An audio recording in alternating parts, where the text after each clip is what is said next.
Woohoo! And we're live and stable. Hello, everybody. Welcome to the Devil's Latest issue.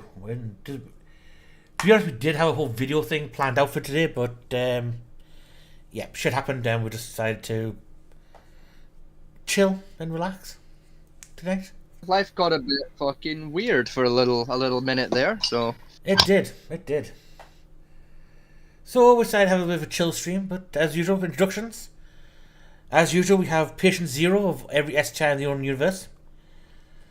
You know, he comes around once a year to give presents you do not want. It's Mr. Vegas. Who's forgotten where his mic is and hasn't responded yet. I said hello. Oh, there it is. Hello. Is it? Sorry, my mic's been misbehaving for a couple of days. Buy a new one. No. I'm poor. And usually you have me, the one, the great Agmetic god of the internet, Fat Man T. And with the snarky remark come for that one.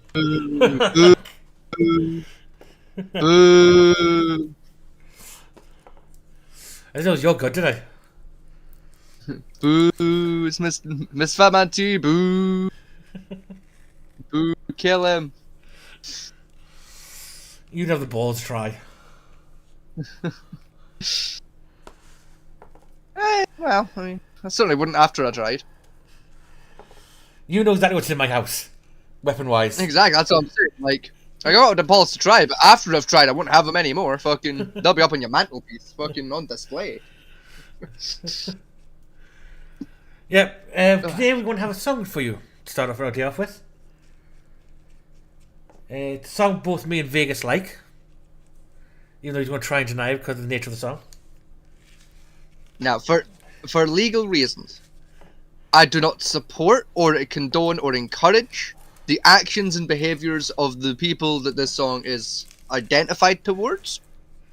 I just think it's a catchy little tune, okay? Right. It's a nice song, it sounds good, like, I know it's got a history, you know, like, but... Right. Okay, hang on, let's give me the history. This song It's originated out in, like, the 16 to 1700s. Right? Yeah. You know? During, like, one of the Irish revolts. Right? And it's a folk song. We English have our own folk songs against the crown itself as well. Against Cromwell. Yeah. You know, it's a folk song. So there was Scottish. It's our fucking national anthem is our one. Yeah, it's just shitty. Yeah, fuck you. The only difference is, though, like, unlike the Irish, we didn't try to blow shit up. True. We set it on fire like civilized people. No offense, Ireland. True. But I don't think, to me, like, the song, fair enough, has got the connotation behind it that everyone still says, you know, wounds of the IRA are still fresh in people's minds type thing. You know, I was born around the era of the fucking upheaval. I had an uncle that was actually deployed in Ireland and married and got an Irish woman pregnant before she was married. You know, my dad had to go. He got sent back to England, and my dad had to go over and get her to bring her over to England. Gandalf. And bear in mind, again, my dad is a civilian. The army sent my civilian father to a war zone to bring back this Irish woman who my uncle got pregnant. Yeah. I mean, who the fuck else are they gonna send? They're not gonna waste one of their soldiers on it. They're as well sending a civilian. You know, if a civilian dies, it's less paperwork. Again, this is the same father who went camping in the Blackwoods during the Cold War incident. You know, Your father was an interesting man, and I wish I could have met him and asked him a billion questions. you've got to answer out of him. Oh, I don't know. I can be a persuasive son of a bitch. I mean, he'll train you, but you might not survive the training. I'm scrappy. I'll find a way. But there's a few people who came to my stream. My dad used to train me. Asked my dad to train them. They lasted about 3 hours, if best. Yeah. I think longest one guy lasted 2 days before he gave up. Nah, take it. And that was beginner level difficulty for my dad. Like, you're talking to someone who's fallen off of ladders and, like, through tables You're also into someone who like has more than once fallen face first into barbed wire fences. So like I feel like it'd be alright. So yep. Let's just say I had a reputation growing up for being a clumsy cunt. You know, like. This is the song, The Foggy Dew. Remember to take it off mute. I know. There you go. Well done. We'll mute ourselves. Professional streaming. I'm gonna mute ourselves. The audience don't hear our bullshit over the top of it. Because I know for a fact you're gonna try and sing, and that's gonna be creepy for everybody. You know me too well.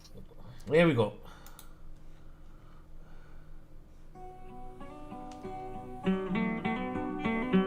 Is that a liar in the background?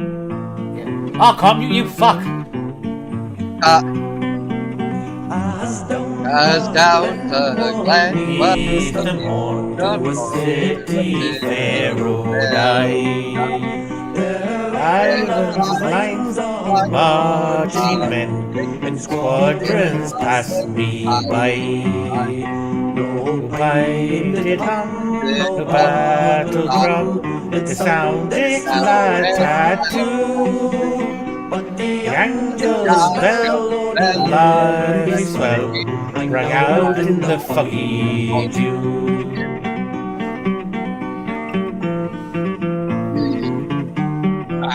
Here we go, right?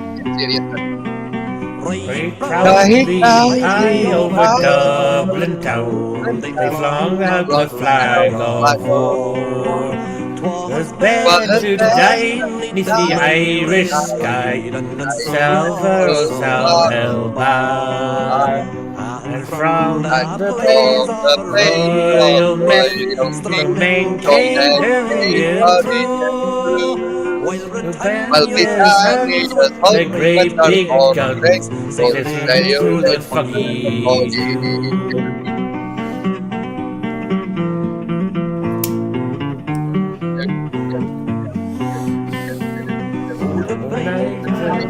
And the rifles crack, they further Albion reel. Leading rains and tongues of flame, they shine over the lines of steel. By shining blade, a prayer was said, the islands have been true. When morning broke, still the war flag shook, ours floated in the foggy dew.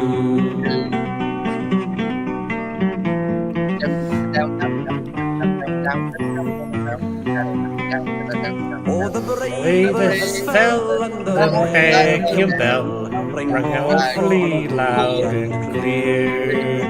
For those who died, ease the tide, the springtime of the year. While the world begins with deep amaze, those fearless men but few. For the fight in the freedom's light, they shine through the foggy dew.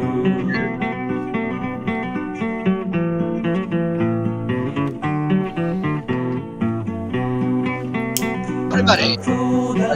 Then I rode again, my heart is grief was sore. For I parted with those gallant men who I'll never see no more. But to and fro my dreams I go, and I kneel and pray for you. For slavery fled, oh glorious dead, when you fell in the foggy dew. Don't quit your day jobs, fucking. None of us can sing. We shouldn't quit our day jobs. That's the moral of today's story. Fuck you. I know. That was what I think that version then. What is that then, guys? Let's see, have we been banned off of YouTube for that one? Fucking. Not yet. Let's find out. No, we haven't. We've not been banned somehow. Nice. Those two versions of the Black and That's Tan. what we like to see.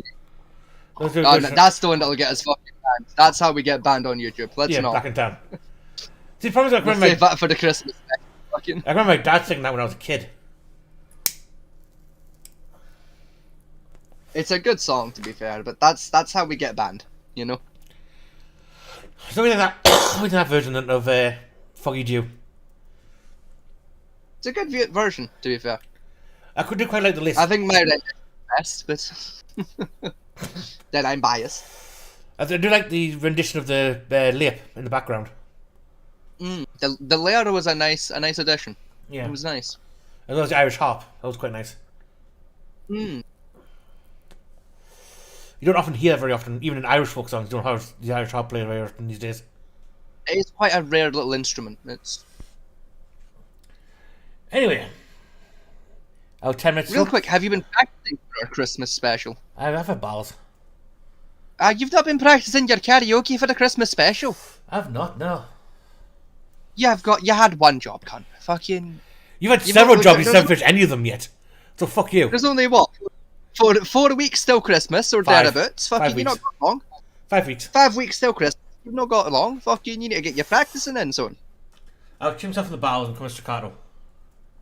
Get your fucking song list ready. Get them fucking belted out one and one, back to back. Fucking get ready. You know, fucking practice, prepare. Tell you what, right? I'll sing any song written by what do you call it, Ozzy Osbourne.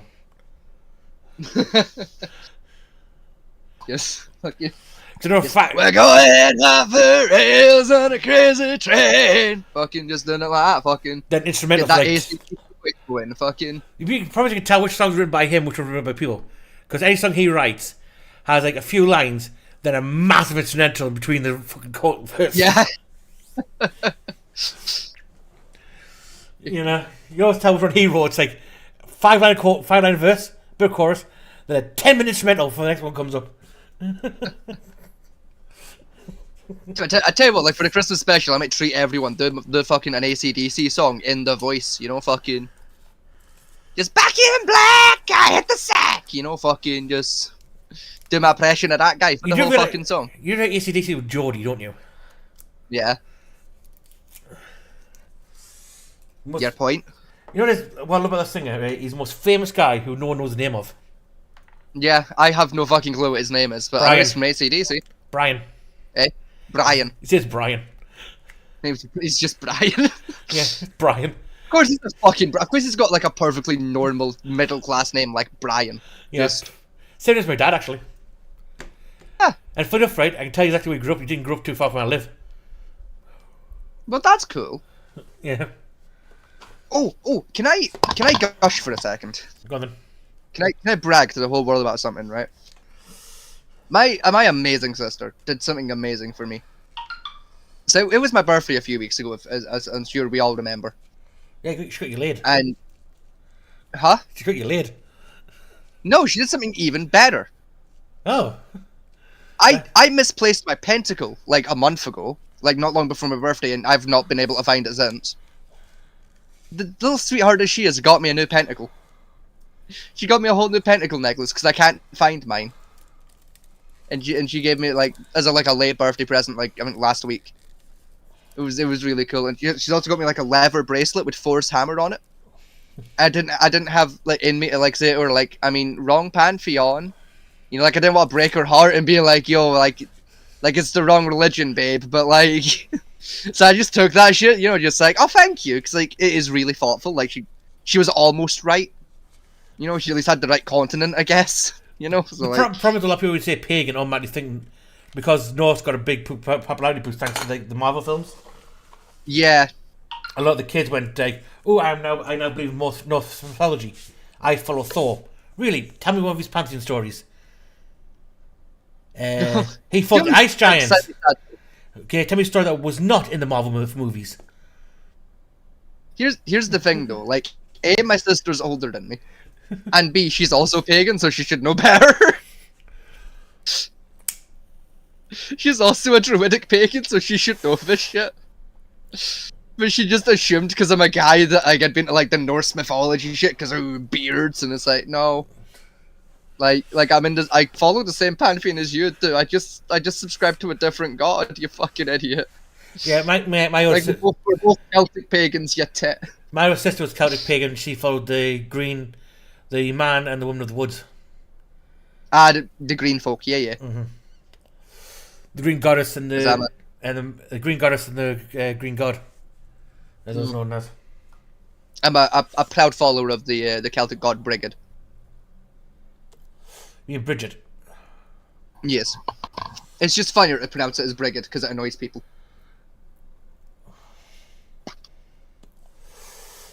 You know, Brigid's my goddess. That's who I follow. You know, god of the heart, fire, and all that shit. You know, great fun. Yep, and of chastity. Some stupid romantic at heart. Huh? And of chastity. Yeah.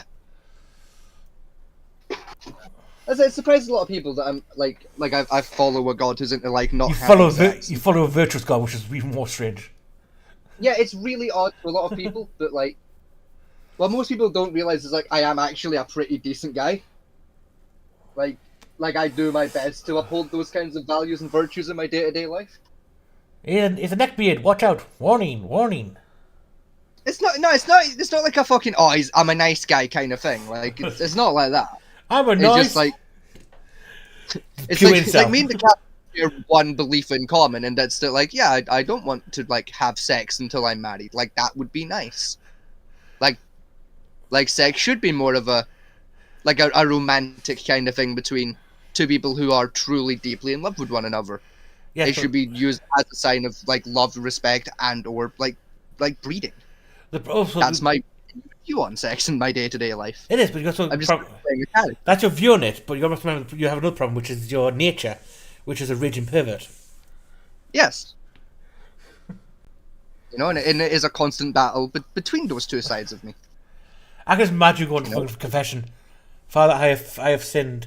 I have done a devious act with some kind of creature. Forgive me, Father, for I have sinned. What was it this time? Speak. Horse, How camel, long- goat, a rat.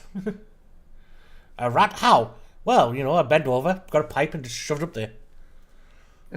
It's still there now. Fighting No, for its life. I went for confession once while I was in high school, and I was in the fucking booth, right? So I fucking, forgive me, Father, for I have sinned. Fucking speak, my child, speak of your sins, all that shit. And I was like, aye, Father, how long have you got? What? How long have you got? Because, like, there's a few. I gotta list off a few sins here, buddy. What's the time limit on the booth? Like, do I gotta pay extra for an extra hour? It's like, I've never had anyone be in here even close to a full hour. Well, today's gonna be several firsts for you then, Father. Plus, I Just started rattling off shit I'd done that week. Fucking, He was not- when my sister got married, because they're both married as Catholics, because the partners are, right? I got forced to do a confession as part of the ceremony type thing, right? And the first father I got was a really old stickler priest, right? He's like, and I says, "Are you sure you want to do this?" He goes, "There's nothing you can say to me, child, I have not heard before." Bet. that.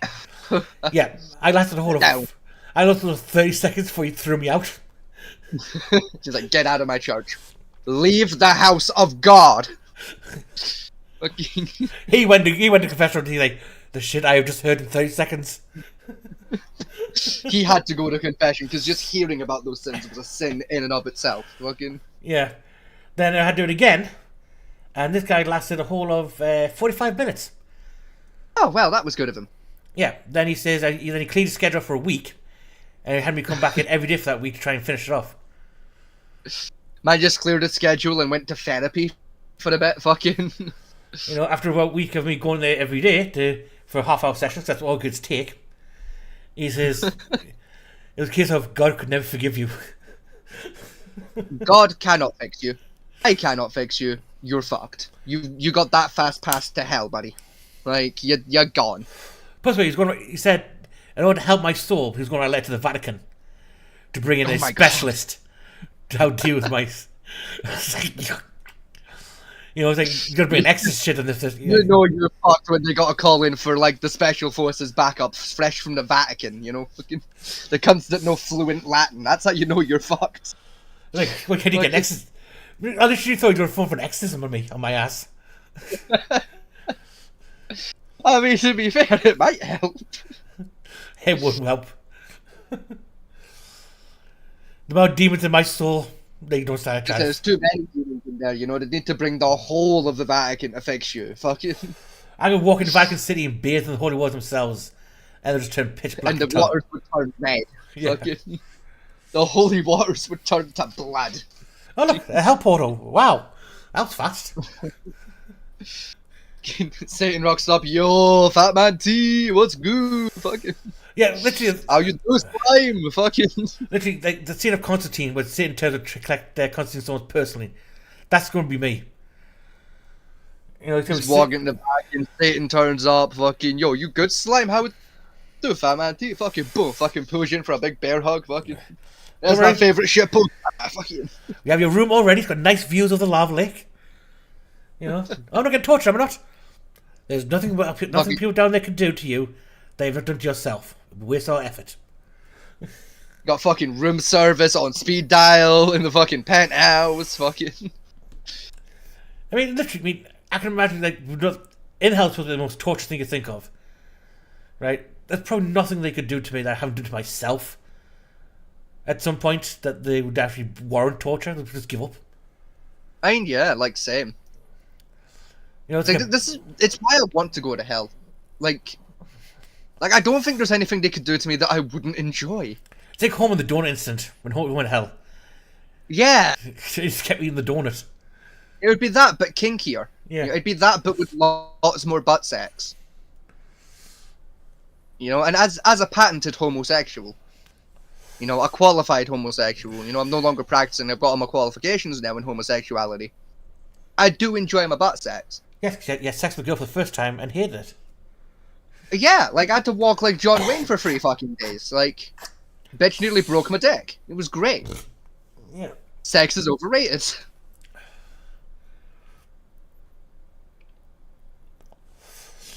Like, it's better to receive than give, that's all I'm saying. I still remember that girl who tried to, who was in a BSM while back at college. And she was very upset the fact she couldn't hurt me with a whip. Couldn't what, sorry? This last Your time, mic cut out. the last time you were right, back at college, right, she was fully into the BDSM shit. Right? Oh, so this would have been what, like the 1910s, back when you were in college? 2004, I think? Yes, like the 1910s, yeah. Yeah. And she said... Like, we just invented the car and, like, firearms would have hit new, like, addition to the world's arsenal. Back when the blunderbuss first hit the scene, you know, like... I mean, I can build a blunderbuss if you want.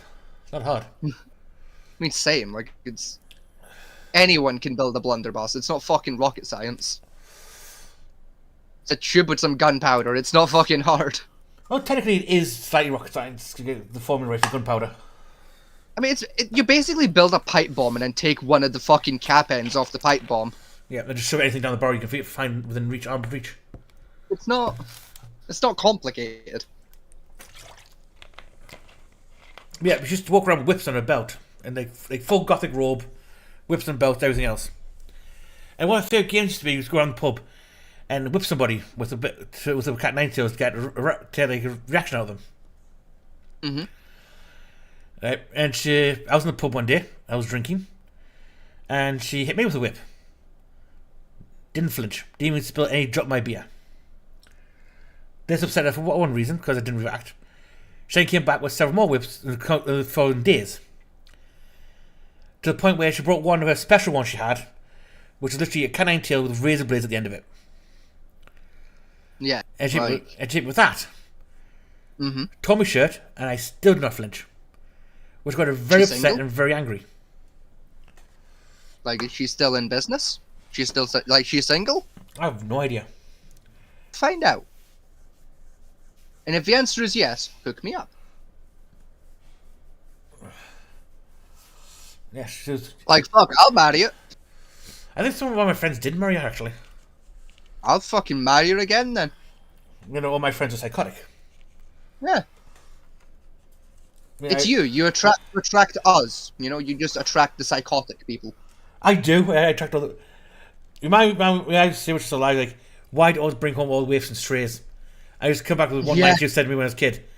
You know, give everybody a chance. There's just could be a special person hiding there. She goes, yes, I'll, but I'll that be doesn't mean mentally ill. Yeah, my mother has said similar things to me over the years. Like, Yeah. it's like in all in all the years I've like had friends and brought friends home and shit, right? Including lady friends. My mother has liked two of them.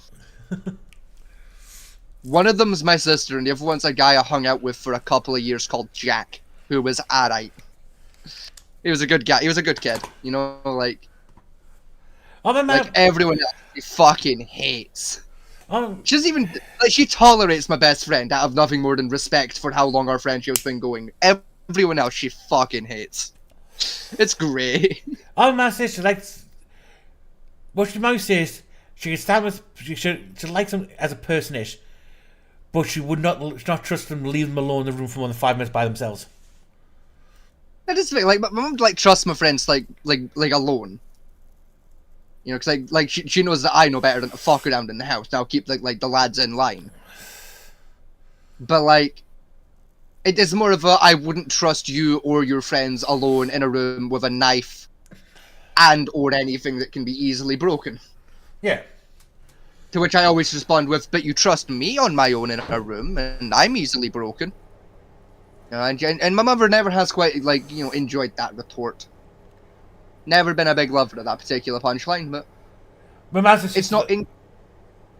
My mum's response to that one was, I know who your dad was. I know what he trained you to do. I know you'll survive. Them with the hands, I'm not too sure about. Yeah, well.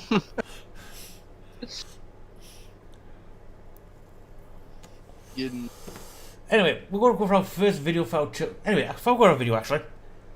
Let's have Okay. There's a couple of topics we're going to research to talk about. Might as well get around to a quick overview of the topics anyway. Yes. One of them is the government trying to ban what they call bullies. Dog breeds. Yes, the XL bully breed.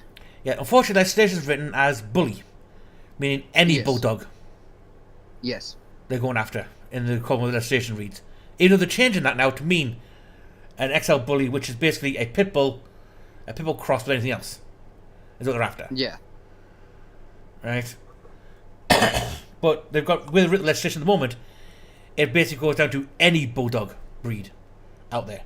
I mean, this is the thing. I always have and I always will greatly disagree with banning dog breeds. Like, the dog isn't the problem. The dog is never the problem. It's the dickheads that train them that are the fucking problem. If you don't know how to train your dog, don't get that dog. There's one breed I would say needs to be regulated, and only one. Right? And that's the Alsatians. I mean, yeah. But, like, even then, like, if you get an Alsatian, like, you don't train it to kill people, they're delightful little bastards. That's not the problem with them. The problem is, though, because of like the kennel club and the breeding clubs like that, Alsatians have a genetic proclivity towards schizophrenia in old age. Yeah. And I've seen it happen myself in the blink of an eye. Right? They can turn vicious all of a sudden and back to like the most pleasant dog you've ever seen. And that's down to a genetic problem with schizophrenia. That's the only dog out there needs regulated. That and chihuahuas, because they're vicious little bastards.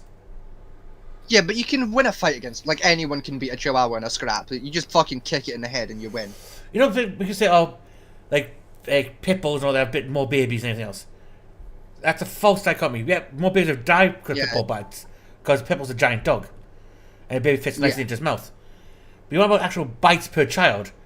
Chihuahuas are way above that list on biting people. By a because fucking chihuahuas metric don't mile. bite you for fun. They're fucking cunts. Chihuahuas Right. are any like terrier, like small terrier breed, on even little bastards. Yeah, terriers are bad for it. Fucking- I mean, you've seen pictures of my Alfie. I have. Yeah. Right? And he's been around the kids all of his life.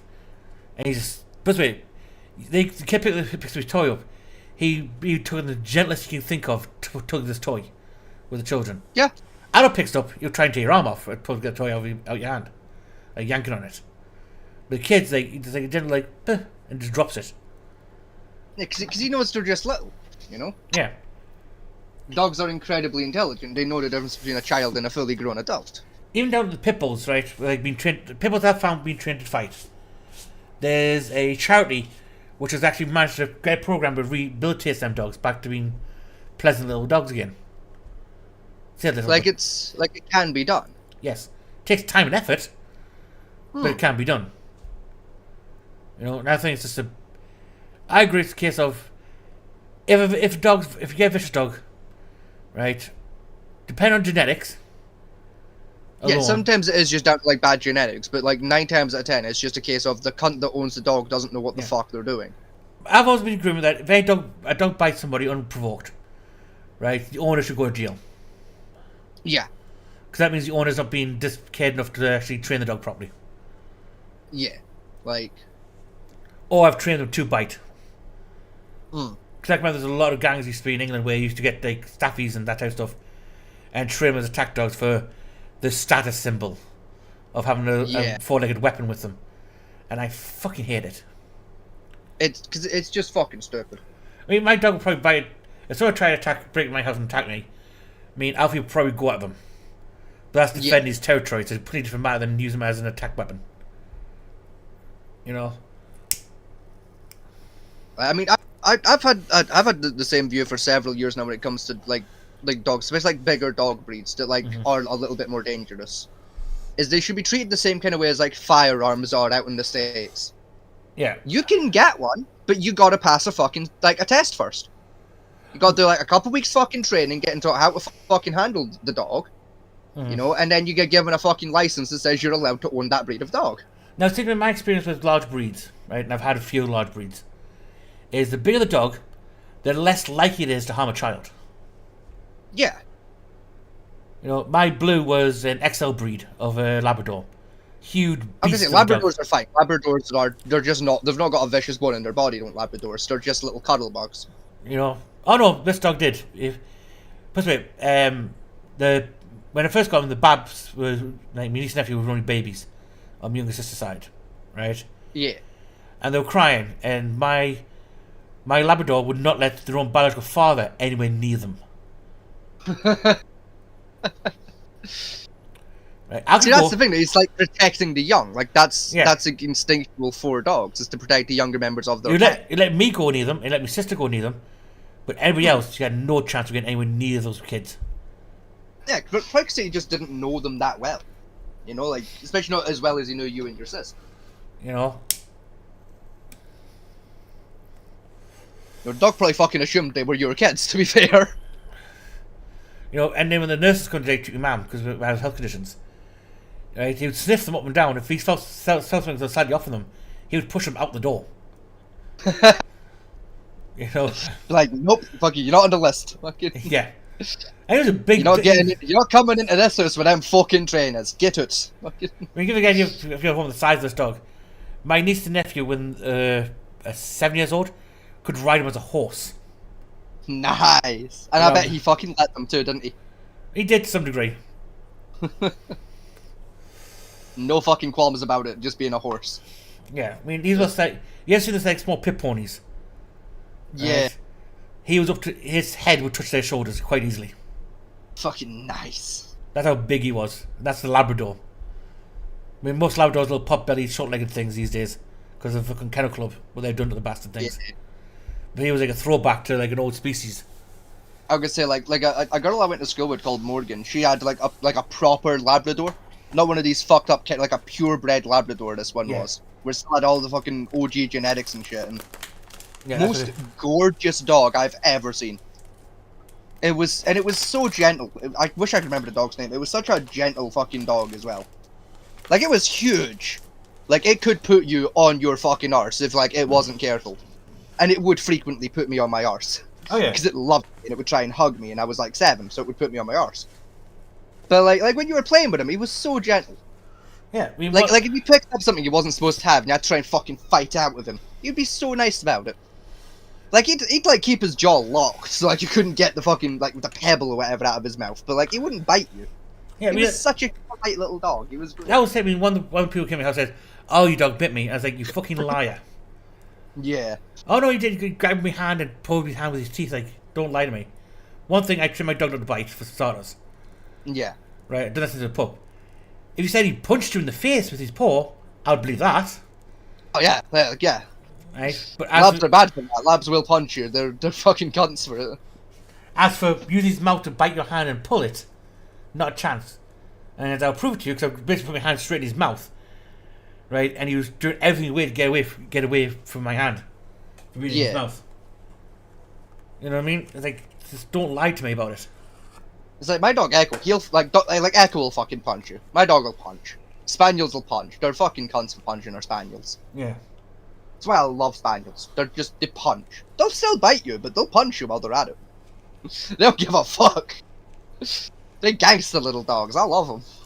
I mean, if you want to go with like a big terrifying dog that looks terrifying, would be the Chinese Mastiff.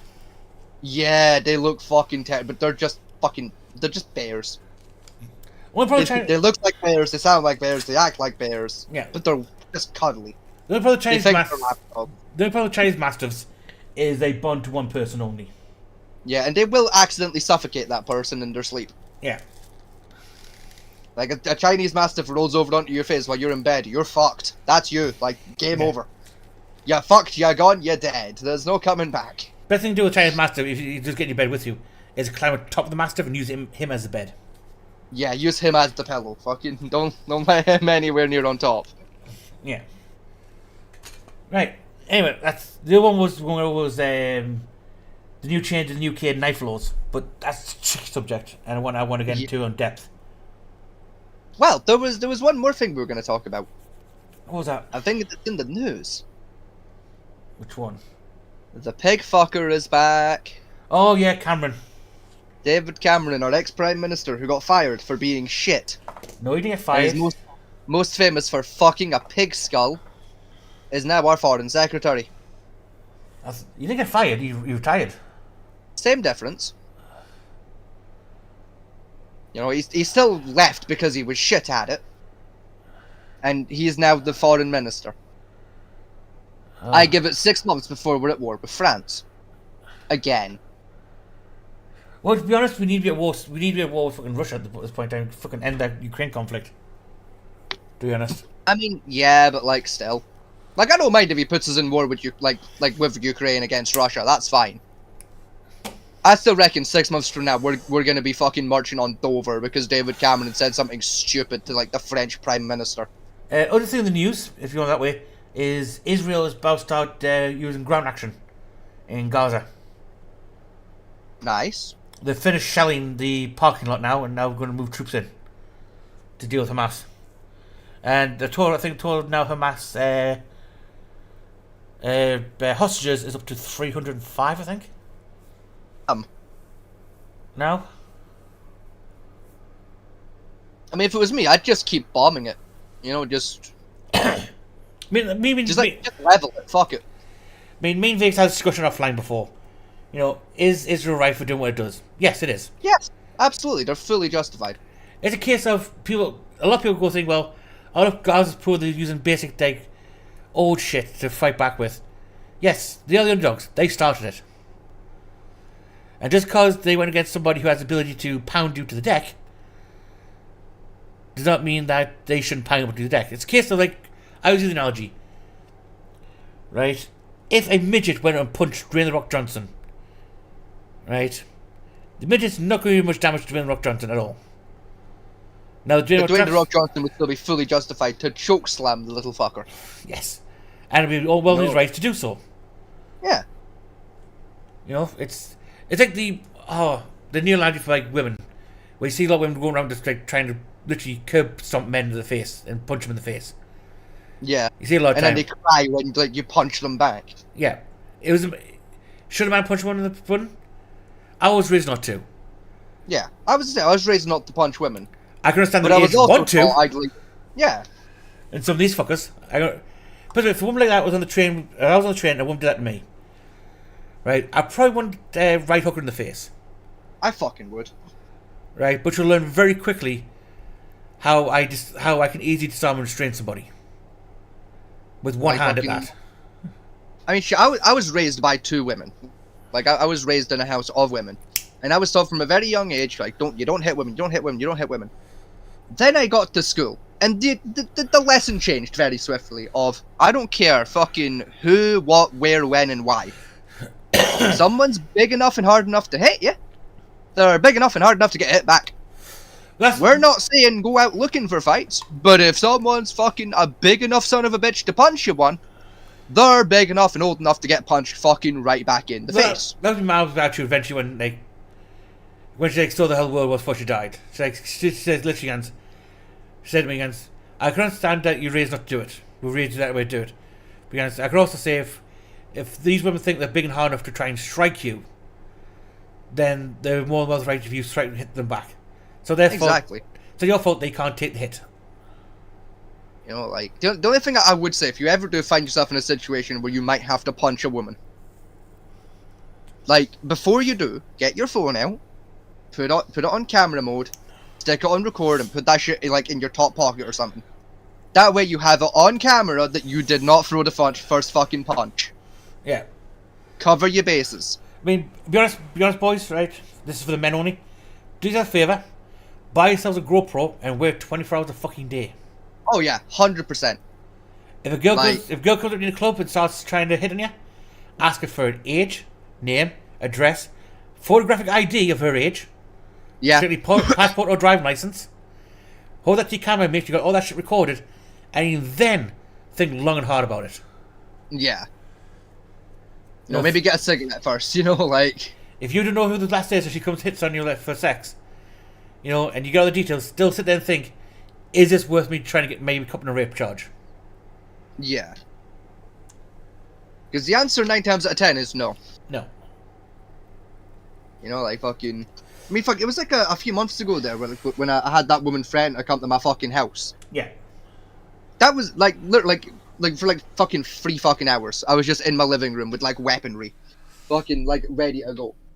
And every single time I heard a noise outside, I got my phone, I put it on camera mode, set it to fucking record, and then went and like answered the door. Like fucking hands, like hands in like a neutral position where they were still in like a good spot to like start defending if I had to. Yeah. That way, like when I fucking hooked the motherfucker, it would be on camera that it was in self-defense. Cause I ain't playing this my word against yours fucking game. Also, for our viewers, get it on footage, boys. Male or female, do yourself a favour, do a proper martial arts training. Do not do one of these weekend training, especially with women, do not do these like once a week self-defense classes. Yeah, no. They are about as useful in a fight as a wet paper towel. No, wet paper towel probably more useful than fucking these self-defense courses. Yeah. Because, sorry ladies, despite what that woman would teach you, right, saying, oh yeah, women can be just as strong as men, you aren't. Physically, an average male would pin down even a strong woman very easily. Yeah. It's an unfortunate just statistic odd. Yeah. But there are plenty of, like, most martial arts have, like, tricks and moves you can use, where you can use that to your advantage, that you're not as strong or heavy as your opponent. Yes. I mean, it's like 80% of Kung Fu's whole fucking thing. Same with Judo, honestly. Like, most of Judo is, he's fucking weighs more than you, which means you can get more lateral force when you hip toss the fucker. Yeah, I mean, for women, pick up Judo. Judo, even Jiu-Jitsu. Jiu-Jitsu is a fucking brilliant martial art for self-defense. Like, yes, but not Brazilian Jiu-Jitsu. For the love of God, do not do Brazilian Jiu-Jitsu. No, Brazilian Jiu-Jitsu, it's all fucking strikes. Like, there's no grapple technique whatsoever to BJJ. You want traditional Brazilian Jiu-Jitsu is all about... Brazilian Jiu-Jitsu... I watched the actual teacher about it the other day. Like, full instructor on it. And the whole point of Brazilian Jiu-Jitsu is to strike, take to the mat, then pound on the mat. Yeah, it's like I said, it's all strikes. There's no defensive grapple. There's like offensive grappling, but there's no like grapple defense techniques in there. Find yourself a proper old school Japanese martial arts school, and then pick up jiu-jitsu from there. Yeah. Right. It's one of the. If you're more of a striker, then like okay, pick up like maybe karate or something like. But karate's a good one. The fuck away from JJ. It's karate's a good one. If you want karate style, I'll go Shotokan or whatever. If you're a female. Or even like tower. I can't remember the Japanese name for tower style. Like the one I trained in, tower defensive. Like that's like I still argue it's a very good technique even for women. Go Jiro. Possibly. It's the tower style, that one. Yeah, fortress. The fortress technique. Fortress, that's the one, yeah. The problem with fortress techniques is it does quite a lot of strength to be able to absorb some blows first. I mean, yeah, like, especially the blocks. You need, like, fucking good bone like structure to take a lot of the blow, like, the block blows, but, like... Whereas with Radaru, it's Radaru's a counter style. So they throw a block, hit. Instead of blocking outright, you block, absorb, then counter with it. Yeah. It's a far more effective technique for like a small. Because my dad one who taught me Wadaroo, and he was quite a small statured person, strong as fuck, but quite small statured. And he used that to some lethal effect.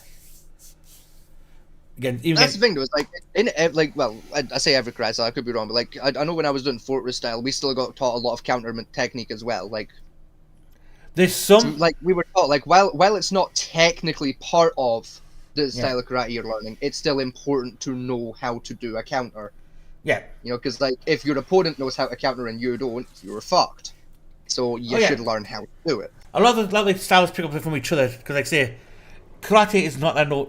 A lot of people assume karate is this ancient technique, is 1,000-year history. Karate was invented in 1929.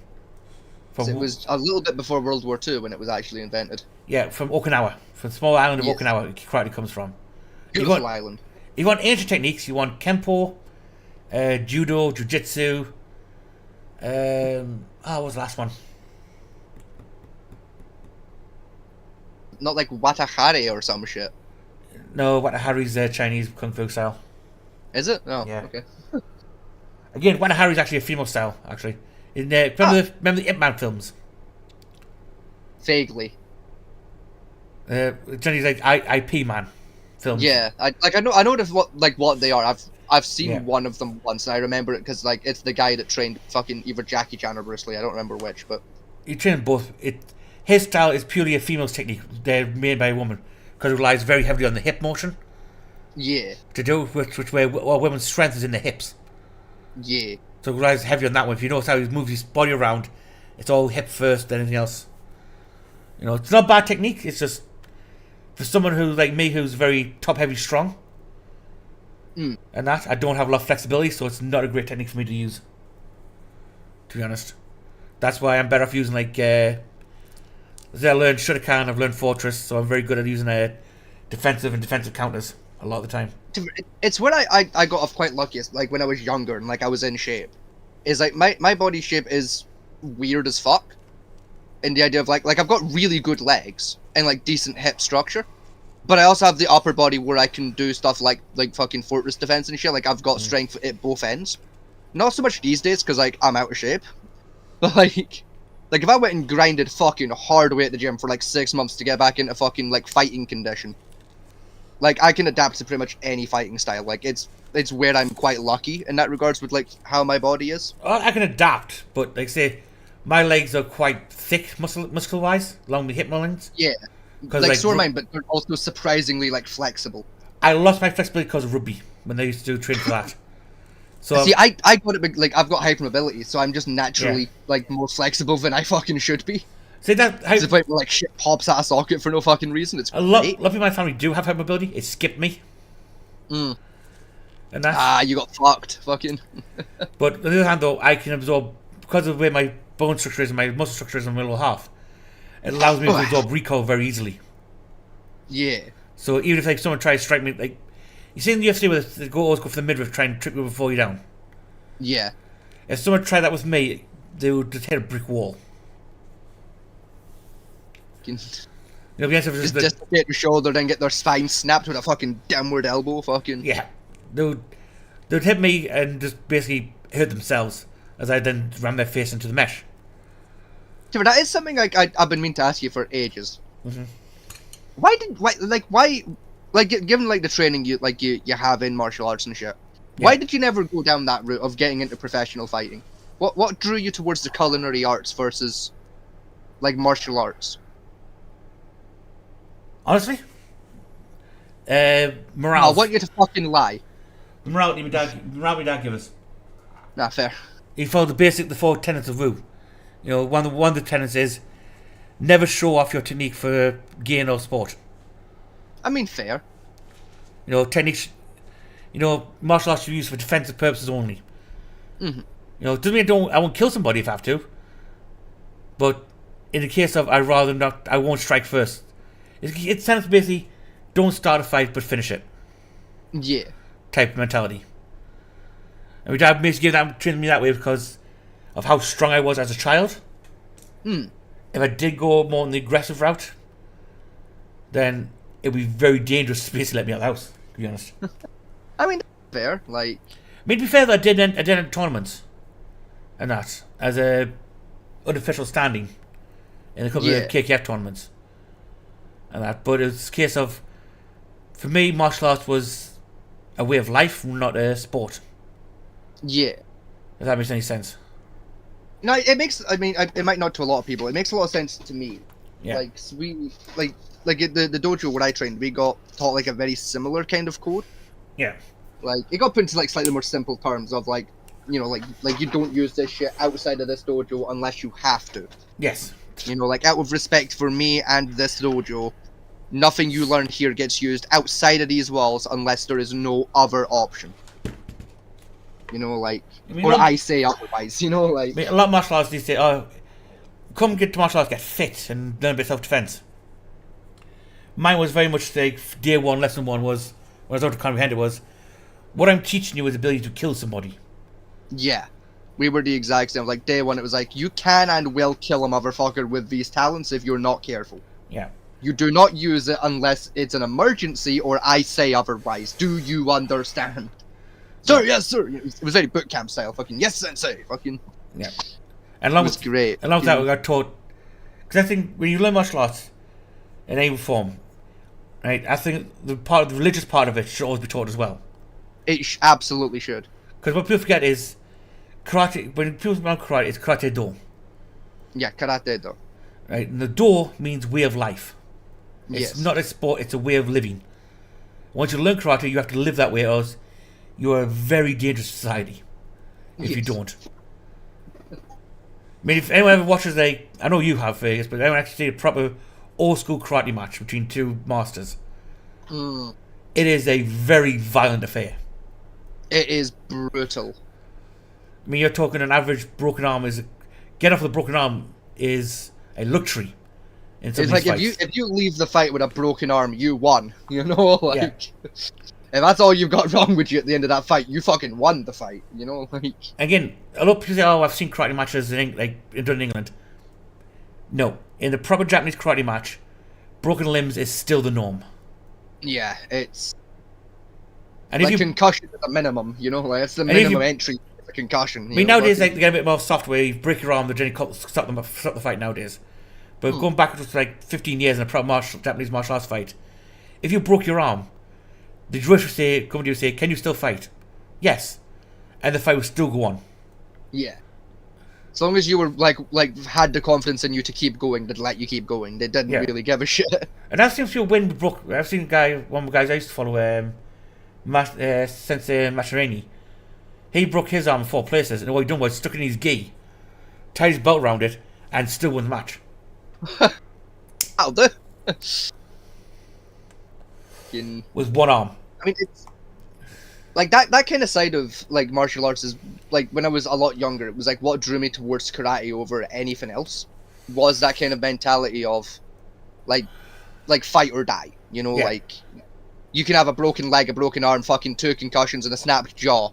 If you can still fucking walk, you can still fight. You know, Yes. like Which it's like growing up, my favorite sport to watch was like professional wrestling, and that's very much like the old guard mentality of professional wrestling of like fucking. yeah. Like you could break every single bone in your fucking body, and the next day you're gonna turn up to fucking work to do another show. That was it. You just remember now. Taijutsu.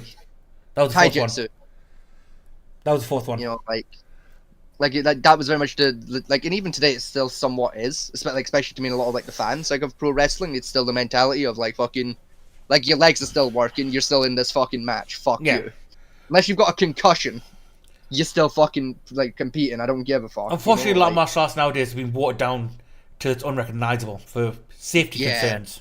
That's what they've put down and to. it's a joke. I mean, Like even professional wrestling's going that kind of way now, where they're getting very touchy feely about injuries and shit, and it's like I get it, you want to protect your workers, all of that, but yeah. you know, if a motherfucker can still walk and is still willing to fight, let them. I mean, that special teach class I went to was GQR, which is an Australian technique, which somehow this guy managed to sell this to the Australian police force as a hand-to-hand combat style. It's a joke. It's not. Yeah, it's a piss take as GQR. Right now, in order to have a non-contact sparring match, you have to be usually yellow belt. Mm-hmm. I was doing full contact at white belt when I first started out. To be fair, that's like to me that is an immediate red flag for any dojo. Mm-hmm. When there's like a belt requirement on non-contact sparring, that's such a red flag to me. If it's like your first day, fair enough. Like sparring maybe a little advanced. You're not gonna like necessarily know how to fucking pull your punches yet. Like that's fine. As soon as they're at fucking white belt, Mm-hmm. as soon as they fucking handed over 20 quid for the fucking gi and the belt, let them in. Let them fucking go. It's like you're basically handicapping their ability to learn. See, part of the way of martial arts is called conditioning, where you condition the body to know to absorb a hit. Mm-hmm. Right, the bone muscles get thicker, the bone structure gets a bit denser from doing it that way. In order for that to happen, you have to be injured. Yeah.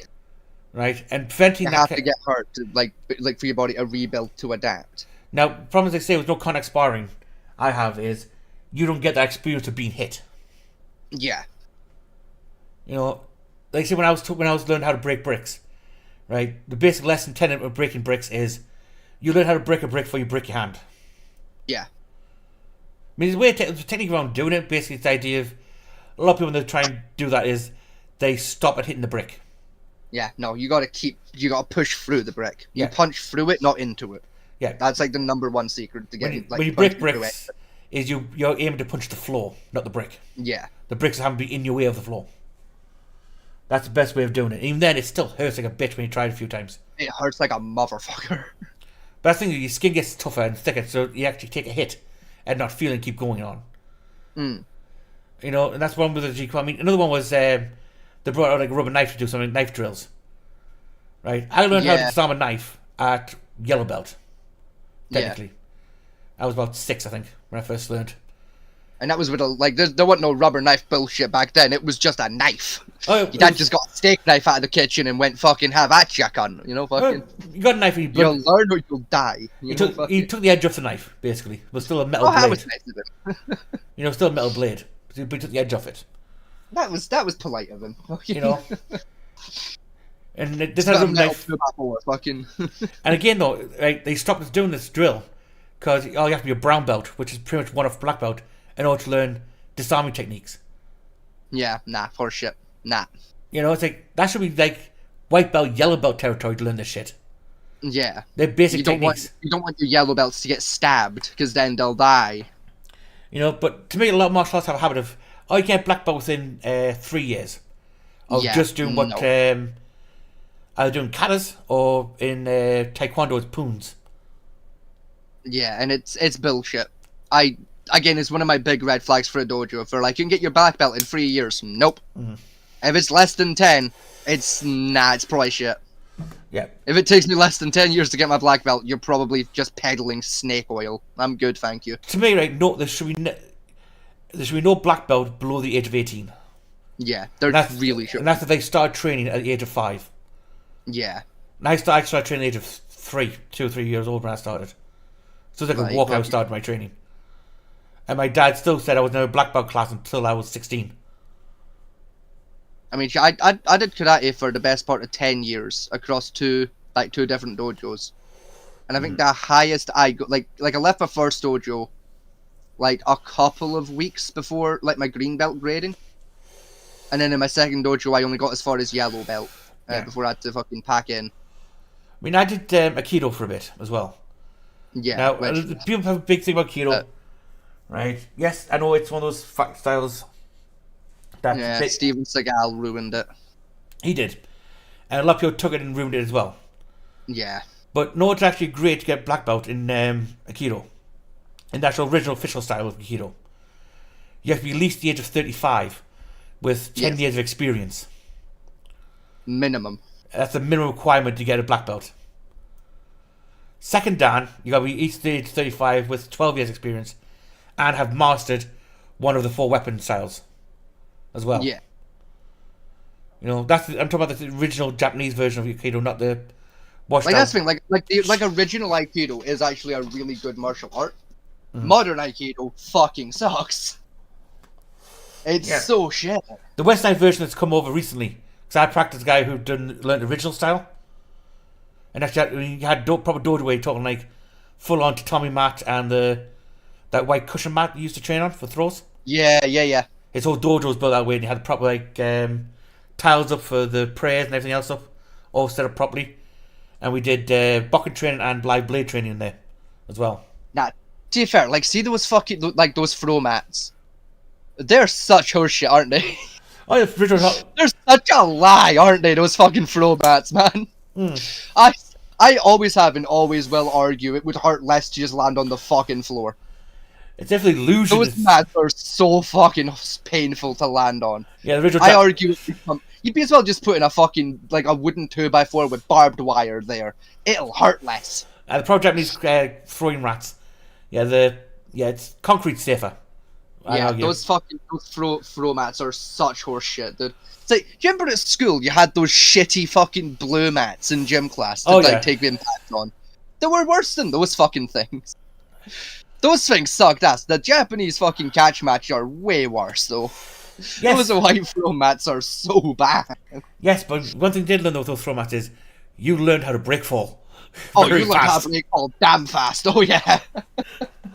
It's why to this day I'm good at fucking like with break fall. I am. It's instinctive. That thing becomes second nature to you because you don't want to reverse. It does. You fucking on pure instinct. You tuck the chin and throw the arms. Fucking. Yeah, you dissipate that shock well as fast as you can because you know it's going to hurt otherwise. It's like a couple of weeks ago I fell down my fucking stairs. Like my foot just slipped out from under me and fucking I went started going down arse first. Yeah. Immediately tucked chin. Didn't even think about it. It was pure instinct. Just 10 chuck, arms out, fucking. Adjust legs so they hit fucking first, feet first, fucking. Half roll, arm outstretched, absorb impact. Hands. You know, go to half roll, arm straight out, absorb impact to stop motion. Yeah, fucking. You just adjust those legs so your feet hit the ground first, then your back, then your fucking arms, like all in one, just dump. Yeah. Fucking. Which again though, at GQR, no one learned how to break fall. Yeah. And which, like, that should be the first thing you learn.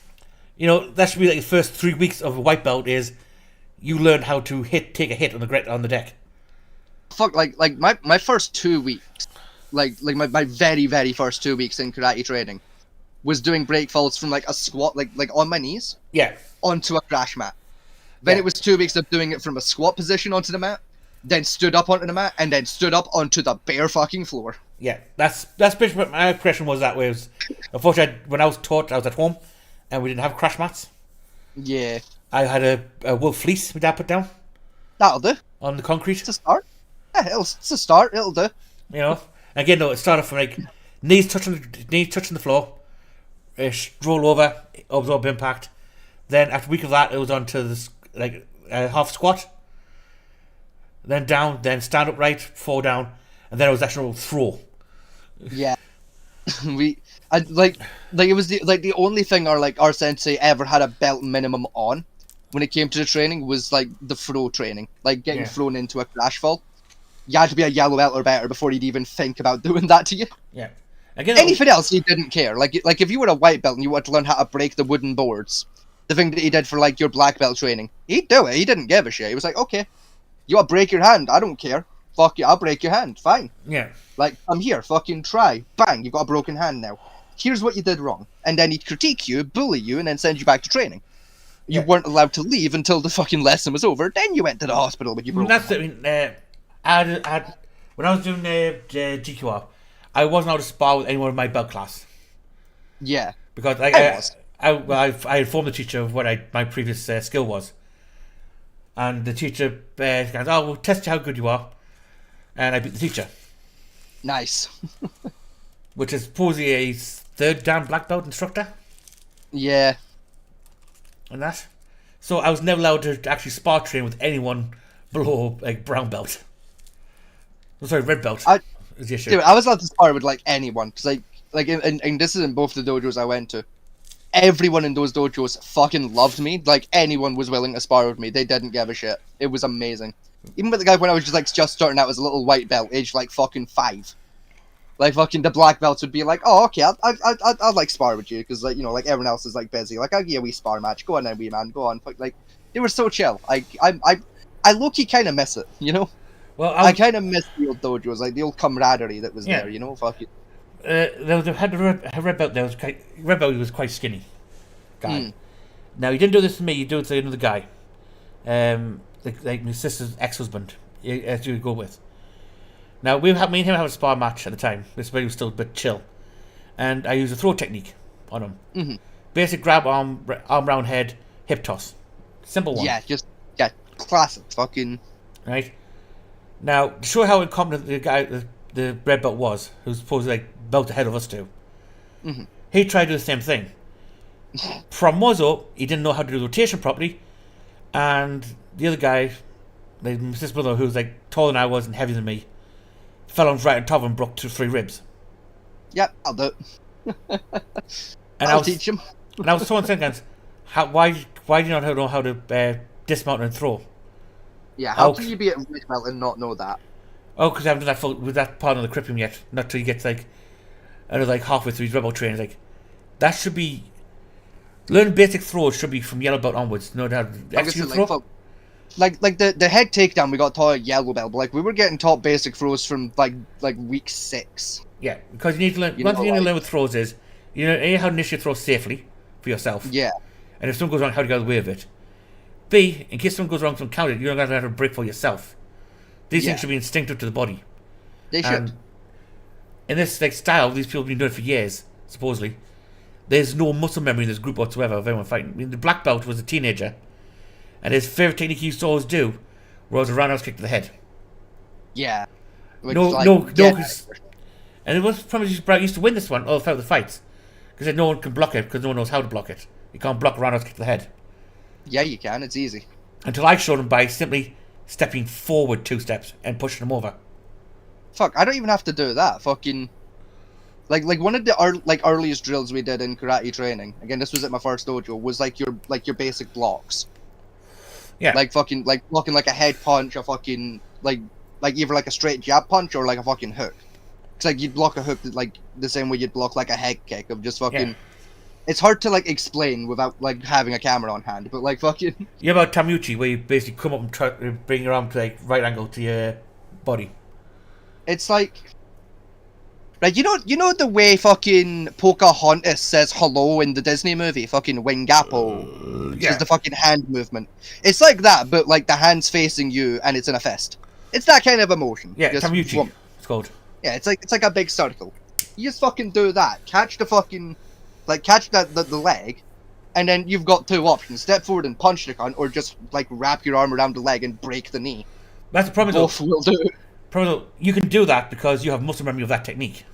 Yeah, Because you've experienced it both as doing like the kata version of it, where it's repetitive Yeah. drilled into your body, and you've done it in actual spar match where you had to use it.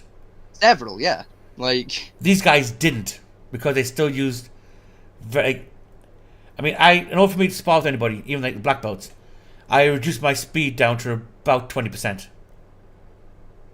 I mean, fuck. I remember like when I was doing my training, I only ever got to go to 1 tournament.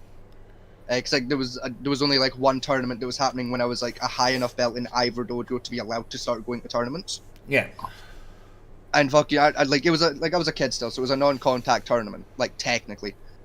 But like for blocks, like if a block made contact, it was whatever. They didn't really mind. It was like if a strike made contact, you got a penalty for it.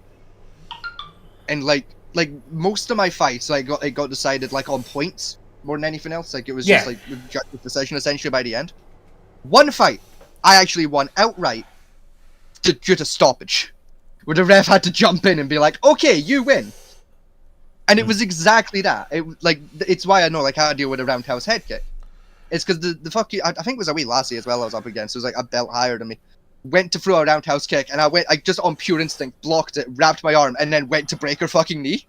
yeah. And the referee had to catch my foot like an inch from her fucking kneecap just to be like, "Whoa, buddy, That's probably calm it down. This is not- a non-contact fucking match. You win.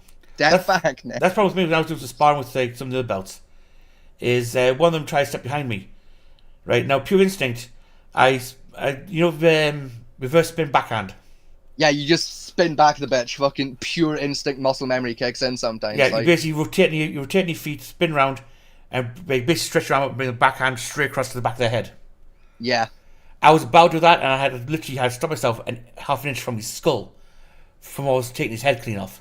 Because that's the thing, like especially like in a match or like a sparring match, is sometimes you do genuinely just get lost in the flow of it, Yes. and muscle memory kicks in before you can even consciously react Yeah. to the fact that muscle memory's kicked in, and you just fucking clut a bitch. Like it's That's the problem with me is More I could not have a proper sparring match with anyone other than the sensei, because when I start enjoying the match, my muscle memory kicks in automatically, yeah, and I start using what they classified as dangerous techniques.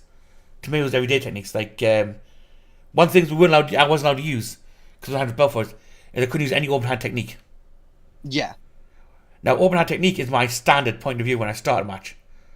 yeah, As I have my hands open, because it's like that for free range of motion for blocks and grabs. You know, but I wasn't allowed to use any of those techniques until I was at least a blue belt, I think. yeah. Which again is ridiculous because I think even in like in my dojo, it was blue belt before they started teaching you like open hand stuff, like in your regular katas. But again, if you asked the sensei, he'd teach you at any level. He didn't really care.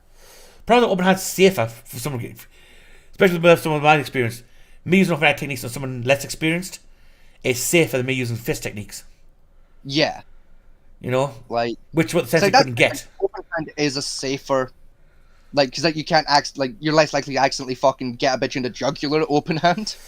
Yeah, you've got like a little more control over like your arm at open hand, but like at the same time, like it's... I know why open hand techniques are blocked for a band for some reason is of like the finger gun and the blade hand techniques.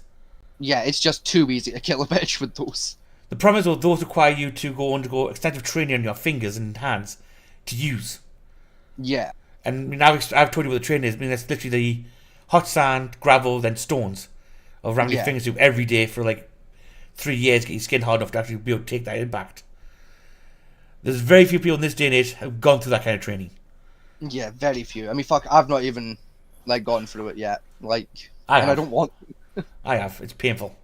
Yeah, I will eventually like grow the balls to fucking do that to myself, but like it won't be anytime soon. Be honest, most people that still do, even in Japan, basically stop at hot sand. Yeah, Very few people go beyond hot sand to gravel. I would. Like, I'm a masochistic son of a bitch. I'll, like if I'm gonna commit, I'm gonna go the full fucking 9 yards. You know, like. Anyway, martial arts rant over. We will become martial arts more in the future because it is something me and Vegas are passionate about.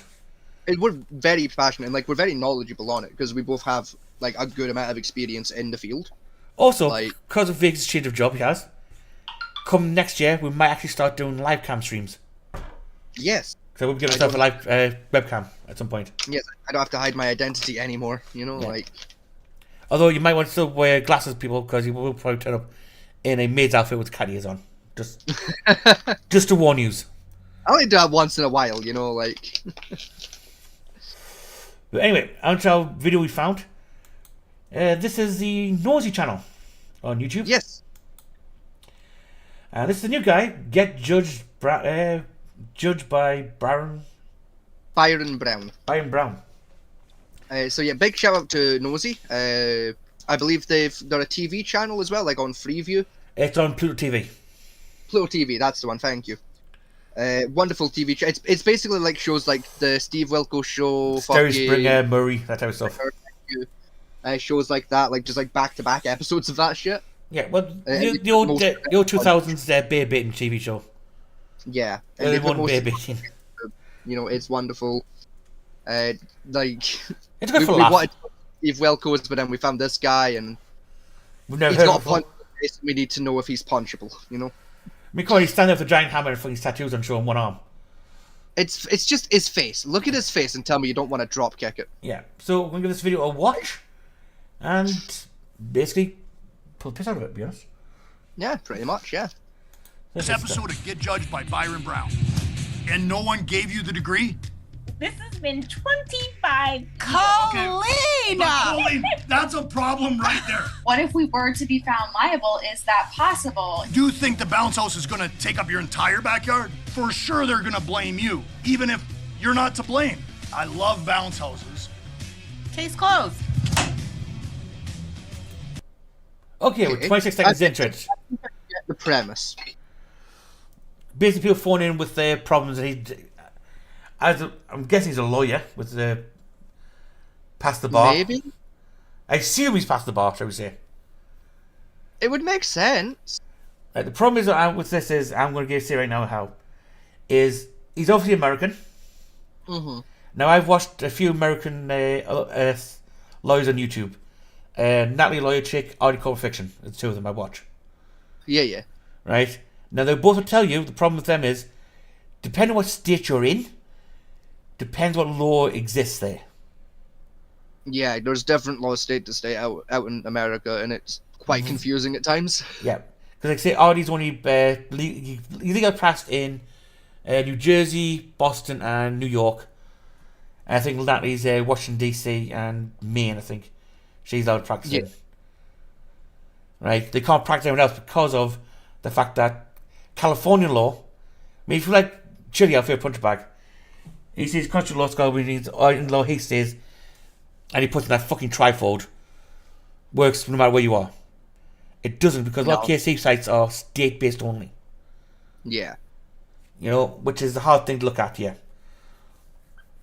So, let's see how your advice goes. If he mentions the fact that it's state only, then give props. If he doesn't, that's going to cause issues, I think.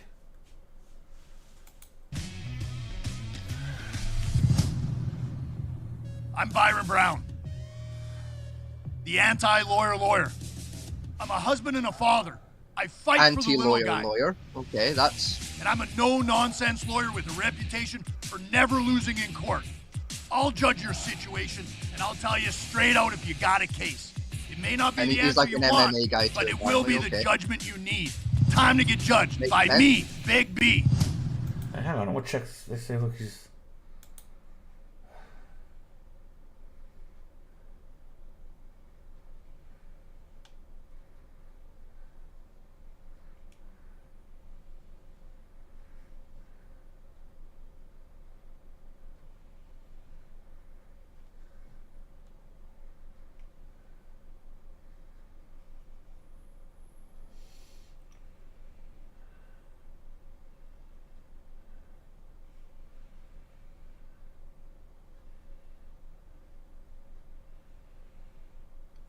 It didn't tell you what state he's in. Oh, it says he was an ex-hockey player that turned lawyer. An ex-what player, sorry? Hockey. Yeah, okay, that makes sense. Ex-hockey turned lawyer. Type thing. I mean, valid. That's a weird career jump, but fair play to him. Clients call him the Bulldog lawyer. I thought they called him the anti-lawyer. See, they've changed his nickname now. Yeah, five-year-old guy, anti-lawyer, buying. That what you get. He gets judged by Darren Brown. Former professional hockey player turned lawyer. Brown is a compassionate advocate for his clients, but a bulldog lawyer with no BS attitude and reputation for never losing a case in court. Probably right. Problem with that statement there, never lose a case in court.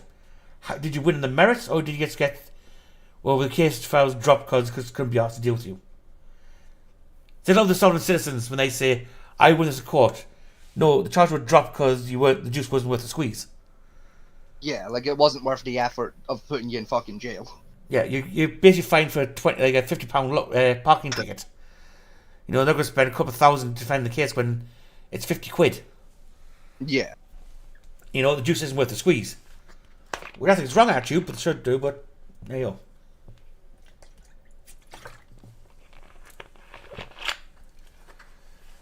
But anyway, I think he's Texas by the sound of his voice. See, he's got like the hard like Texan accent, so like maybe Texas. Definitely southern somewhere. Yeah. Which explains the mustache. Yeah, the pervert mustache. Yeah, the 60s porno tash, you know, like... Yeah. You know that tash actually called? It's actually named for that mustache. You know what it's called? No. There's two versions. One's called the handlebars. Because I know there's like the handlebar, but like it's a bit extra to be a handlebar to my... Yeah, because there's extra mullet bit here. That's right. Yeah. That makes it the power mustache. Ah. So it's that pervert mustache with a bit extra. I was right with my guess. He is gay. Yeah, it's called the power mustache. Again, you see a lot of like, the YFCA videos and like the Yeah. The leather I was bike. gonna say, it literally looks like the guy at a YMCA, doesn't it? Like fucking. Yeah. The guy with the leather bike, the leather chaps on the bike hat. Yeah. I think we should rename it from the Power Mustache to the Passion Stash. Hello, this is Get Judged by Byron Brown. And I'm Byron Brown. And as always with me is the fabulous Danya, the Duchess, taking your calls. We got another great show lined up for you, so let's get into it. All right, universities and institutions of this magnitude are always really big beasts to go. It's like, I know him from somewhere and it's gonna bug me. I mean, his voice sounds like he's being punched in the throat. His voice sounds really familiar. Like, I fucking know him from somewhere. I try to remind you. What's his name? Byron Brown. Byron Brown. Fucking Tell me Byron about Brown. Can you remember early Stone Cold Steve Austin? Yeah. Oh, okay. Whoa, okay, this is weird. What's that? There's a different Byron Brown who's far more famous. Is that? Yes, and there's two very interesting facts about this Byron Brown I need to bring up to you right now. What's that? A, this Byron Brown is black. Uh-huh. And two, they're the mayor of Buffalo. Oh, God. So Byron Brown from the show Get Judged by Byron Brown.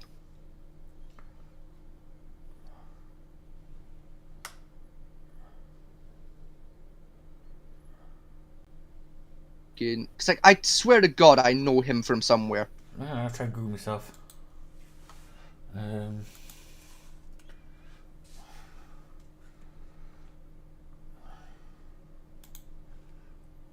Byaon.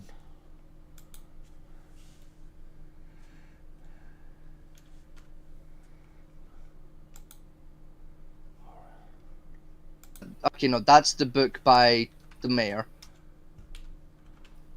That's not who we're after.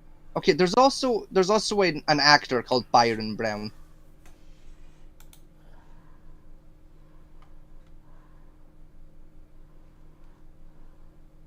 Which, like, okay. I found him. Yes, has a love him.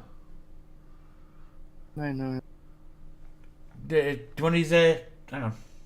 Like I say, if you can, like, have you got it up on the street? You do, yeah. If you Yes. can send me a link to his website, then. Cause I need like his bio or some shit. Cause I swear to God, I know him from somewhere. It's an what do you call it? Thingy. Links and sources. No, Oh no, you've DM'd it. I see. just DM'd it. Ah. No, let's look at the over page. Brian Loan Group isn't your average suit and tie person in real life.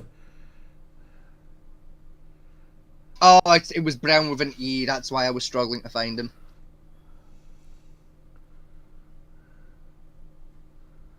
He's a fucking Esquire, apparently. Fucking.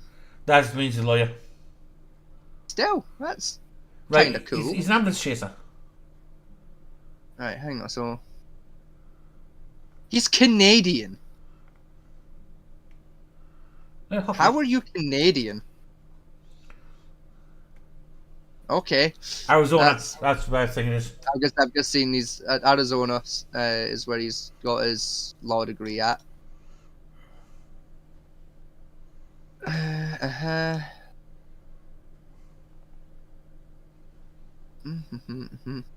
Right, he's an ambulance. Yeah, he's in So he's- Arizona, he's Nevada. an chaser. So Gilberton, Arizona, and Las Vegas, Nevada. Oh, Chile can hire him. Yay! Bet he won't. No. Chile have a lawyer? That would be fucking it. Just that's it. I swear to God, like his voice is so familiar. I definitely know him from somewhere. Yeah, he's an ambulance chaser. That's what he is.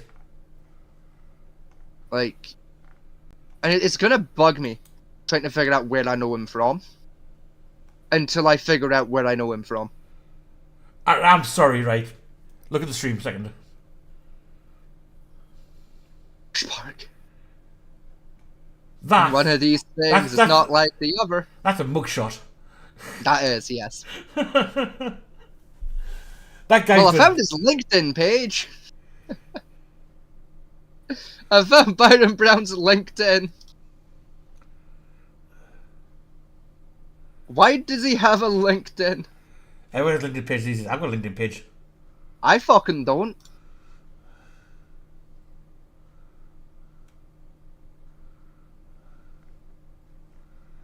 Right, he's the only lawyer in this fucking firm. Sorry. I've just found his. Sorry, Josh Park. Yeah. Josh Park is the guy with the mugshot for his page is the attorney. Mm-hmm. The rest of them are just paralegals. Yeah.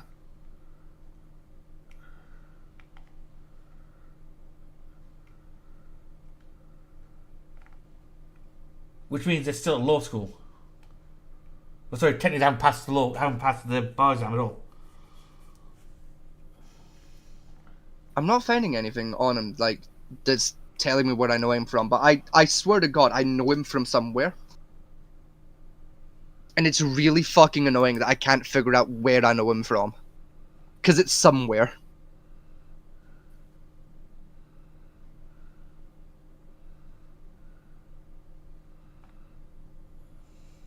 Hold on.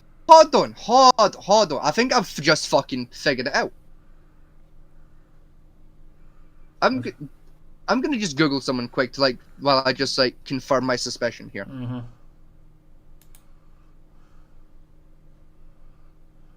Because if I'm right, that's weird as fuck.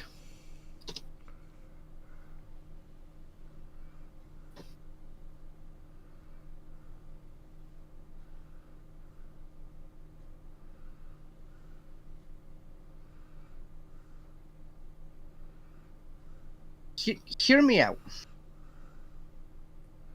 Do you remember Bubba Ray Dudley? Yes.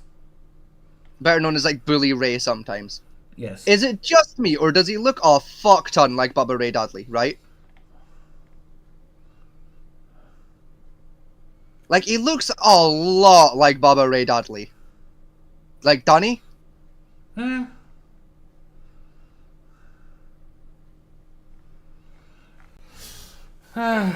Anyway, this isn't. I mean, from this, I got worries a bit with this guy because he seems to be. He's basically a personal injury lawyer. That's it. Mm-hmm. Although, according to his awards, right, if we go back to his award page, right, he's won selection for Super Lawyer 2012, 13, 14, 15, 16, and 2021. What happened between 17 and, like, 19? What happened in those years? Named top lawyer by Desert Campaign magazine. 10 over awards. National Trial Lawyer Association top 100. American Society of Legal Advocates. Top 40 under 40. National Academy of Personal Injury Attorneys. Top 10 personal injury attorneys under 40. Probably if he's a trial lawyer, that means you can't technically do criminal law cases. Yeah. You can't get that unless you've been in the civil court. Yeah, outside civil court and criminal court. But he's pretty much only allowed to be. He's state attorney in Arizona and Clark County. Yeah, it's like Arizona and that's it. Yeah. Like. Which means his knowledge is going to be very limited because Arizona's laws are very different from everywhere else's. Yeah. They're also, from what I remember, fairly straightforward laws. The art up to until you get a corporate level. Yeah, their corporate laws are fucky. Yeah, corporate ones is where you get the issue from.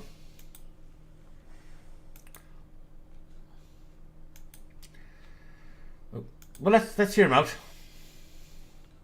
See what he's got to say for himself. You know, looking. Yeah.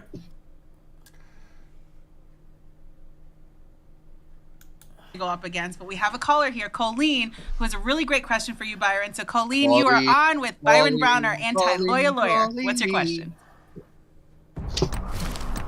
We're begging of you, please don't take our cake.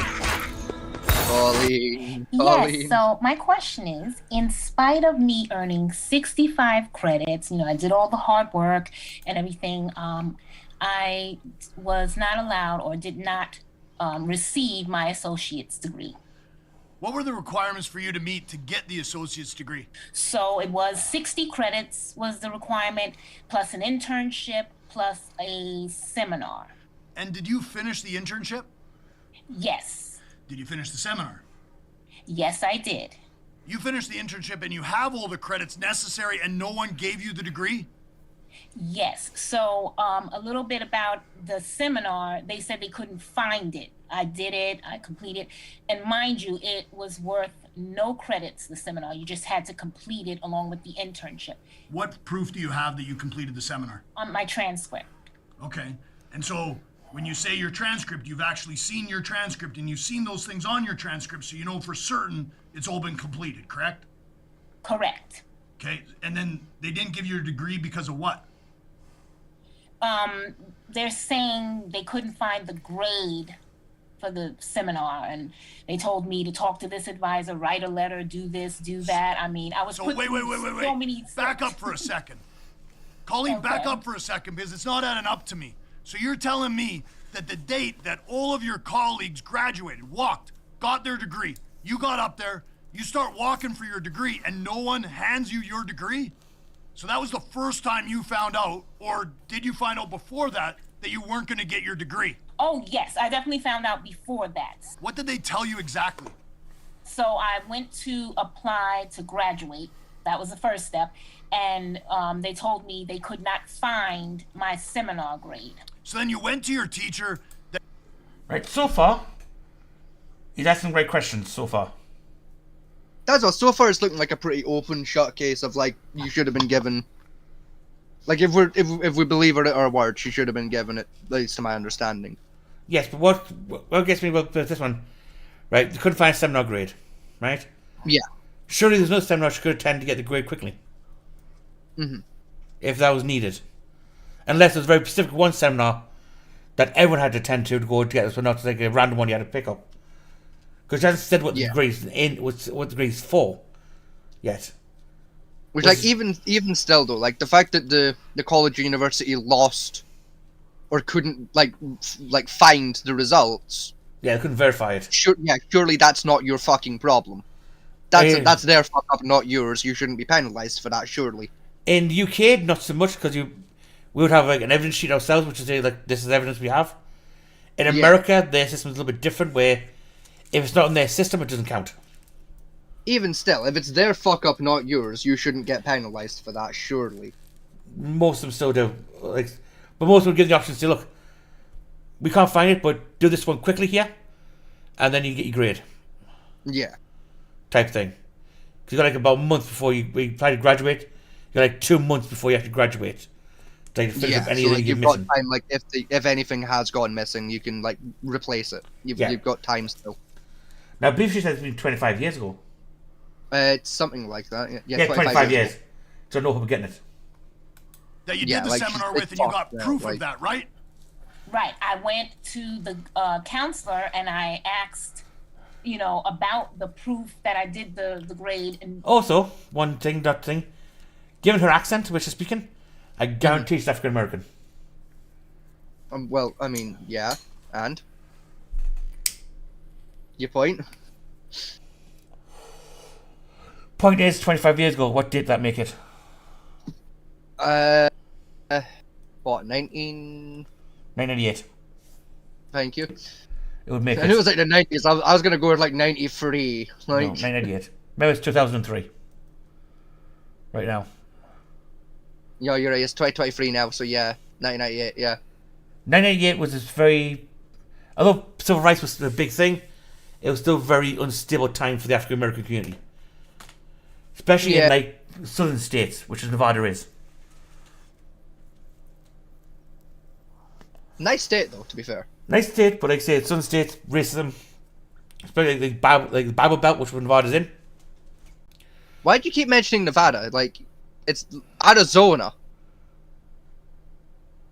I don't know why. He's got the bird in Arizona, not Nevada. Get this shit right, bro. Because according to other pages, he's licensed to practice he's got an office in Los Angeles, which is Nevada. Yeah, Phoenix, Arizona. Yeah. He's got one in Los Angeles as well, which is Nevada state. And the fact that LA's not in Nevada. Las Vegas is. Oh, LV. You were saying LA. Was that? LA's Los Angeles. Yeah, LV. Yeah, Las Vegas. There you go. Yeah, which is in Nevada. That and Chili's cases coming in Nevada, which I was looking into the other day. Right, fuck me, gamer. Come on, fuck you. I know it's America and their geography is weird, but It is. fuck's sake, get the basics right, man. Come on. Because no, it's right. Whenever we mention like Nevada and Arizona, you always think like middle of the country for them two states. They're really not. No, it's basically just at the bottom of California. It's like Florida territory. No, it's not Florida. It's California. You've got like California, Arizona, Nevada, then Texas. It's still like Florida, because like Florida's like just a little bit farther south, like southeast. No, remember California's on the west coast, Florida's on the east coast. Yeah. If you go like southeast of Texas, you hit Florida.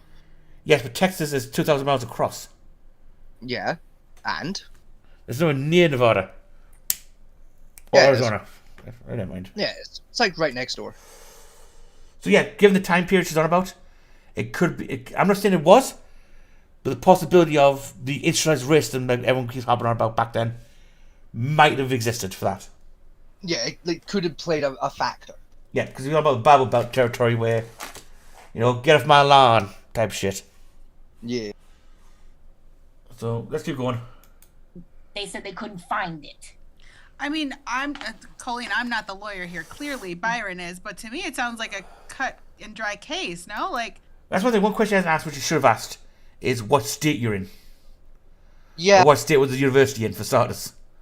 I mean, I would assume, like, if you called into the show, there's, like, a screen questionnaire you gotta go through over the phone to establish those facts ahead of time, I would assume. Yes, but he doesn't know the case. She does, but he doesn't. So he's supposed to hit his case fresh. So that's one of the first questions the lawyer would ask is, where university, where was it? Just don't know what my legal advice would classify as. Because it would be civil or criminal or... Because university has some special like regulations around them, some of them. Yeah. Like MIT has a weird one because it's...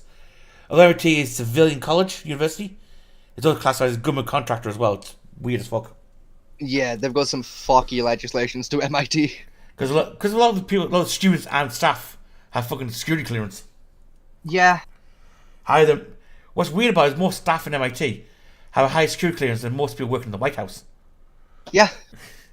Or the FBI for that matter.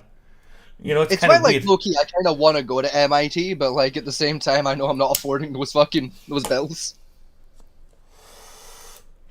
Well, it sounds like a they problem, not you. Yeah. Right, but like... I think I'm too old to get a scholarship, too, sense No, you're not. Is, unless, Colleen, I'm misunderstanding what you're saying, you're telling me that an educational institution of some magnitude or size just lost your transcript, and because they lost your transcript, they won't give you your degree. Correct. Case closed. Case closed? I mean, Colleen, if that's what happened, whenever you signed up to go to that particular college or university, you essentially entered into a contract with the college or university. If you do X, Y, and Z, if you do the credits, if you do the internship, and you get your seminar completed, then you're going to get the degree. The part that doesn't make sense to me is kind of the whole thing. Like, it just doesn't add up to me as a lawyer. Is what you're telling me is that some post-secondary institution lost your transcript and or couldn't find your degree, but your transcript shows this, but you don't have your transcript, and they say they lost your transcript, but then you went and talked to your teacher, and your teacher says, yeah, she did the seminar, but then they still won't give you the degree. Now, how many years have passed since all of this has happened? Woo! Oh boy. Okay, so I feel like you're going to tell us a really long time. This is going to get interesting, right, Donya? This is going to get interesting, is right. This has been 25 Colleen! Colleen, that's a problem right there. That's a huge red flag for me. Are you telling me in over 20 years, this university has refused to give you your associate's degree despite you having all this proof that you've satisfied everything? Yes. Colleen, that is a quarter of a century. Yes, it's haunting me. Oh my God, it's haunting me. Byron, you look speechless. Well, it just doesn't add up to me. Like, usually when something like this happens, there's usually something that, in this particular case, Colleen hasn't done. Okay. And I'm not saying that she's not telling me the truth, but it doesn't add up. What you're saying, I mean, these post-secondary educations, like, they're in it, whether they say they're for profit or for not, they're for profit. So to do this, to literally breach a contract that they entered into with a student and not award that student the degree is completely unfair. But then the fact is that Colleen spent, I'm assuming, tens of thousands of dollars. She spent hundreds, maybe thousands of hours studying. She did an internship, she did a seminar, and then she just sat on her hands for over 20 years. So Colleen, this is the thing. You did the hours, you spent the money, you did the internship, you did the seminar, and in fact, that you waited then over 20 years still to either hire a lawyer or do something about it makes me question some fact that maybe you're not telling me or maybe that you're overlooking. But if what you tell me is true, then you should go to court and you should sue that post-secondary institution for your degree. You say that you know the transcript exists, you knew the professor that you did the seminar with, you know that you completed your classes and your internship. So that would be the proof that you have to give to the court to prove to that institution breached the contract. The problem is so much time has passed. I don't know what state you're in, but no state is going to have a statute of limitations that's going to let you file a breach of contract case over 2 decades having passed. So unfortunately, I think you're out of luck. I don't think that you've done anything, and that's the result of you simply not taking accountability for your own actions. It's up to you to fight for your degree. The fact that you've waited this long, and now maybe, and hey, maybe you have been trying to fight it up until now, but you clearly haven't done enough. And that's your own fault, unfortunately. Yeah, you said what state I'm in. I'm telling you, I'm in the state of confusion because I really just gave up. Like, back then, I was Okay, that's a good younger joke. then, and I was like, Right. Be honest. State of confusion. That's a good joke. That's a good joke, yeah. But as for his legal advice, let's go pure for his legal advice. Right. He's mentioned that he's got some concerns over her story. Yeah. I do as well, to be honest. Yeah, there's... Hearing the way she tells it, I'm worried. It doesn't add up, yeah. Because, like, in America, as in England, you'll eventually have what's called a code of conduct, which you agree to do as well. Right? Now, most of them are bullshit. Like, in a lot of America, if you have, like, right-wing views, you know, they can deny you shit just because of your political views. Which I think is bollocks, but there you go. That's the truth of the matter is. That's what it's... Like, I mean, it depends to say, but, like, especially, like, out in America, it's not really an enforceable contract. It's like a lot of companies these days, like, hire people with, like, morality clauses in the contracts. Yeah. And, like, that shit's not enforceable due to fucking, like, freedom of speech and freedom of religion and all those other rights, like, human rights that are applicable across most US states. Now, you're talking about England, right, before people get confused. In that fucking unjust dismissal case. And both you get confused on. England does not have freedom of speech. Correct. Or freedom of religion, by the way, if anyone knows anything about it. Yeah. What we have is implicit speech, which basically allows us to criticise political figures. That's about as far as it goes. We technically have freedom of speech to an extent of, like, you can say whatever you want unless it upsets someone, then you're probably going to go to jail. But, like... For proof of this, look at, go visit Count Dankula's YouTube I would just say, page. like, the Count Dankula incident is prime evidence of, like, what's wrong with our country. And he took that all the way to the Human Rights Tribunal at the UN. Not the UN, The Hague. Yeah. He went over to The Hague for his. And he still lost. No, it's The Hague still has under advisement for the human rights violation. Yeah, but, like, he still didn't get the dog back, so, like... No, he's got the dog. How did he get the dog back in the end? The dog never took with. They lost the dog. It was I thought they had the dog taken off them for a while because No. What he got was he found guilty with a £3,000 fine. On it. And what he does to stop the pain is he empty bank account. I've been put it offshore once I couldn't take that of all his money. Nice. And that just to piss them off. Smart. Yeah, but his case was police. It was the police went to the internet, found his video, took that video to a single Jew guy, rabbi, asked if he found it offensive. He said yes, and that was the base on the whole case. Yeah, which is just bullshit. Where he brought other Jews onto the stand and asked them, "Are you offended by this joke?" And they said, No, because you're saying Hitler's a fucking dog. Yeah, like Most Jews said, go angry at us and drop the fucking kids. It's not worth the squeeze. You're making people hate us more. And the cops wouldn't. It's like the 8-year-old girl who got a $10,000 pound fine for posting Snoop Dogg lyrics on a fucking I remember Instagram this. page. Yeah, Because it changed the N-word. And I mean, there Snoop was Dogg... another case really similar to that, like quite recently. Yeah, I think it was last year's actually for that one. It was them It was like lyrics. last year, like her best friend had died or something, if I remember rightly. And like one of her like best friend's favorite songs was like a Dr. Dre song or some shit. So like she'd put up lyrics on like an Instagram post or some shit. Yeah, it was a part of Dr. Dre song which on about honouring a dead friend. Yeah, I don't think I don't if I remember rightly, it wasn't like the N word was used, but it was like a suicide reference or It was like a murder reference or something in the lyrics that got posted, and that kicked it all off. Yeah, it was like I something don't like that. remember exactly what it was, but it was something along those lines. Like it wasn't a hate speech issue; it was like a distasteful speech issue or some Yeah. shit like that. And I think they got community service for that one. Yeah, I think she ends up getting like I remember it was like 3 things. It was like fucking a fine, community service, and something else. The probation, I think it was. For it. I think it might have been like probation. And like fucking, I mean, no, that's still getting no, it was- good. I think she's due back in court later this year for it. What was it? It was incite to violence. That was it. Incite to violence. That was the one. Because the song referred to about someone getting killed and other people taking revenge for it. Yeah. And they posted it as a incite to violence. Because Yeah, apparently which is because they said bullshit. the girl was being bullied. Is why she committed suicide, and they said it was she was offering incite to violence with the song. Yeah. That was it. Which is utter horse shit, but that's how England works.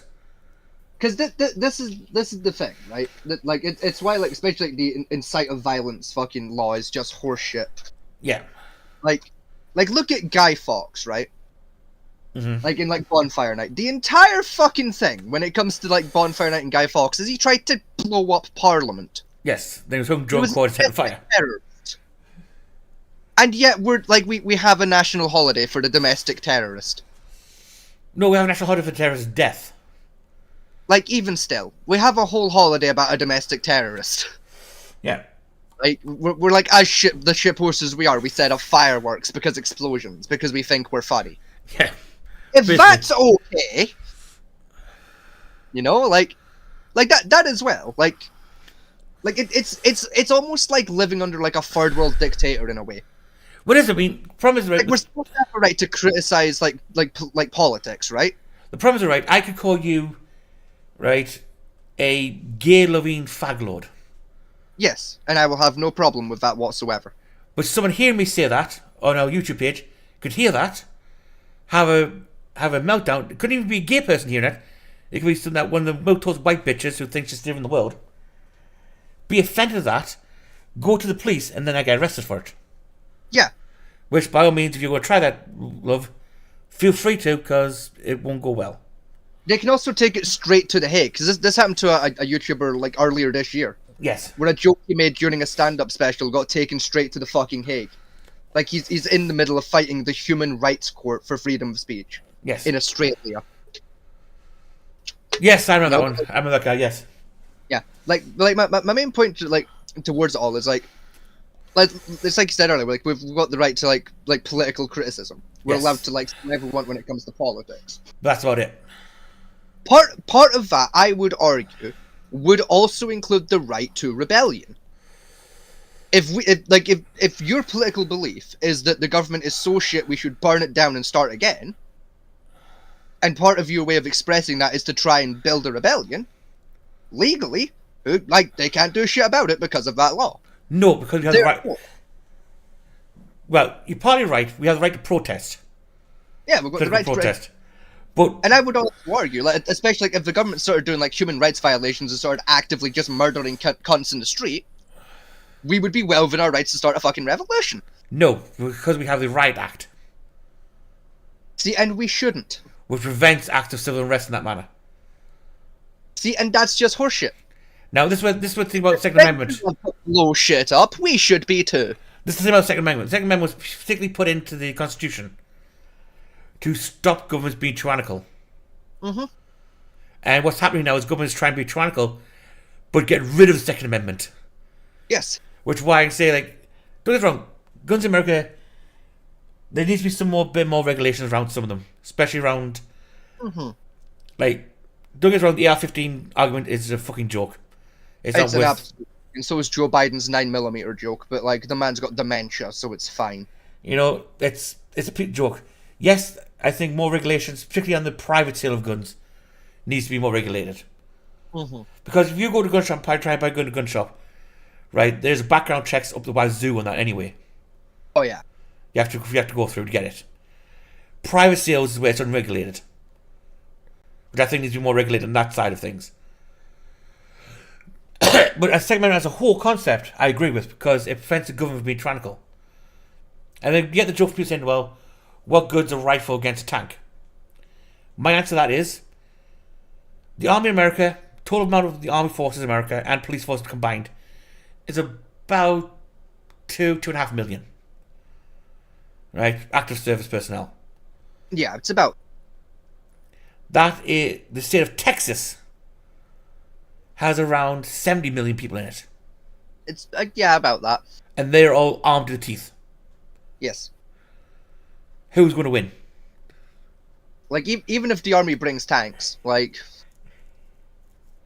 all I'm saying, like any motherfucker that's played Metal Gear Solid knows 4 hand grenades beats a tank every day of the week. If you played Metal Gear Solid 2, you know you can beat a tank with 4 fucking hand grenades. Not just that, right? Is you remember construction's a thing in America, right? And quarries are a thing, especially in the south.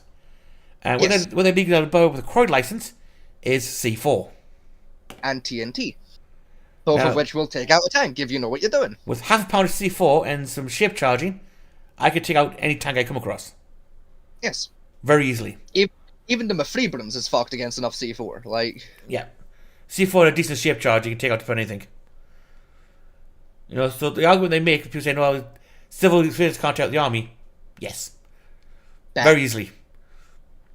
That's what those same motherfuckers that like, oh, civilians would never beat the army are the same motherfuckers that believe in the Walking Dead's theory of zombies managed to overthrow the fucking military. Yeah, that's If shambling corpses like beat the fucking like the army, but like 6 chuckle fucks and a cowboy survived for 15 fucking years. You know, like if you're willing to believe that and suspend your disbelief, you know, that alone is evidence that you're wrong. right. Where I see with the zombie apocalypse type theory is if the zombie apocalypse happens, say in Manhattan Island, right? You might lose Manhattan. Oh, yeah, Yeah, Manhattan's fucked, but like, But, I mean, after about 2 or 3 attempts of we're shooting the chest and not dying, hang on, bring out the minigun. Let's just make red mist. this is the thing. It's like basic military firearm training will have like will figure out the issue of how to kill a zombie in about 10 seconds.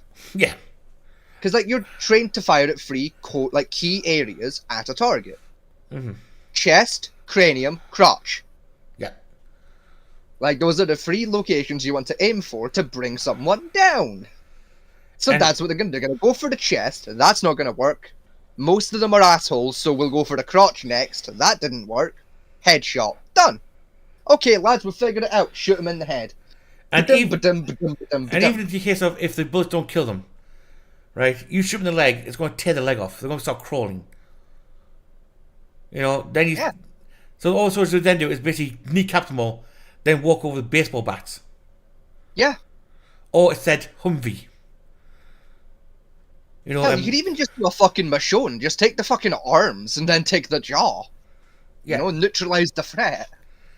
Or what most likely what the army would do is, you ever seen the engineering tanks? Yes. Drive one of those down the street. I'll do it.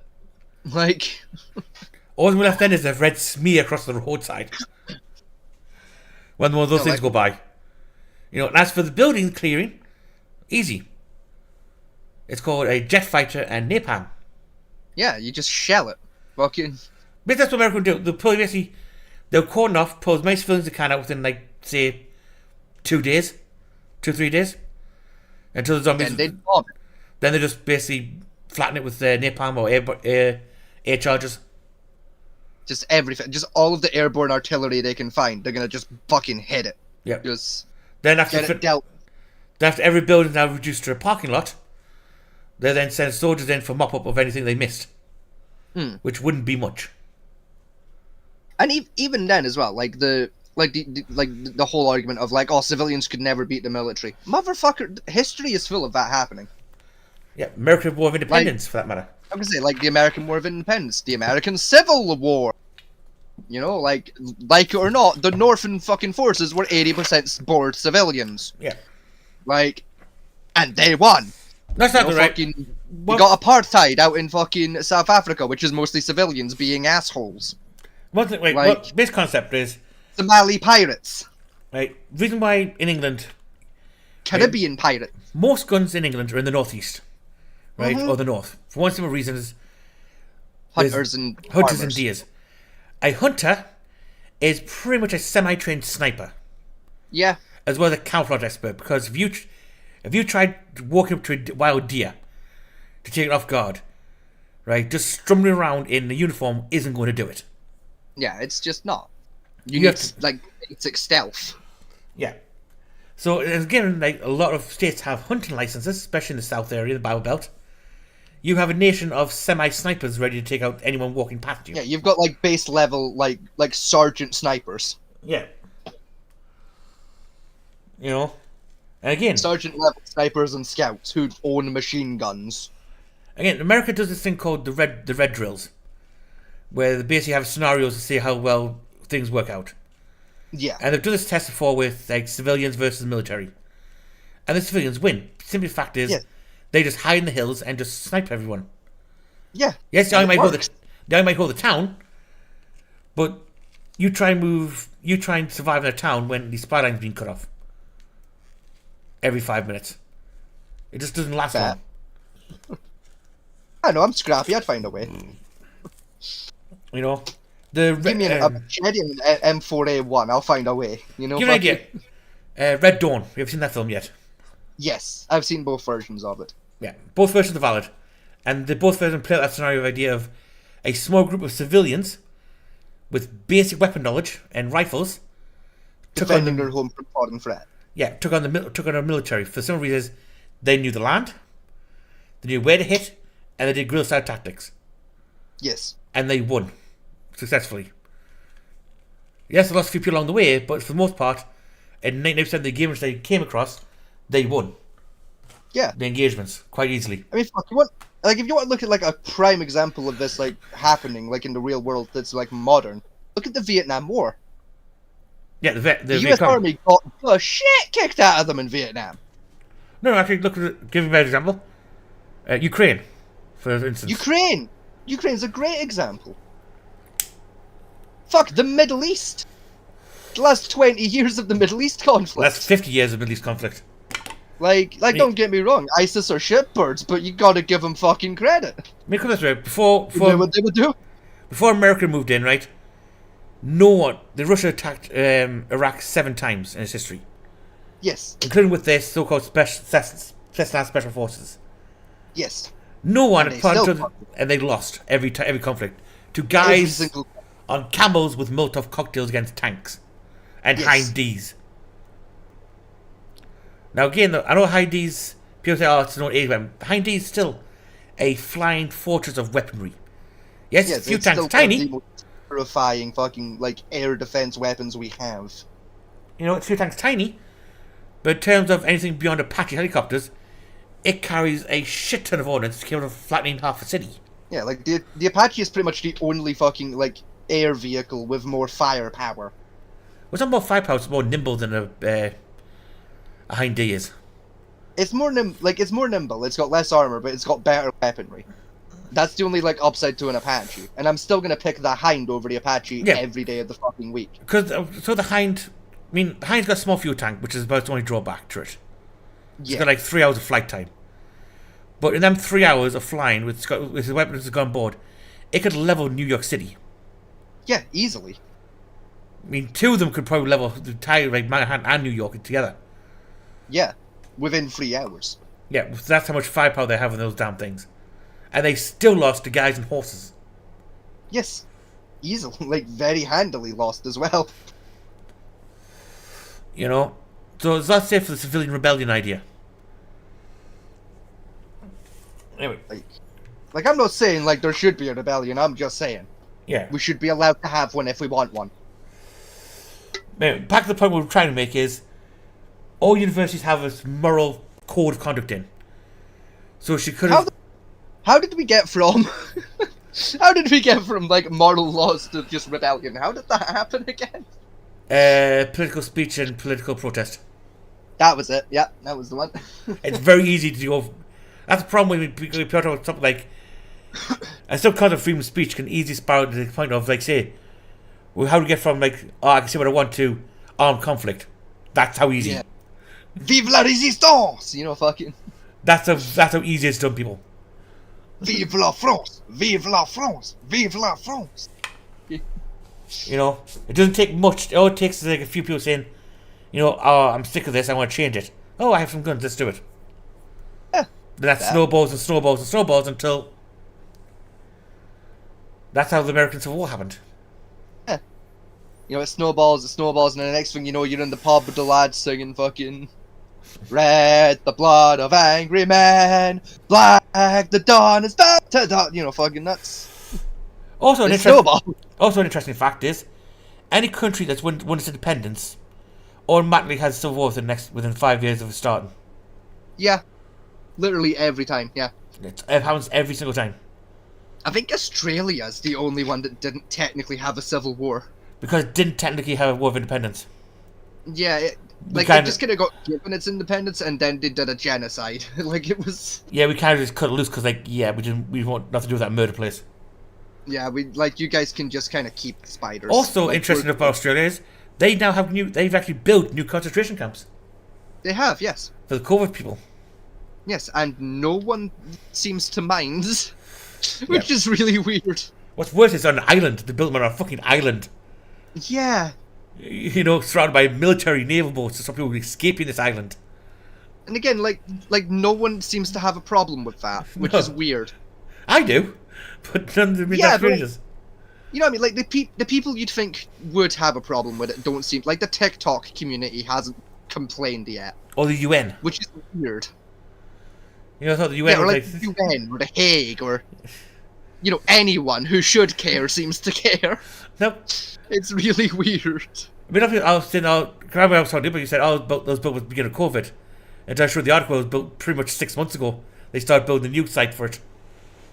Yeah, because I knew they'd built some like just before COVID kicked off. I know like they ended up repurposing them to basically be fucking plague islands for a while. Yeah, I showed the article they built a new one. Yeah, they built a new one, and it's like, what the fuck? Yeah. Like low-key, I think Australia might be turning fascist, and like no one seems to be noticing that like Australia's slowly turning fascist. Problem with Australia, concerning. Problem with Australia, right, is also has highest tolerance levels apparently of any other country. Yeah. It's the most woke as well. Directly. It's still just. Listen, I genuinely think they might low-key be turning fascist, and like no one seems to care. Low-key? No one seems to be worried about the Australians turning fascist. But the only thing that's more okay with what Australia's doing is when Hitler took over. Where he basically worked out the word for word from Mein Kampf and acted out in real life and no one batted an eyelid. Yeah. You know what I mean? Also, people, read Mein Kampf. It's a good read. It is low-key a good book. It is. It's not a correct book, but it's a good book. It's a good book to get an idea of mind of how one person's ideology of ranting ravens turns into an actual political ideology. Yeah, it's almost like a masterclass in how to just turn insanity into a good idea. Like it's weird. It's a good book. Anyway, let's get back to our lawyer guys. So far, yeah. I think this woman is I think I got a feeling that what she's saying to him is she broke a moral conduct code. Probably, yeah. Oh, real quick before we continue, just on the Goodreads thing. I've been trying to track down a copy of Machiavelli's The Prince. Have you? You would not believe how much of a ball ache it is to get hold of that book. It is one of the wisest about it, especially in England and that. Like, you know, the church banned it like years ago, and they still Yeah. haven't technically revoked that ban. They called it the Devil's Book. Mm-hmm. And one of the few books they went hard on to get rid of. That's the thing, like it's on Amazon. You can get it delivered, but it's expensive. It's like 60 quid. Yeah. So it's a very good book to give a read out of. Because it literally tells you how to run a country Yeah. as a monarch. And like I want to read that because I play a lot of like strategy games, and I feel like it would be like good for learning strategy games better. You know. Can I find an e-copy somewhere? See, I mean, I've got a website from that. Like, it's where I got my original copy of The Art of War. Yeah. Said website's being iffy with me at the minute. Their servers are poorly. It's, So, like- anyone interested in history, like monarchical rule of history, read Machiavelli's The Prince. It's a very good read about how the mindset of... I mean, Machiavelli was a political thinker at the time. He was, yes. And it gives you a good mindset of how... Because one of the quotes I do love from his was, someone who attains their power through difficulty will keep it easy, whereas someone who attains their power through ease will find it hard to maintain. And it's 100% true. Yeah, it's a very... Given the concept of how our political system works, it's very poignant, to be honest. Yeah, I mean, fucking... It's like, look at like the last, 4 prime ministers of like Great Britain? Yeah. It's like They- we've gone like fucking 10 years without a fucking general election. A decent one anyway. Like, yeah, like... It's like we put the Tory party in charge and then like every fucking minister after has just been shit. Yeah. It's been people with good ideas but no fucking clue how to actually implement those ideas. Give you an idea, right? And all we do is just fucking bully them for being shit until they quit. Give prime example, Donald Trump. Donald Trump, yeah. He did not get prime presidency at any way of ease. Everyone was against him. Hmm. The media, the whole lot was against him. Yet he implemented some decent policies He did. over his tenure. You know, like... I mean, there was lots of attempts to get rid of him, but None of them he worked. endured. Yeah. Look at Joe Biden. He got the presidency very easily. Right? And I still don't understand how he won, but he did. he did. He won very easily. And look at the policies they've implemented. America's got Yeah. worse in 4 years. It was like 3 Fuck years. off. Joe Biden's not been in... I was gonna say, he's not been in power 4 years, surely. Yeah. It's been like 2. No, it's surely. gone for 4 years. The Jesus Christ. election cycle's about to start. You're right, it is. It's getting close to election cycle for them. It is, yeah. Yeah. Fuck. 'Cause remember It when- only feels like 2 years. He's done so little, it feels like 2 years. Yeah. 'Cause remember one thing we're going to cover is the American debates. Yeah, The you're debates right, on this yeah. summer. Yeah. And It's like, see, especially compared to like Trump's 4 years. Yeah. Biden's done so little, like it genuinely feels like he's been in power for like 10 minutes. Mhm. Like, right? 'Cause he's done fuck all. They say when you try and think about, most people assume the Tories won't be in power for 5 years, 5-6 years. Yeah, I know. It's been like a decade and a half. About 12 years they've been in power total now since the last election. Proper Yeah. general election with Brown, Cameron, and that twat from the Lib Dems. Oh, Nigel Farage? That was UKIP. Nick Clegg? That was Nick Clegg. Nick Clegg. I can never remember like who's who between Nigel Farage and Nick Clegg, who's with who. Yeah, no can remember either. I just remember both of them are shitbirds. It's like the joke if you say Labour, Commonwealth, and now Liberal Democrat Party. Yep, that's it. Yep, fucking Liberal Democrats. Literally who? Mhm. Fucking never heard of them. Fucking What was the policies again? what did they do? They're racist fascists. Oh, that makes sense. Fair. You know, we're for the working man, but we won't be rich as well. That's basically Yeah. Liberal Democrats. To be fair, you said like Labour's any better. Oh no, Labour's shit. I mean, Labour's kowtowed to the union, and we had Commissar Corbyn for a while. This is the thing that's like genuinely kind of sad about British politics. There's no good options anymore, are there? Like the Tories are shit, but they're also like the best option realistically, aren't they? Yeah, I mean, Because everyone else is just worse. I mean, the Tories are bad. I mean, basically, Like they're fucking cunts, but like all the other parties are either worse or just inept. I mean, Labour's now literally gone to Marxist communism, Yeah, they're full-blown communists. right? The Green Party, I Idiots. don't think they know where their arsehole is, to be honest. Yeah, they barely function anymore. Well, UKIP and the Lib Dems are halfway to fascist. UKIP's gone now. Yeah, UKIP like died, but like still. Lib Democrats are somewhere. Yeah, and again, they're basically fascist. I'm pretty sure they're going to some kind of secret compound somewhere. Yeah, the monster raving loony party never gets enough votes to come close. Yeah, even though they've got some decent ideas.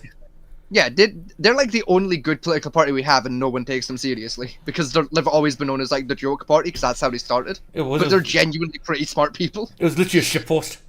It was literally a shitpost, and like low key, they're actually probably our best bet. But no one's willing to vote for them because they're just the joke. They got the EDL. Yeah, which. They're just Nazis. Yeah, I didn't want to say it, but like, yeah, they're They just are. Nazis. I mean, Scotland's They're better. literally Nazis. The SNPs are far from being Nazis. Yeah, At this which point. is depressing because it's why I'm so done with British politics. Every time we have and it'll be the same with the next general election. It's always the same two fucking parties that win every time. Yes. It's SNP for Scotland and the Tories for England. Yeah. Like- even the SNP. I still watch like the results come in live because like you know what, sometimes there's interesting conversations on the go while you're watching the number. Yeah, Rob. But I'm not watching for the number anymore because I know who's gonna fucking win because it's always the same two fucking people. I mean, when I was trying to, I like watch out for is Lord Wellyhead.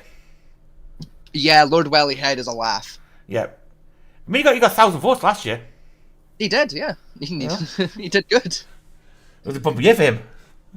Now, do you remember when when Boris Johnson took power and they were doing like the election then? Yeah. For like the mayor of London. You had fucking what was it? Was it like Lord Binhead and Count Buckethead? I think Yes. they were called. The two fucking Darth Vader cosplaying shit posters. Yeah, they're their own political debate on YouTube. It was quite a good debate, Yeah. actually. It was a really good debate, and both of them genuinely are really intelligent when it comes to politics and have really good ideas. Yeah. They're kind of like the Monster Raving Loony Party, but independent. Yeah, that's the They're problem. so cool. I love them so much, and I wanted desperately for one of them to become mayor of London over Boris Johnson. You know, if any city was going to be funny enough to elect one of those two, it was going to be London. But they didn't. London pushed out at the last minute, and I've never forgiven London for pushing out. To be honest, right, at this point, right, I think the stray cat behind the bins of Aldi will make a better prime minister than we've had lately. You know, like the cat that just lives at number 10 Downing Street? Yeah. At this point, we should just let him run the country, because you know what? He'd probably do a better fucking job. You know, right, I want... Like, he could fuck it up further than it's already been fucked up. So, you know what? I say fuck it. I say let the cat run it. I wish the Queen did what she was said she was going to do with the election. Was dissolve the government, put Princess Anne in charge, Yeah. to set Oh, form a new government. Oh, yeah. Princess Anne would have sorted our shit out so fucking quick. Oh my god. You don't fuck with Princess Anne. That woman is terrifying. She is. Even I'm scared of Princess Anne. Any woman who survives 6 IRA attempts, then beats up the fucking terrorists themselves. You know, fucking hell, I'll marry them myself. It's the fact that the Queen is like Princess Anne's the Queen Mother, correct? Or she was anyway. No, Princess Anne is the eldest Queen daughter. I thought she was. Who's the Queen Mother then? Queen Elizabeth. Who was the one before? Like when Elizabeth was in charge, who was the Queen Mother? What do you mean? Yeah, you got like the Queen, and then there's like the Queen Mother, who's the mother of the Queen, but like they got like something happened, and that's why they're not in power anymore. Oh right, she never got in power because George, her husband, Yeah, ran off with another woman to Germany. that was it. Her. Which one was she again? That Queen Mother. Who was she? I believe her name was Victoria at the time. Because like she's a terrifying woman. Like the Queen Mother was amazing. Princess Anne's again just a terrifying woman. Like I would let either one of them run this country because they just sort our shit out so quick. Princess Anne is the current Princess Royal, who's Yeah. who's in control of the armed forces. Fuck it. Let her run. Put her just dissolve the government. put Princess Anne in charge. Like, she'll sort it out in a week. Harry's in charge of the Navy. William's in charge of the Navy. I think it's William. Harry was That's what I technically mean. in charge of the Scotch Guard Yeah, until he decided to let his wife tell him what to do. ruin his life. Yeah. Yeah. And Anne was put in the Who's in charge of the Scotch Guard now, then? I think it defaults not Andrew. It's the other one. Charles the other boy. Can't remember Charlie? Technically, Charles is in charge of the Scotch Guard now. Technically, Yeah, cause like he's the king, but like, cause like there's King Charles, but hasn't he got like I want to say like a nephew called Charlie? no. I know there's a younger member of the royal family. I know. Because like they're not like in direct line, but they're like one of like the backups. I know Charles just took like over. King, he's a liver who's called Charlie. William took over Duke of Edinburgh when what do you call it? Philip died. Philip died. Now Charles has that title, so technically Yeah, he's in control of the Scotch Guard. Yeah.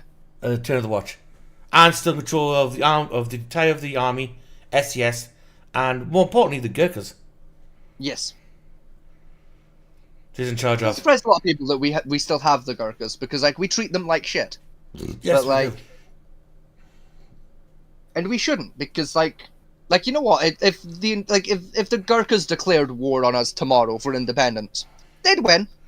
The independence, right? Well, the idea of the Gurkhas was, you served in the Gurkha regiment and you got British citizenship, Yeah. right? But the government wouldn't allow them to have it because their view was, why would we bring dangerous people into the country? Because they protected the country. Yeah, which what Anne's fought for and won their right for citizenship now. Yeah. So anyone who works, because technically our Gurkha regiment is made of people from Nepal, which is a foreign country. Yes. Although still part of the Commonwealth as well, oddly enough. It's weird.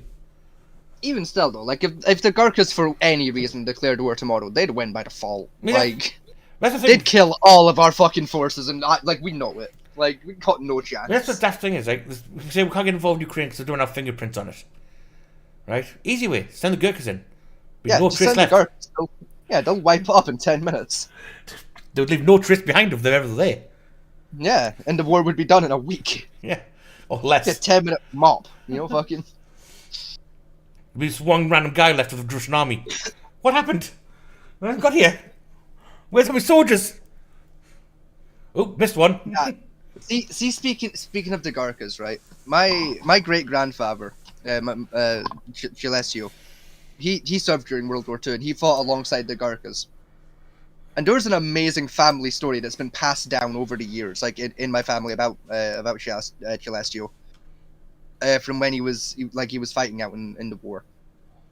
I think it was while he was in Burma, and it was like he'd been out in the jungle for like fucking weeks, right? Hadn't fucking shaved or anything, right? And he was crawling through the fucking jungle, right?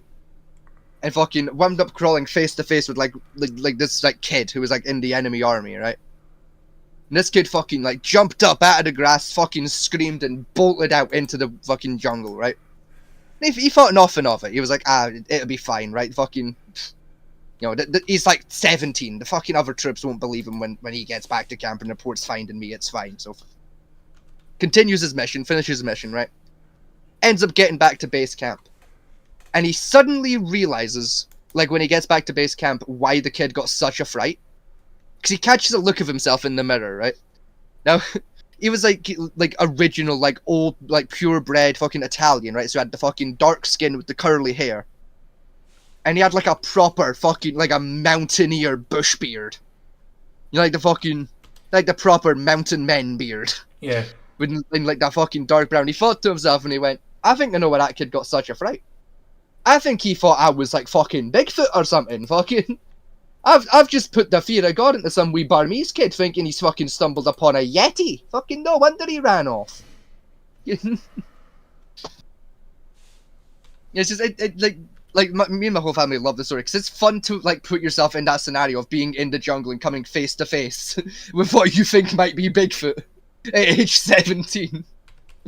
And Bigfoot's holding a rifle, you know, like you'd shit yourself, wouldn't you? Are you trying to like spell Gurkha? I am, yes. Gurhka.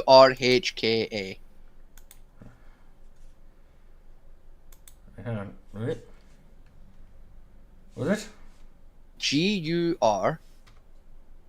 HKA.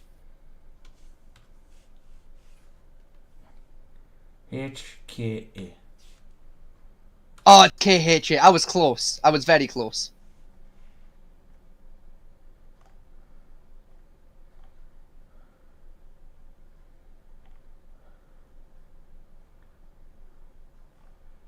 Is it? Scroll up, you've just gone past the channel. The official channel for the Gurkhas. There you go. Let's find the video. You try to find like some footage of their basic training. Yeah.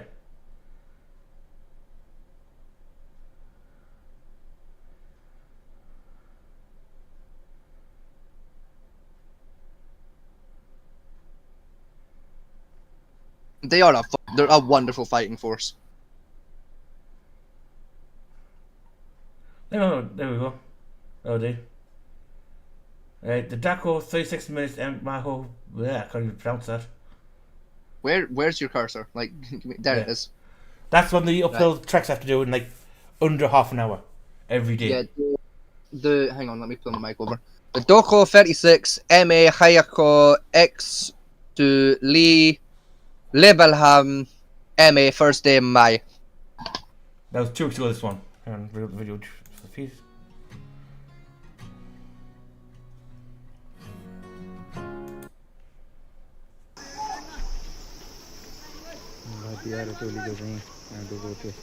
And that's like 80 pounds in their back. And to the Gurkhas, this is an average Tuesday. Look at the speed they're getting while carrying 80 pounds as well. Like, it's terrifying. 80 pounds and 8 pounds, and they're high enough to cause hypoxia. Yes. And anyone who's not used to the altitude. I mean, most people And they're doing full pelt. most people in England will require oxygen masks at this point Yeah. to just the altitude levels. I'd be fine. Good idea. Remember Grand Tour went up the volcano Yes. and almost killed the cars? Yes. They're higher. Yeah. Listen, I'd be fine. I couldn't go for that long carrying that much. I get full like sprint, but like. I don't want to I stop. feel I like mean, 10 minutes. there's less than 36 minutes. Yeah, I It's could do still like fine. 10. So remember, the road, a bit where they train that people is already enough to kill most cars Yeah. from like lack of oxygen, and they're climbing. This entire race is uphill.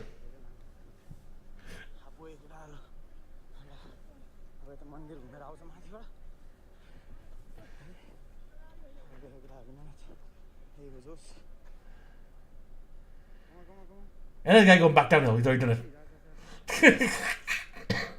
He already got to the marker, you know, he's beginning his downward climb, you know, like.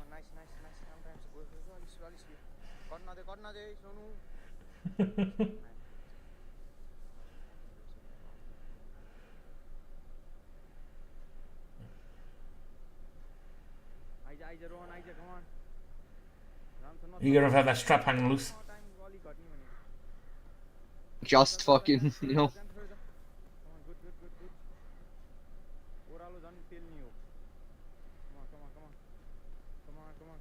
Yeah, I couldn't do this. Pussy. Well, sorry, I could probably do it in about 2 days. Pussy. You tell Out me. of shape, that's your problem. Eh?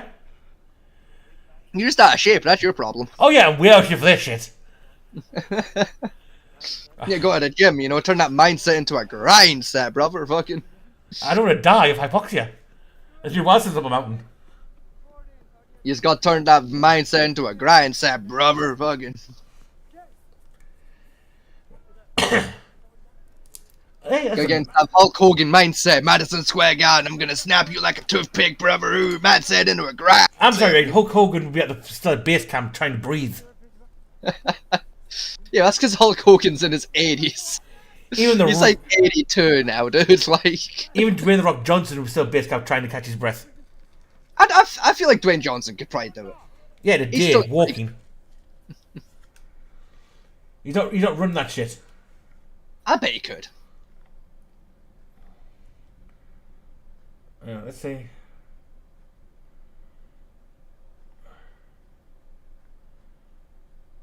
There's a beep test. God, I fucking hate the beep test with a passion.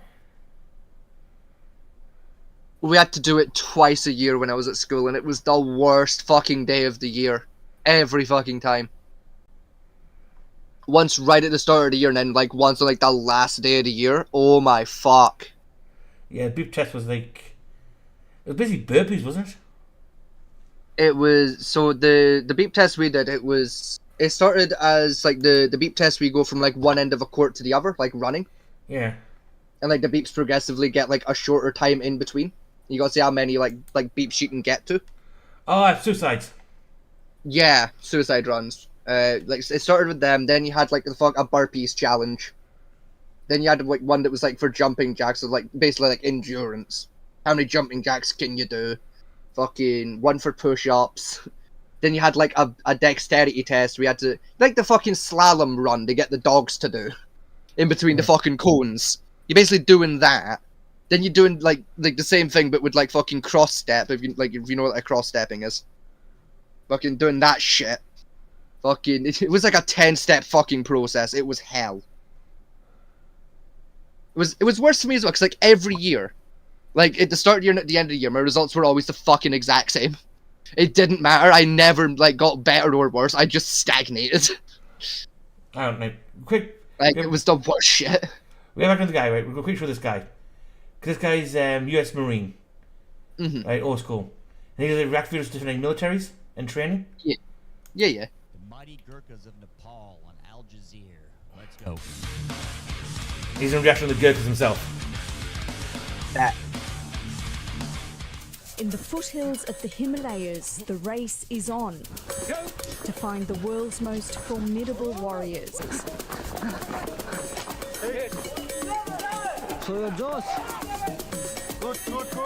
What do you guys think of that pack run? You got it sort of strapped to your shoulders and you got strapped to your head. I'm sure they could afford backpacks. I'm sure they could give them some old backpacks. You know, keeping those kind of traditions is what makes the military fun. So they'll keep that going. They're not going to I don't be know the UK fun is army the right when they word. get there. But okay. But that's what makes these people unique, right? Probably makes them a little harder naturally. Because Insane! I think it's the right word you this want to thing put. to their heads. You got to be a little bit more, have a little more oomph than the normal Joe. Fighters so ferocious, they took on the might of the British Army. And one, I might add. Few will make it. I think what they're doing for selection, I guess, to go to boot camp, is what I'm going to call this, looks outstanding. You know, instead of just saying, okay, run 3 miles, do pull-ups, do sit-ups, this is really going to test your ability, because now you got to run with some strength, with good cardio, right? And to be able to do this effectively. Now, how they set the standard for time, I don't know. But I think this is great, and I suspect they get some really Yeah, outstanding you didn't die of a heart attack. Gurkhas That's out of standard. this, and some UK soldiers out of this. You're still breathing at the end of it? Through blood, sweat, and tears, one You didn't need elite to get finds visited out by the what medic it halfway takes through. to Like join that's the how you world's passed. You didn't fiercest ask for the medic. fighters. Morning, Byru. These boys are about to face the toughest 10 days of their lives. Recruit intake 2020 central selection ma. Maswagat Kachu. They've beaten thousands of hopefuls to get here. Yeah. These people here are not in the regiment yet. They're about to be selected to join the regiment. This is them on selection day. Yeah. Now, to get this point, they already have the capabilities of a standard British soldier to get to this point. So still quite well trained cardio and muscle-wise and combat-wise. That's to get to this point. To get past this point, well, let's see. Gotta be made out of different shit to get past this bit. Yeah. Most special forces would wince at this point. Timruko Pakka Mauka. I put. I'm not sure of the total selection criteria, so they beat thousands of guys to get here. Now they got to make it through this test to get to the next test. If you guys know, put that in the comments, what the ultimate attrition rate on this is. So between the guys that don't make the cut to get to this part of it. I think it's 70%. It's about 70% just to get to selection. Out of that, around 70% failed the first. Then 82 failed the second, and then 95 failed the final selection. Yeah, it's only, I think about 500 people there, and they might take 50 if they're lucky. Yeah. So under 10%, which is a hell of a failure rate. Yeah, it like varies year to year. Like sometimes you get like up bumper to crop. about 100 people get through, but You may get a bumper crop, as they call it. I think if you look at it, even then, like, the real statistic to take from it is like those that get through all three tests and get into the Gurkhas, because that works out to about 5% of recruits to even get to that final stage. Yeah. I mean, considering like the drop rate for Navy SEALs is 59%, I think. I think it's about 79% of recruits get through to the Navy SEALs. Yeah. SES, I think, is 32. Yeah, 30% of applicants get accepted into SAS training. Yeah. Of those, about 15 pass, like with like full colours, get through the training and get accepted into the SAS regiments. And the other ones have to do another year about. Yeah. I think one I can say is the British Paratrooper, which has a 71% failure rate for the Power Regiment. See, but do you know what's kind of weird about the Parachute Regiment, though? Mm-hmm. That's where majority of SAS troops end up starting. Mm-hmm. Majority of like the SAS soldiers do like initially are just Green Beret paratroopers. Yeah, so the Paratroopers then move on to SES. Because when people think Paratroopers are Air Force, they're still Army, the Paras. Yeah. They're part of the Air Force, oddly enough. They're part of the infantry. So, to get this stage, I would say... That's why most people start in the Green Berets and then move into the SAS. Because the SAS is similar, because they're the special air services. I think this stage, these kids are about paratroop level on endurance and skill-wise. Probably around about, like maybe a paratrooper sergeant. Yeah. Lieutenant at a push. So they're about to be wheeled out to SES standards, then higher than SES standards in order to survive it. Yeah. Like those that are like likely very to pass high, the they test really will have get, a like, select. lieutenant at the lowest. Yeah. I mean, I think that Lieutenant lowest for those that are getting through. Yeah, he's a para. Yeah. If I remember rightly, you have to be No, he's not.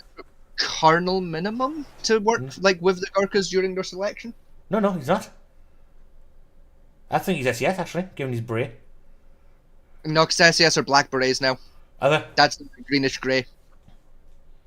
That's a green So, one. if I remember rightly, the darkened green is lieutenant colonel and up. It's like Green Beret command is usually like the darker greens. Unless he's a Marine. Like he could be Marine, but I think like most of the Marines wear red berets now. No, you're thinking of no, Power's very red. No, Paras are green. They Oh, changed it a few years ago. Your Green Berets are paratroopers now, and the Marine Corps is kind of split now actually for the UK forces. Some of them are red, some are green. It depends on their specialties. I think Navy's still red. I think the Royal Marines is green still, or green green grey. So Yeah, your Royal Marines are like, in fact, the Royal Marines are a very similar shade of green to his one. They're just a slightly lighter shade. I think it's probably para, given what he's wearing. He's probably like lieutenant colonel or higher. Yeah. He's He's definitely colonel because he stays by his patch in his arm. And that's... Oh he's colonel. Yeah, I've just spotted that. Active group of guys they choose from. Timo Chanko Keta. Bayant Daya. Hernahos. Kun Keta Safalhunet. Oh, you bastard, you moved. What? Oh no, that's the Gurkha patch. That's the show that he works with or That's in. Gurkha patch. I'm looking at his rank badge at the front.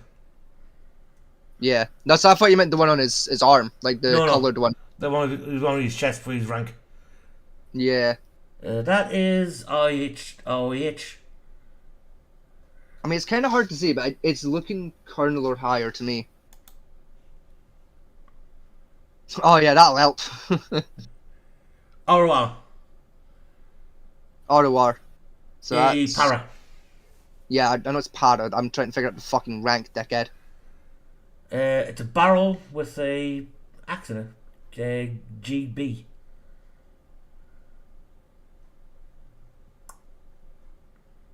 That's just a Green Beret insignia. Yeah. He's in charge of the section, so he's got to be at least colonel. Yeah, he's. Yeah, cause if I remember rightly, it's colonel or higher, in command to even be allowed to work with the Gurkhas. Never mind, Yeah. I guess, help out in the selection. So he's got to be minimum a colonel. and he's not officer school colonel. He's actual military colonel. Yeah, So he's rose like. to the ranks. He's earned his stripes. Yeah, because he's got to be what 30 minimum. I was at 40 minimum. 30 to 40ish. Like he's definitely an earned colonel versus an officer school colonel. Yeah. Many have trained for years to get here. Every test, every point, every second counts. So you must focus. I don't know if he's just being cute or if it's necessary. He's going to speak in their native tongue 1 second. Now he's speaking English the next second. Is that just for effect or what? I mean, these guys clearly can understand English. Otherwise, they probably wouldn't be in this unit enough. A second ago, he was speaking in their native. Respect, I think, is the word you come for with him, mate. Yes. He started the introduction in their tongue to basically put over the idea of you can't fucking shit talk me behind my back. I know what you're saying. That's that though. It's to establish that respectful dominance of I respect you enough as a people to know your language, so Yeah. I trust you to respect me enough to not be a dickhead. Yeah, and also he said, well, these kids would understand English, yes, but not. You're talking maybe second or third grade level English. Yeah, it's not like they're fluent or anything. Mm-hmm. Native you could tongue, talk now English. he's speaking in English. What do you guys know about that? I understand it's nice to speak in someone's native language. At the same time, you're joining a military that speaks English. You better have the command of it, right? Only the brightest and strongest will be selected. For the others, it will be the crushing end of a lifelong dream. Best effort, Dino Pacha, Super Commander. It's easier to get into Harvard University than to join the British Gurkhas. More than 12,000 boys Gurkha, applied bitch. this year, and the army is going to take less than 4%. She tried. Wow, so there we go. 96% don't get accepted. 96% And that's take the just, I assume, Yeah. We were close at 90. just to get to the training. So 12,000 people applied. They're going to take 4%. They're getting, and you look at these guys, you don't see any fat, lazy guys from the looks of it. So you're already getting a great pool to select from. I'll be able to get my parents out of poverty. Yes, but again, they're the 4% of the 12,000. Yes. That's going to go back by another 96%. Of that 4%, maybe Two, a full 3%. percent will actually get into the Gurkhas after the next two trials. No, 4% might get in. 1% might survive the training without any injuries. Give them a normal life and all the happiness they deserve. Look below The in rest the go home in a description. I bag. did some other Gurkha videos, and I commented on that. Because to be honest, unlike SES, you can get multiple cracks at trying the SES to get in the SES. Right, you get selected and you can try as many times as you selected for it.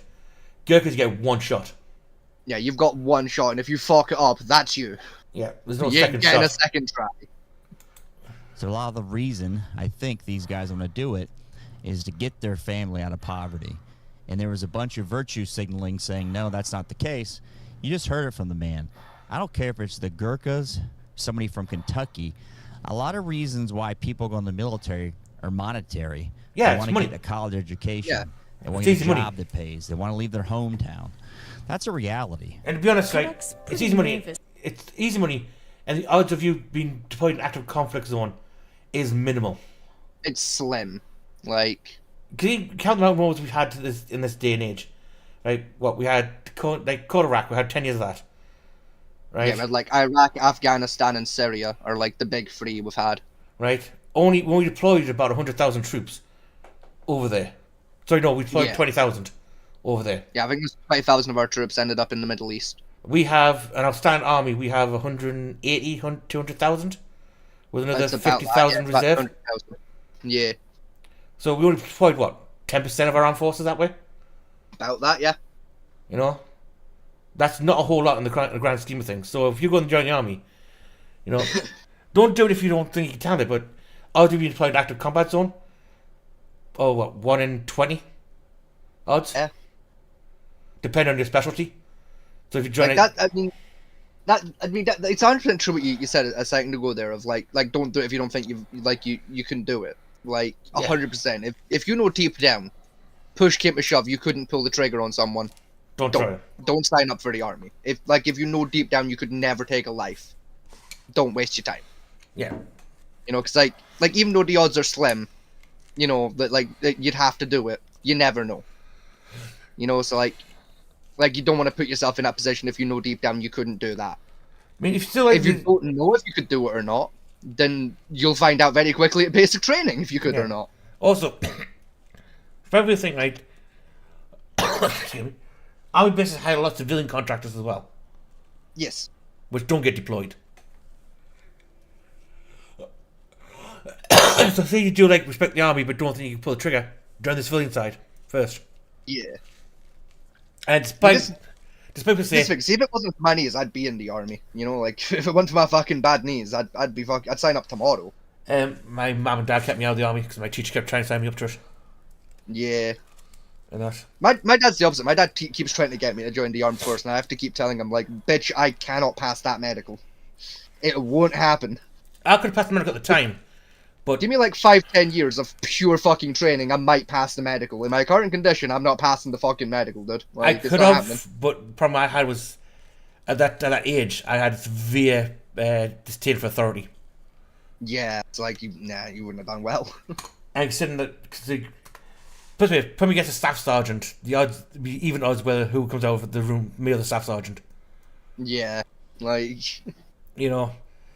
You would have been court-martialed within a month, you know, like. Against an average recruit who's there, you know, say a private first class. Even money, I'll probably walk out without any injuries. You'd be court-martialed within your first month. Yeah. They wouldn't even kick you out, they'd just fucking shoot you. I put in a box that's dropped into military zones for special occasions. Go over that way. There you go. There, look, food. Over there, they got food. Go and take theirs. You go, be free. Into the wilds with me. Be free. Like that scene of Resident Evil where they drop the grey guy out of the plane and they point towards somewhere. Yeah. The steel box. I would be me just dropping the case and behind the lines like, go that way. Be free. You can cause some damage to wherever you go. The fucking main theme to Doom starts playing, just fucking do fucking. Yeah, there's Doom ringing. Fucking the ISIS troops there, like, why do we hear boss music? Why is there a safe zone here? Do. Where's the ammo came from? Why is there a raid boss symbol over there? What the fuck's that? What's that LED in the sky? That fucking raid boss sign? What the fuck's that? Let's go find out. Oh fuck, it's a world boss run. Where's the half army gone? It's red mist. Oh dear. This is not a good idea. 1 minute you're eating a sandwich, next minute you're trying to figure out where fucking John went. Fuck, where's John? Where's the John? Fucking Gavin comes in, John's over there, and up there. Fucking John's dead. What happened? John sucked. The mist got him. Well, we heard this music playing, and all of a sudden the boulder came flying over the hill. The Balrog appeared from nowhere and took many a soul. Fucking. Look, there's Dark Souls player just naked running off the sword. You keep dodging everything. We can't seem to aim it. Why is this man naked? That's right. That's one of the bigger reasons why I wouldn't be allowed in the army. I would demand a sword. I would refuse to enter an armed conflict unless I was handed a sword as well as a gun. I don't care if it's officers only for a rapier. I want a fucking claymore. Fuck you. Give me a longsword and a fucking machine gun and let me work. As he runs screaming with a kilt on. Freedom! Oh, fuck that. Nah, I'm going in with the French maid's outfit. Like, I'm going in with a camouflage French maid's outfit. Just fucking... Oh, just terrorize poor bastards. Yeah, just a camo French maid's outfit and some cat ears and just scream ooh woo as I charge the enemy lines on horseback with a sword and a machine gun. And a massive fucking strap on just to really get to terrorize them. Oh yeah, fucking. So you know that scene in the new Planet of the Apes movies with fucking Caesar the monkey? He's fucking on the horseback with the fucking AK. Aye. That, but I've got the camel maid's outfit and some cat ears. Fucking. No, you don't get. You get no. You get sword. Well, you guys get machine gun. And you get the Moby Huge and a stick. Nah, bro, I want the sword. If I'm taking a melee weapon, then it's got to be a long sword or a claymore. You know, something I can fucking. To be fair though, right, the Moby Huge on a stick would probably do more damage than a claymore would, both psychologically and physically. It's a blunt weapon, though. I don't like blunts. Everyone knows that. I'm not a blunt weapon fighter. I prefer blades. Everyone knows that. Oh, here's the thing, right? I'm gonna check. Before we go through the video, I'm gonna test a question for you. Mm-hmm. Right. This is a degenerate question. Okay. So know it's come from already. Do you know what a butterfly is? A butterfly? Yes. Believe it or not, not to a degenerate level. No, I don't know a degenerate version of a butterfly. No. I know what the animal the butterfly is, and I know what a butterfly knife is, but I don't know a degenerate version of a butterfly. No. Hang on, I can't show the audience this. Okay.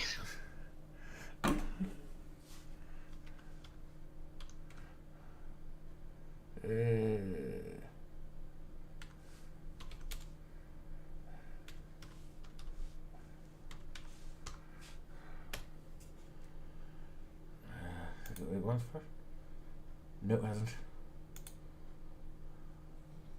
Sounding butterfly. You.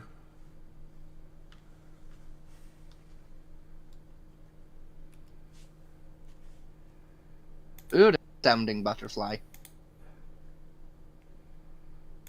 Urethral. The urethral sounding butterfly. Yeah. Will it show images of it or not? Probably not.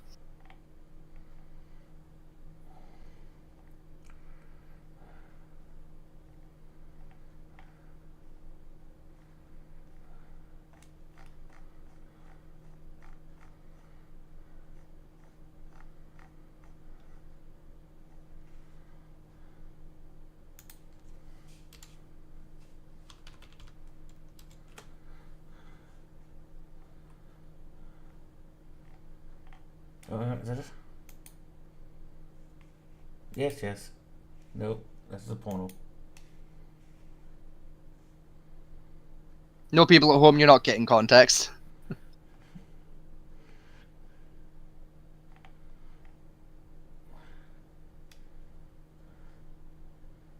Oh, come on.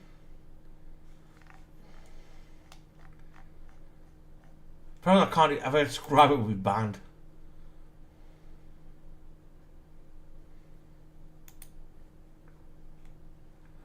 Right, just read that.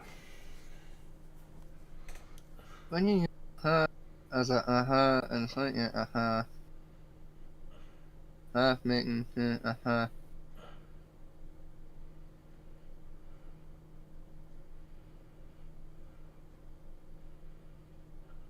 Okay. Is that good context or not? I mean, yeah. Like, fair.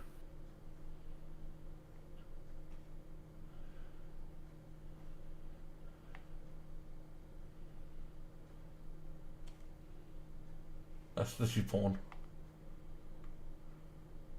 I mean, I've heard of worse shit in the world, so like, you know. Yeah, we're literally split the shaft in two. Yeah. And? No. Like, babe, that's entry level compared to some of the shit I've dealt with. Like, that's just nothing. I remember seeing it years ago. I was on there when there was like Channel 4 night special things about body modification. Like it's one thing that can't believe someone would willingly do to themselves, but apparently it is. What I'm saying is like there's a very strange community of men out there who willingly take dicks to the hammers to their dicks. Yeah. So like, you know. The B&M Pin Olympics for one thing. Yeah, they literally just like flop their dick onto a brick and then hit it with a hammer. And people at home, do not Google what I just Googled. Yeah. Especially if your parents are next to you. Bad idea. If your parents are with you, Google it twice. Like, don't tell your grandma to Google pearl necklace. The poor thing. Nah, don't tell your grandma to Google blue waffle. That's the real one. Like, you know. Himself. It'll be God, I miss blue waffle. Do you remember that shit post? Oh, I miss it. I miss those days. And then for my mother also. They were not good waffles, man. I miss it. Her only dream is for me to join the British Army so that I can give us a good life. So the next time somebody says that the Gurkhas want to do it because they're virtuous and they're brave men, do I think they are? Yes.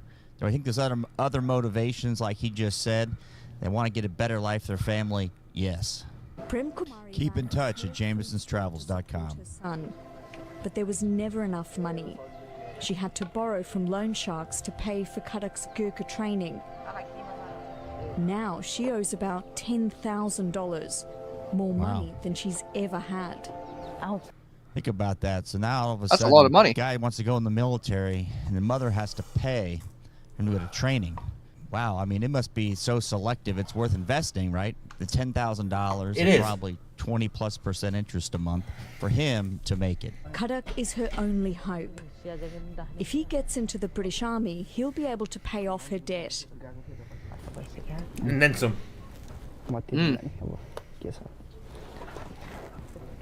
It's a lot of stress for a young man. So he's got to make it, or his mother's got to figure out a way to pay the debt. I'm sure it's not an easy process. $10,000.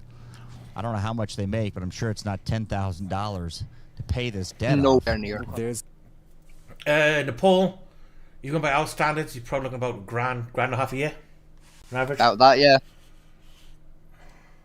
a lot of pressure. When I feel like quitting, I remember everything she sacrificed, and that motivates me to keep going. Boy, isn't that refreshing? You know, all these complainers and whiners you see in the media. Everybody needs a safe space and is a snowflake. If you watch the media, right? Somebody's got to protest about something when they go to the protest with their iPhone 11 Plus they just bought. This kid just wants something better for himself and his family. That is a breath of fresh air. All of this hope and sacrifice is about to come to a head. Finally, it's the first day of the physical tests. First day of 10, by the way. Yeah.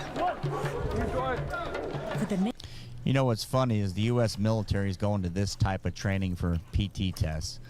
I saw recently the Army changed, and the Marine Corps did, where you're toting something, you're running, you're doing things, not just a run, pull-ups, and sit-ups. You're doing things that are more functional PT tests. So this is great to see them doing it. I'm sure they picked it up long before we did. What do you guys know about They that? basically Put it in the invented it. comments. Next week, these boys will run, jump, push, and pull their bodies to their absolute limits. 100 boys in the fray. I'm keeping an eye out for Rohit and Kamal. Just fly. They're off to a great start. Just They use fucking the fly. training Sprout wings and fly. Fuck you. Race after Get race, airborne, they're bitch. finishing near the top of their group. But the competition is fierce, and there's no margin for error. And some guys are just better at it than you. So you may train. You get a guy who's a stud. He's got great hand strength. He's got a high pain tolerance, whatever it may be. They just can go, especially on these runs like you saw. I've run with the guys, and I'm sitting there thinking, how can this guy be so fast on a 3-mile run? And they're just flying. And did we all train the same way? Sure. He's just faster and better.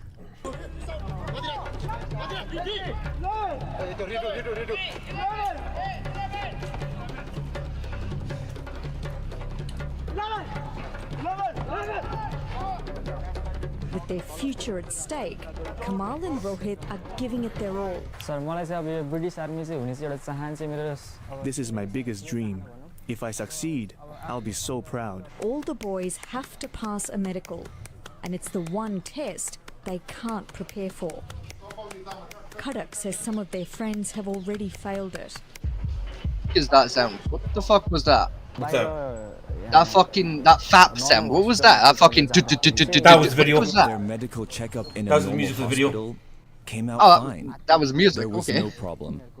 But in the camp, For some reason, they failed. Now, it could have been something like they've got scoliosis, right? They got flat feet. You know, they got something structurally which they think is going to be a problem downstream, which in general civilian life, no one cares. It's not something you get treated.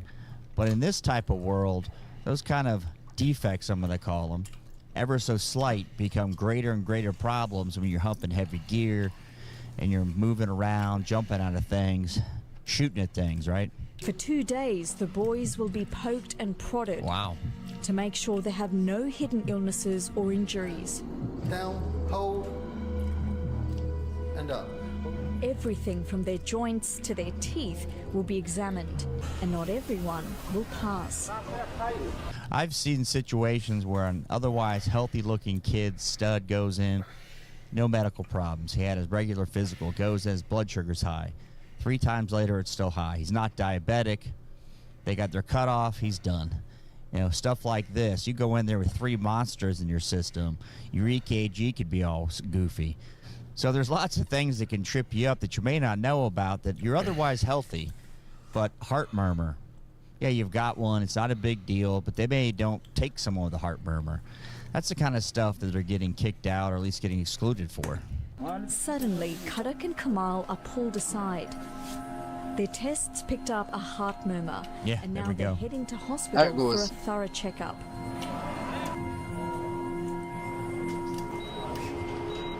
A lot of people have heart murmurs. The question is, how big is the murmur? Is it enough that they think it's going to be problematic down the road or with heavy exertion? And that's what they're going to look at with an echocardiogram. Let's see what happens to these two fellows. Doctors have to do an ultrasound to make sure their hearts are functioning normally. If they're not, the boys will be disqualified.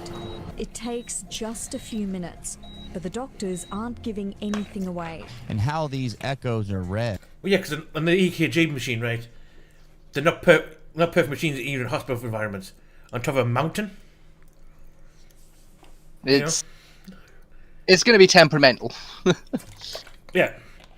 Especially when they spend 4 days doing physical activities. With low oxygen levels, that type of stuff. You're going to get a heart murmur. You know, that's almost guaranteed. Yeah, like it's par for the course. You know, like... But it shows how well they're taking it. I mean, they took him straight to hospital to get a checkup on the heart murmur. Saying heart Fricks, defects. they were worried they might have a fucking heart attack there and then, you know? It was like, if he dies, make sure it's at the hospital. Like, down they the can mountain. res him there. We can't res him here. Fucking... And right, these ultrasounds are read. It could be slight murmur, moderate murmur, undetectable murmur. So there's some variation even in who reads the thing, right? The uncertainty is excruciating. If they fail, they'll have to leave immediately. I'm really hoping that both Kamal and Karak have passed. But at the gate, it's clear the news isn't good. I'm so sorry, Karak. Wow. I've known guys that in the U.S. military, if you've got a heart murmur, you can get a waiver. Now, to what degree the murmur is, I don't know. But they may take 0 murmurs. They may be taken if it's a certain size. And I'm no expert here, but that's a shame these guys didn't get to the next step, right? Prolonged, intense exercise could cause sudden death. He can never be a soldier in the British Army. What do you plan to do? Now I'm planning to go my home. That's it. That would be gut-wrenching. Not only you want to go in the military, but you had a medical defect, right? But if you trained for 2 years, then you find out you got a medical defect. So you have to ask the question here, does that medical defect affect him? Because he's been training for 2 years. You know, but there's a standard. And if you're outside the standard, unfortunately, in this case, he's gone. Back in the camp, Yeah, Kamal is... What this guy's failing for me to realise, I'm sorry, is like, he's trained for 2 years at low altitude. Which is probably what's caused the fucking heart murmur in the first place. Yeah, but you can see you can do all the training once down there and it'll be fine. Right? You put on top of a mountain where the oxygen is like 5%, 10% to what it should be. That heart murmur is going to cause an explosion in his chest. That's what he's failing to realise is he's not taking I don't feel of him seeing most militaries. Most militaries train on flat lands. Very rarely they train mountains. Right? So you're not taking that factor into account. The fact is, they're on top of a fucking mountain. They're like halfway up Everest kind of heights, you know. Like, pretty much, yeah. I mean, the top, that village you saw in the beginning, that's like the top of the Andes. Yeah. You know, one of the highest mountain ranges in the planet, where Everest actually is.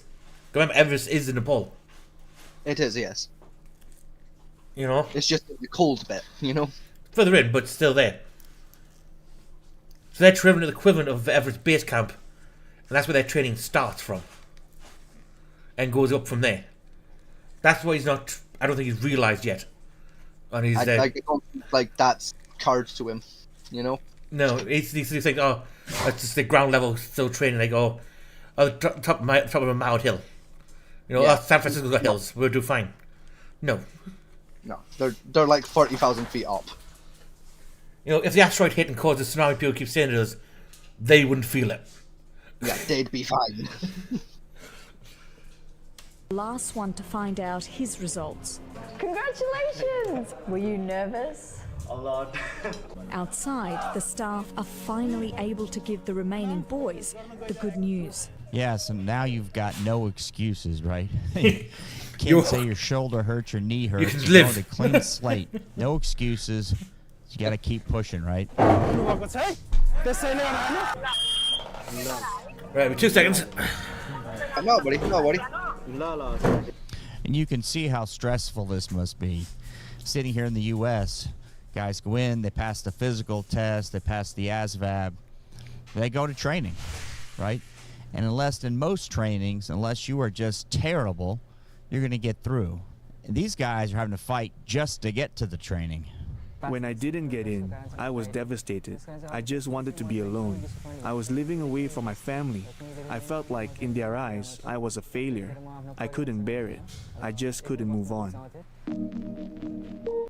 I'll give him that. He's persistent. I don't know if they should have 3 tries, 4 tries, or just 1 try. If there's that big of a pool of guys, are you taking up a seat from somebody that should be there trying? What do you guys think about that one? Put in the comments. Should we have 3 tries? That's what they got now. Just do 1 try. If you don't make it, let's let the next guy come in. That seems fair with a 96% rate that don't get there. All the family's savings to pay for Rohit's training. And that's put enormous pressure on him. When you feel stressed out because you can't get the new toy, right? The new car, the new Xbox, the new cell phone, watch this video again. They're investing for their kid to join the military. We're not saying go to Harvard. We're saying just to get into the UK military. Worked really hard. His hands were full of blisters, and his back was totally bruised because he carried those heavy baskets. But I told him that in case he doesn't, don't be sad. Control yourself. I'll come and get you and bring you home. It's always easy to say that from a mother's standpoint, right? The kid's going to feel empty. If he goes there, doesn't make it, you're going to feel like a failure. Now, what do you do about it, right? I don't know what the answer to that is. What do you guys think? If you failed at something, what do you do to get you out of it, to go forward? You got to have another mission, another goal. The problem is he hasn't go. Their weight is... Right, it's all well for him saying, yeah, have another goal. You know, don't let it be all and end all. Right, but for these kids, you're talking, they spend the best 5 years of training to get to the point to be able to allow to train. And that as well, like out in Nepal, there's not a lot of other options, you know. Like it's like join the Gurkhas or like farm. Like that's pretty much it, you know. Like there's no other real like options really, you know. That's it, you know. I mean, all the universities you get into are like tech options, right? But you gotta remember, most of these kids, like for the Gurkhas, because of how strict the Gurkhas is, most of them do come from like the high mountain, like rural areas, because of like the high mountain areas. So they're like partly physically fit enough to survive training, to get to the training. You know, most people live in the cities wouldn't be able to go into the countryside and like live there for a length of time. Just did fucking die, right? Yeah. You know, so in the area he lives at, you know, either be a farmer on a mountain or join the Gurkhas to get the best life you can get for your family. You know, he doesn't have a whole lot of like, oh, you didn't get the army, sunshine. Don't worry, you can always join the TAs or, you know, or go to uni, get a job in tech. You know that's the thing about like here in Britain itself and like out in America is like you always have other options for like what to do with your life if you fuck up your first option. Yeah. In places like Nepal, you really don't. Mm-hmm. You know, like especially if it's like something like the Gurkhas, like you're dedicating every day of your life from early childhood to get there. I mean, one thing you're not picking up like anything else in terms of like knowledge or life skill to go do something else if you fuck it up. Right. One thing I'm mentioning though is, yeah, they joined the British Army as part of the Gurkha Regiment. That's true at the moment. Yes. But the Gurkhas is an ancient order of Nepalese fighters. Yes. The kukri, there has been a new kukri made in the best part of 300 years. That hasn't been like fake made.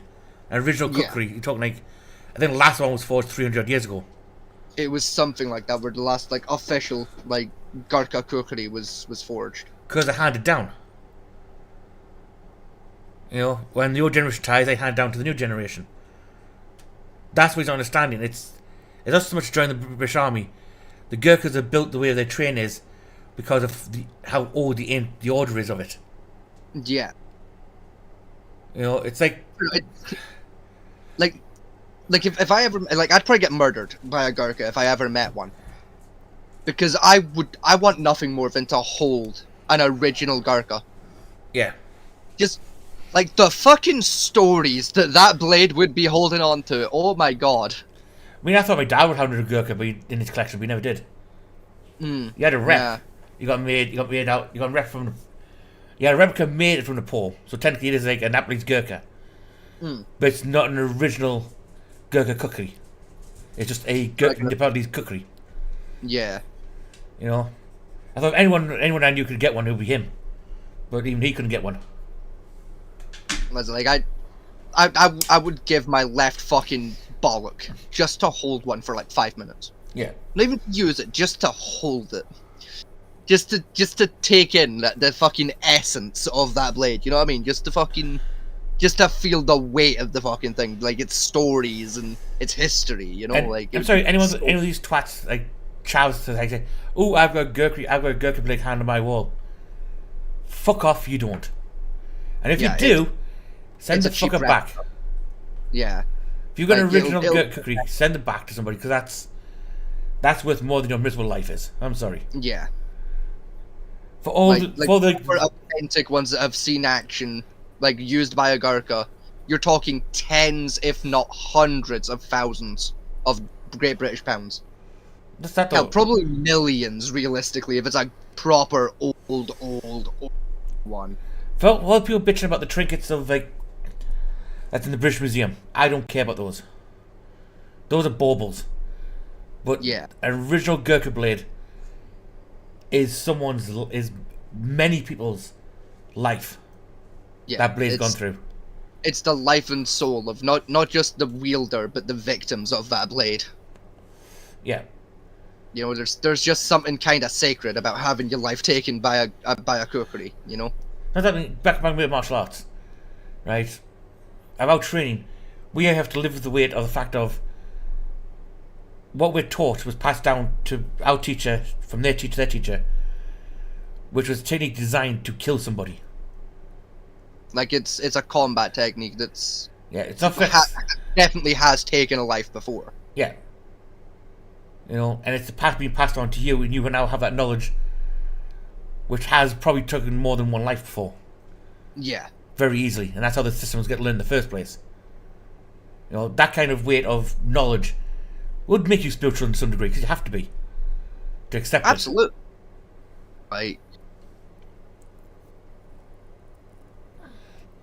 This is one of the Idol of Swords. To me, swords have a grim beauty. They do. They have like, because they are like at the core fundamental, they are a tool for killing. That is what they are. And there's just something morbidly fucking gorgeous about it. Yeah. A well-fashioned blade is something beautiful. Like, especially like one that's like well-fashioned and designed to be the most efficient killing weapon it can be. Yeah. Like the better a sword or a knife is, like, at its job, the more beautiful it becomes just by default. I mean, it's just that, right? Guns can be beautiful. A well-designed gun can look beautiful. Right? It can. My cutlass, I think, is a pretty gun. Yeah. Right, but anyone with a stamp press and a lathe can pump those out. Yeah, they're like aesthetically beautiful. Yeah. They look pretty. Whereas like with a blade, like you have like there's two versions of beautiful with a blade. There's like aesthetically pleasing beautiful, and there's just that pure raw design beautiful of, like just looking at this blade will fucking cut you. Yeah, you have to think though. Kind of beautiful. Like you look at this blade in the wrong angle, it'll fucking take your arm. To get a proper full-time combat sword, there's only one way to get those, and that's through a bladesmith. Yeah. Right, and that bladesmith has spent hundreds, if not thousands of hours perfecting his art. Right? No, just perfecting that one blade. Never mind the decades he's been perfecting his art. Yeah. You know, starting off as an apprentice, working up to a master blade, to literally forging out that sword. That's been Forge of Fire was a good show. I quite liked it. It's a wonderful show. I adore it. Right, but to me it also cheapened bladesmiths down a little bit to a speed run. I mean, yeah, a little. Like, we were going to make some lovely blades on that show. Some really nice pieces of work of art. But when you get a true essence of a bladesmith in his element, but it's like that old blacksmith working away on his forge, just forge out that one last masterpiece. Yeah, like his magnum opus piece. Yeah, always tracing the idea of his that perfect god-killing sword, as the Japanese would put it. You know, the blade that will bring down the heavens itself. You know, like yeah. I mean, there's one example I can think of top of my head like that, and that's the Kogematsu Maru, which is the very first curved sword in Japanese warfare. Yeah. Right, that's one of the only one example I can think of. Another one would be Marukoshi's Zed Tenru. Sounds about right, yeah. The Ichi. The Itachi yeah. I'm thinking of. Itachi, yeah. Yeah. That's the only one I can think of that I would say is like a true god-rendering sword of a blacksmith. You know? There are plenty of good smiths, but that one in particular is beautiful in its craftsmanship. It's why like I really want to get my forge built so I can start making blades properly and like learn the craft, because like deep in my core, like I am an old school blacksmith with that mentality of like I won't be happy to die until I've made the perfect blade, the blade that will bring down heaven itself. You know, like the problem with like that's just something that's deep in my core of just a deep dark desire to just make the ultimate blade. My dad knew a blacksmith once, right? He was a bladesmith, and he told me, Dad, as I say, problem with being a bladesmith is you do treat the blades as your children. You do, and you end up falling in love with them. And with a blade's not complete until it finds the right owner. Yeah. And that's the issue. Especially like today, like, because there's no such thing as the right owner anymore. No. You know, no like dedicated sword. At least not in this country. There's no dedicated sword users. Yeah, I mean, there's like the army, like, because I know like British officers still get presented with swords, like for ceremonial purposes. Yeah, but they're just stamp pieces of shit. Yeah, like they're trash. You know, like they're basically mild steel, put in a stamp press and just thrown out. Yeah, it's like they're trash. And it's like that is one of my dream jobs though, would be to like be a bladesmith for the military. Making like the officer swords from scratch, like spending like months crafting the perfect sword for like some like military officer. That would be a dream. Yeah. But I know it would never happen because they don't do that anymore. They just have a fucking press lathe now. You know, like, and it's depressing. But like, very depressing. Because like, let me tell you, if I was like the military blacksmith, there would be some fucking gorgeous blades in our army. I'll tell you that for free right now. Because like I say, like what people don't like. Most of the things they see like the medieval TV shows where, you know, you go in the blacksmith shop and they're like, "Hey, here's a sword here, take it. Here's some gold. Fair enough, buy. No. The swords back then were measured to the knight. Or to the it user. was made to order. Like it was like going to a tailor. You went in, they measured your fucking arm, they got your fucking weight and everything, like they asked you like a questionnaire. There was like 10 pages long about your fighting style and preferences and shit. Yeah, because they didn't make you your perfect weapon. Yeah, let's go for go for a standard bastard sword. Right, hand and a half hand sword. Yeah. Right, for me, the average blade length would probably around 40 to 45 inches, including hilt. It'd be about that, yeah. Right, for you, you're probably looking at something around probably a 35 to 40 inch hilt. Blade including hilt. See, with bastard swords, I'm really picky. Like for within like the standard range of like the 35 to 40 inch mark for my size, 36 to 38 is my preferred range. I'll take a 36 for a 38 kind of a length range. Like those are just my comfort areas. Now, blade that short. If I'm making it myself for myself, like it's gonna be closer to like a 27. It's gonna have the bastard sword hilt, but it's gonna be like more of a long sword blade. Like it's gonna be a dinky little bastard because that's the size of like weapon I'm more comfortable with using. Yeah, that's what I'm saying. It comes out how comfortable. I mean, like people say, "Oh, this handout swords willy-nilly." Yeah, for a standard soldier, maybe. Yeah. But for a knight, a trained swordsman, no, they were custom ordered. They were always custom ordered. And every knight had their favourite blacksmith they had. Yeah. They would trust to make their weapon for them. Same with the armour. I mean, it's like the training blade I've got now, like my lightsaber that I use for my training. And I got from saberforge.com, # not sponsored, but should be. The lightsaber that I got from them, I remember rightly, including like from the tip of the blade down to the like tip of the hilt.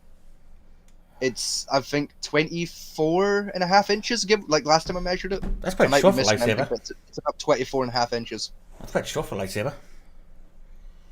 Not really, to be fair. Like it's a dual-handed weapon, most of them around 37 to 38 inches. To be fair, mine's is closer to like a bastard sword lightsaber, where like it's been made in a way where you can use it one-handed competently, or you can use it as a two-handed blade. Hence why it's a little bit shorter than like a lightsaber really should be. Because it is more designed to be a one-hand, like the one I bought, is more designed to be a one-handed weapon, but you can use it two-handed if you prefer. So you've gone for the hand and a half. Pretty much. I mean, it's like the hilt. It's closer to like a claymore in terms of its hilt's length, where you can like it's like 2.5 hands, like hilt length, but. It's one of those weird isms about me as a sword fighter of like my preferred blades are often kind of wacky compared to like what like a well-trained average swordsman would prefer. Also, fun fact. A traditional swordsman would be like hand and a half plus X, and I'm like nah, I'm gonna choose something fucking weird because it works for me and it'll fuck you up, like it's. Also, to give you an idea, no in history does anyone wield two bastard swords outside. Yeah, because you cannot. They're so heavy. You just cannot dual wield a bastard sword. Same with two katanas. No. Yeah, they're so unruly. It's not happening. You're not one-handing a katana. This is the thing. You so can weight-wise, you can one-hand a katana. They're just such temperamental weapons. That you're not gonna fucking do anything. But you're gonna slap people with it more than cut them. I mean, they're such temperamental little fuckers. Most times the IPC with dual wielding like katana type weaponry, you're probably looking at more like the Wazukin or the Tanto. I would say I could dual wield a Tanto easy peasy every day of the week. You can dual wield a Tanto, but or a Niji. Full blown katana, never. Maybe a Niji if you're thinking about it. Maybe you could maybe get away at a Niji, but even then it's going to be quite temperamental. Because Niji was currently called like ninja sword, which is like between a Tanto and a Wazukin. Yeah, it's like a Tanto and a half. Yeah. Like, even then, though, it's an incredibly temperamental blade. Yeah. I wouldn't... I mean, katanas are... I can't use one hand because I'm going to have arm strength for it. Yeah. But you don't have the full... You need the two-handed to get the full control of the motion for it. That's one of my favourite things about... Just like speaking on temperamental. It's one of my favourite things about swords as well. Is like, every sword almost has its own unique little personality. Yes. Like you can make like broad spectrum statements about like swords, like say the katana of like you couldn't dual wield katanas because they're incredibly temperamental weapons. Mm-hmm. But odds are statistics because like there are some katanas that are not that temperamental and will just work and behave when used one-handed. I mean, it's like statistically, there are 2 katanas out there that you could dual wield. Statistically speaking, it could be done. But with the average katana, it wouldn't. It comes down like when katana's made of tamahagane steel, right? Which is based off as powdered steel formed into an orb, then formed into a blade. Right? It's basically Damascus with extra steps. It is. Yeah. It's basically can Damascus. To be honest. It's like Damascus, but you're folding instead of twisting. Right now, the difference then what it comes down to is down to the weight of the ore. Like when you pick a sword, the first thing the sword have to do is tell you to pick an ore out, a piece of metal. Mm-hmm. So depending which one you pick out depends on the impurities that's from where that steel's come from. Gets added into the blade, you know, or the weight of it might change depending on how big of a piece you pick up. You know, that all factors into it. Then even down like the fire that the swordsmiths use, some use particular type of wood, some use particular type of charcoal. Down to the clay, all adds like micro impurities to the blade, which can affect how it handles from softness to hardness to. I mean, there's one sword I know of called the Killing Sword. And this, from a spirit sword, I can't remember his name off the top of my head. What he done with this one is he nicked very small pieces out of the blade. Yeah. To create a very, very fine straight on the blade. Then drew groove lines of it. Now, what the idea of that blade was, this was back when gunpowder was starting to be introduced more towards Japan. Before the major hit. And the idea of that is when you cut somebody, bits of human fat and the oils got caught in the blade. And those little grooves. Yeah.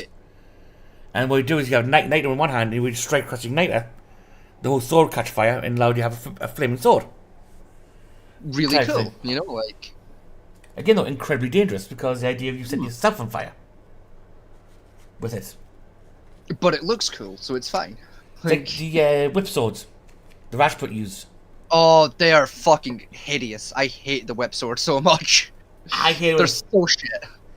They're so shit, but for the right wielder, they could be lethal.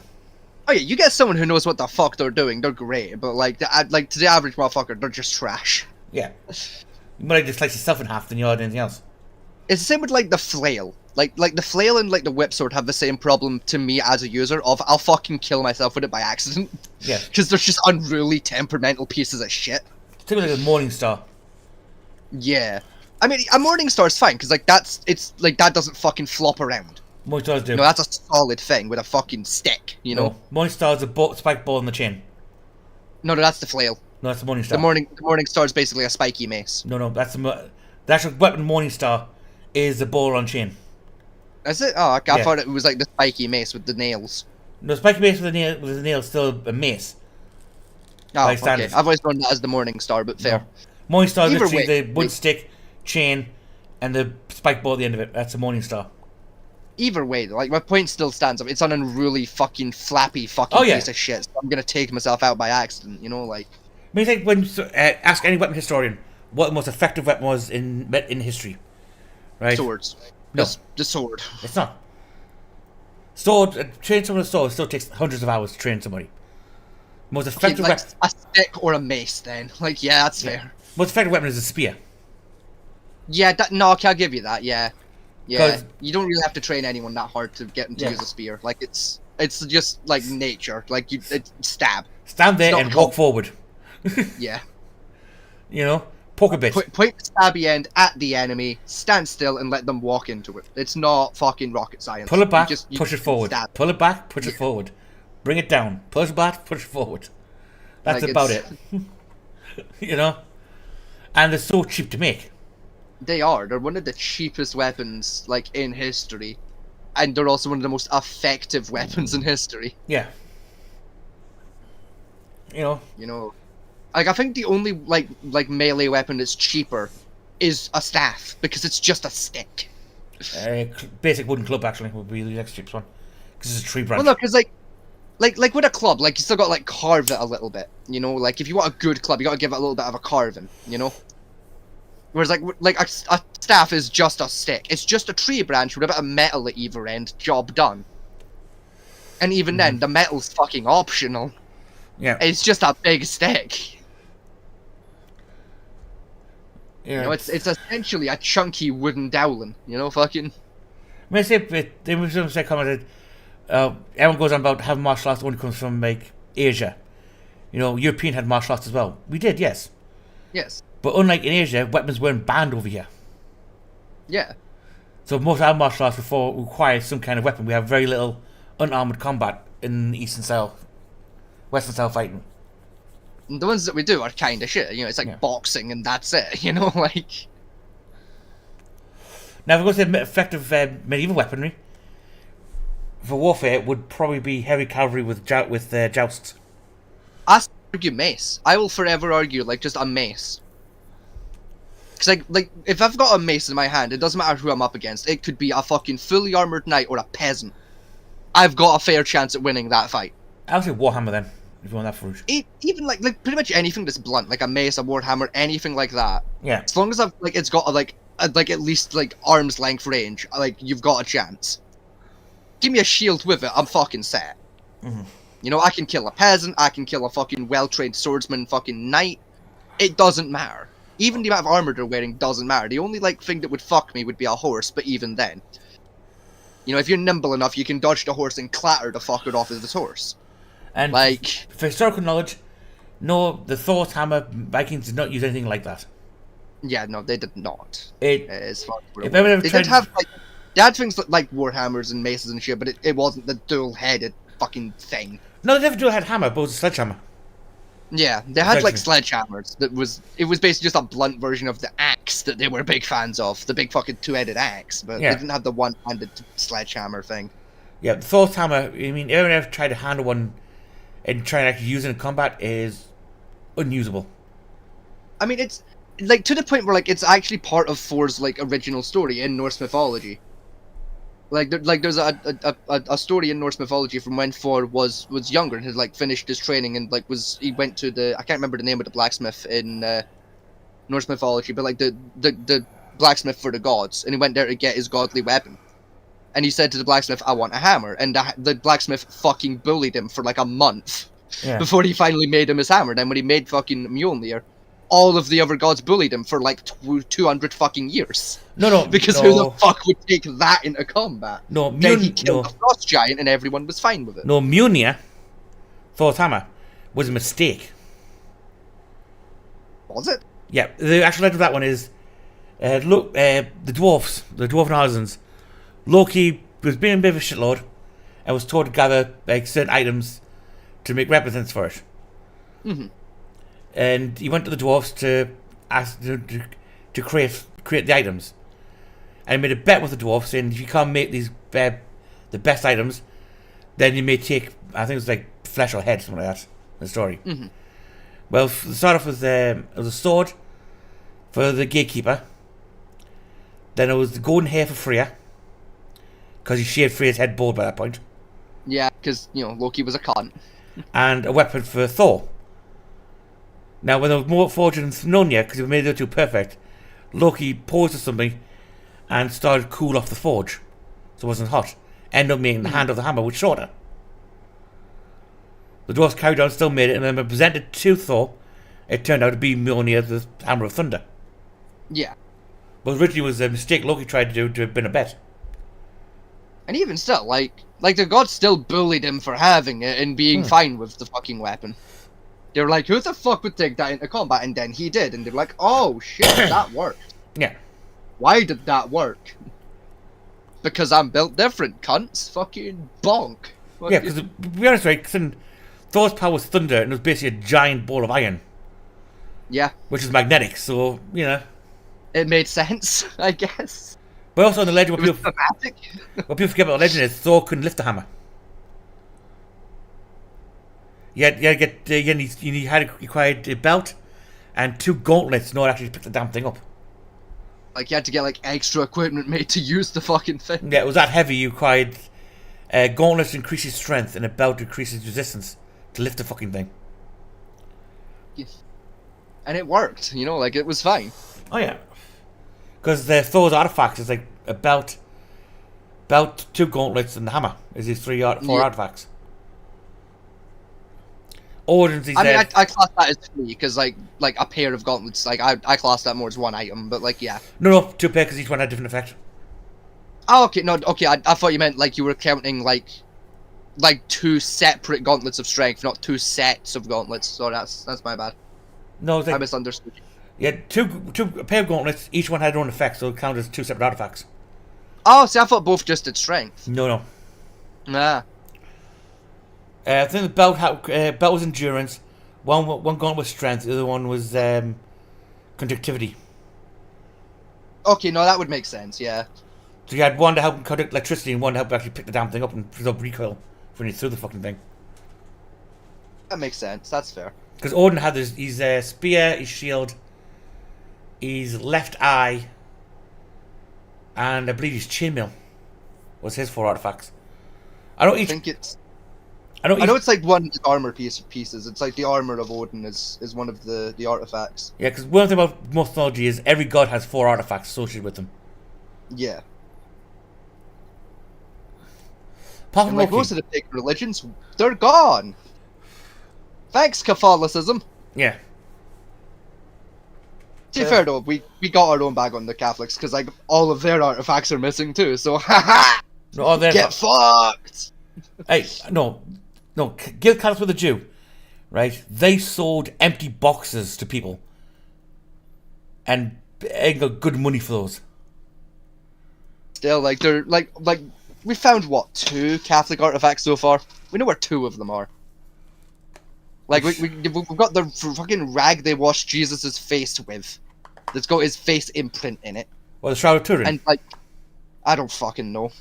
The face rag of Jesus. We've got the face rag of Jesus, and like I think one of his sandals or some shit. There's like a shoe that belonged to some fucking religious cunt that we have. No. The rest of them are gone. We don't know where the fucking the magic cup is. We don't know where the fucking Ark of the Covenant is. We don't know. Right. We don't know where the rest of the shit is. We know those 2. We don't know where the fucking rest of them. Right, the ones I know of off the top of my head. Right, the Shroud of Turin, which is the death robe he wore. No, I'm like it's the one I think like Mary Magdalene or some shit washed his face with it like while he was on his way to get crucified. That thing. No, the Shroud of Turin is when he was dead. There was what they wrapped his body in when they put him in the cave. No, I'm not saying the Shroud of Turin. I mean the thing I'm thinking of, like the fucking face rag that Mary Magdalene used to wash his face before he was fucking crucified. That's gone. We do have the Shroud of Turin, which proved to be fake, by the way. Yeah. They have the nails of the cross. Yeah, they found those. Right. They have the Lance of Ladulus. Yeah. Which is the Spear of Destiny, which was on PSC side. I was going to say the Spear of Destiny. That's. Yep, they've got that. I think that's in the Vatican, isn't it? No, it's in a German museum, I think. I think so. I know the face cloth thing is we have that because like they keep doing fucking tests on it. Because Hitler stole to try it. and prove it's real or not. Hitler stole the Spear of Destiny. No, the face cloth. Yes, face cloth, but the Spear of Destiny Hitler stole. Yes, I know Hitler stole the Spear of Destiny. I'm talking about the face cloth. Fuck you, Spear of Destiny. I'm trying to remember what the fucking face cloth was called. No idea. It's got the face of Jesus on it, and they keep doing carbon dating on it to try and figure out if it's real or not, and they can't prove either way. No idea. The Vatican... It's like every 4 years it's in the news, like they're carbon dating it again, and then it's like, they still don't know. The Vatican supposed has the Crown of Thorns as well.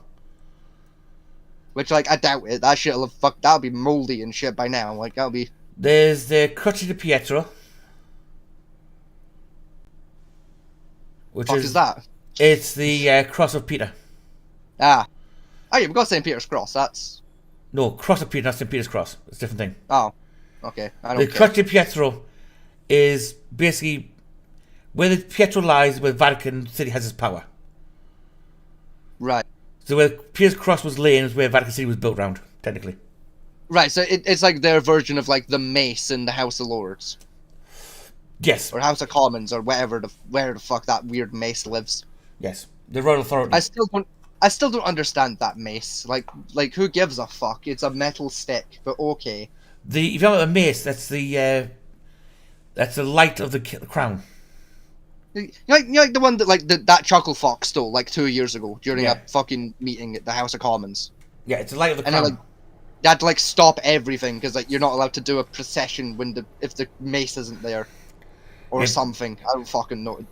No, but that mace signifies. It makes no fucking sense. The mace It's a stick. Yeah, the mace signifies the ability the House of Commons to speak with the authority of the royal. It's a stick. Who gives a fuck? Yeah. It's a metal stick. No one fucking cares. Before that guy stole it, none of the general populace knew what the fuck it was. Even I didn't know what it was. I didn't realize it was there. Also, one of the things we have... I mean, one of the things I do love with the Catholic Church is the fucking scam they did with the light boxes. Oh yeah, the light boxes were beautiful, but... You know, here a box. We'll hold up to... We'll lift this coffin up a bit for the light... For... I said, you can't see what's in the box. Hold this box up to it. It's got a mirror and the light will shine from the corpse into the box. Close the box and now you have power of the saint with you. That'll be 5 gold coins, please. And somehow that worked. It did, and I don't know how to this day it worked. Because we've long since established that the followers of the King James Bible, or whichever other version of the Bible you wish to describe with, are fucking stupid. Like, no offense, religious people, but you're a fucking thick sometimes. You got to admit it. You know, you do some dumb shit. One of the common things for the plague was, I have a piece of a finger of a saint that will protect you from the plague. Oh, the best one was like, oh, we'll take some lavenders and put it in a bag. That'll work. Yeah. Like, motherfucker, like, that's just witchcraft, and you know it. But 10 years ago, you were burning motherfuckers for having that idea, but it's okay because you worked for the church. Fuck off. No, stop doing witches, remember? Like, then they kill all cats because of the errors of the witch. Yeah, cats catch the right and have the fucking fleas which cause the plague. Yeah. Good idea. Fuck the church. Anyway, Martin Luther this shit. Fuck the church, and here's 300 reasons why. Fuck you, the church. Fuck you, Pope. It's almost over. The Make me the results Pope. are out I'll in do a just better job. few days. Fuck it.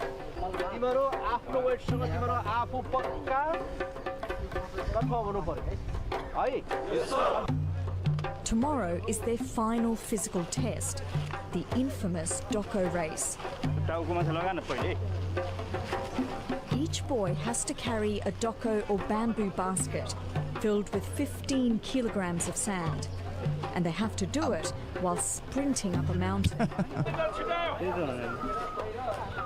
It's not the weight that's going to be the issue here. They're going up these steep mountains. They don't have a chest strap, so the thing's going to be bouncing around. Pull on your head. I mean, the whole setup seems like it'd be terribly uncomfortable. Not sure why they continue to do it. Kind of the point. Like After a lot of trial and error, The fact that it's this uncomfortable is basket kind of the point, bud. Finally, it's race day, and the boys are raring to go at the crack of dawn. Stand by. I'm not sure I even call that a run. That's like a sprint. These guys are insane. That is some great training. Their hearts must be like the size of a huge melon and so strong, right? Because this kind of activity, they're already up in high altitude, right? So how that works? Their blood. Number one. That is not how that works, you chuckle fuck. They've been doing this a while to train. What's that? The fucking the heart the size of a melon stick. That's not how that works. That kills people. Actually, no. If your heart's that big and you're as skinny as these motherfuckers, you've got cardiorhythmia. You're gonna die. No, that's not how that works. No, there's just some tests on the Gurkhas, and their heart and lungs are about 5 to 6% bigger than the average person's are. Yeah, but they're not the size of a fucking melon. That would kill you. Your heart would explode. No, if I'm wrong, it would implode. It would literally just collapse. I mean, that would kill a bitch. Even under a cantaloupe melon, it would be still very fucking large. Like an enlarged heart is a serious medical problem and can and will kill you. Kill many people for it. So these guys, like if you're the size of these fucking guys and your heart's the size of a melon, you're dead. Yeah. That shit will collapse on its second beat. It'll go bump bump and then you're dead. Tell me, were they total PT freaks, as in a good way? Like they could just PT forever? Because I've been around some guys, in particular Native Americans that I worked with, that were just amazing runners. Fucking tread careful. There you go. I think about an even terrain as well. Yeah. This is not just a test of strength. It's a test of sheer determination. After their bodies feel like giving up, it's their minds that will push them to the... You know, that's true. Mind over matter, mindset, all that stuff's right. But if you're not in good shape, I don't care how much mind over matter you got, you're not going to make this activity. By the time the boys get here, some can barely stand. Oh my gosh.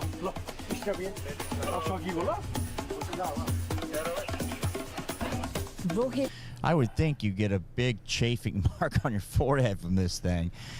Yes, you Especially do. on the way, I guess, down. Or it's going to be bouncing around. It's got your shoulders to brace it, but your head's also a big part of this.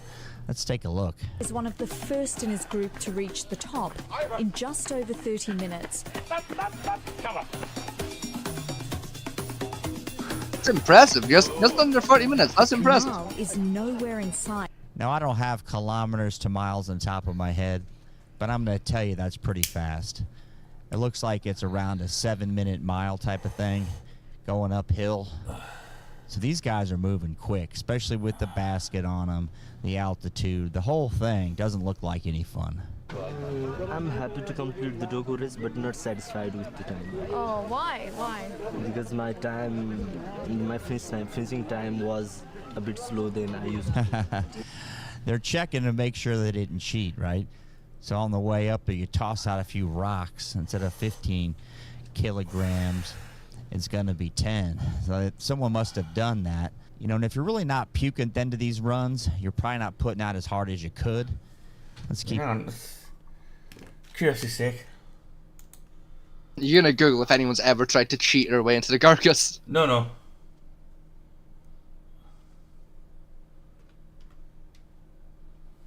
Okay, yeah. Oh, right, okay, no.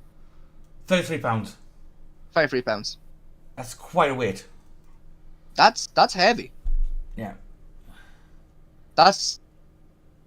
What, hang on, 5, 10, 15, 20, 30... Like 6.5 trout? Because like the average like rainbow trout's about 5 kilograms. Give me an 5 idea. pounds, sorry.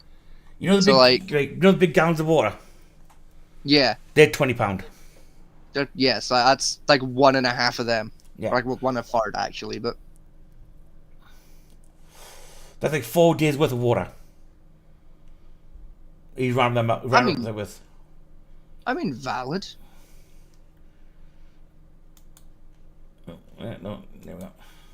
Yeah, there you go. Upper one. That's going to be a problem. But he could still be selected if his overall score is high. He won't have to wait long to find out. At the camp, the moment of truth has arrived. तिमीहरूको आफ्नो test number बोलाउँछु test number बोलाएपछि यतापट्टि आउने test नम्बरको नाम भन्छु बुझ्यो One by one, each boy will be told if he got in. 439 Miraj Gurung There's only 432 places and more than 700 hopefuls. So it sounds like we went from 12,700 invites, or at least 700 people who passed the physical, and now 400 slots to go to training. Now, I would think not many of these guys fall out of training. They're not going to call home, want to go back because of an ouchie. Kamal is one of the first to be called in. After years of hard work, it will take just seconds to learn his fate. Wow. Boys who failed are coming out, and with them is Kamal. Wow. Or Kamal. People I try liked to console Kamal. him, but he's not stopping for anyone. You know, failing at something like that when you've done it a few times, it's all you, right? It's not a team test.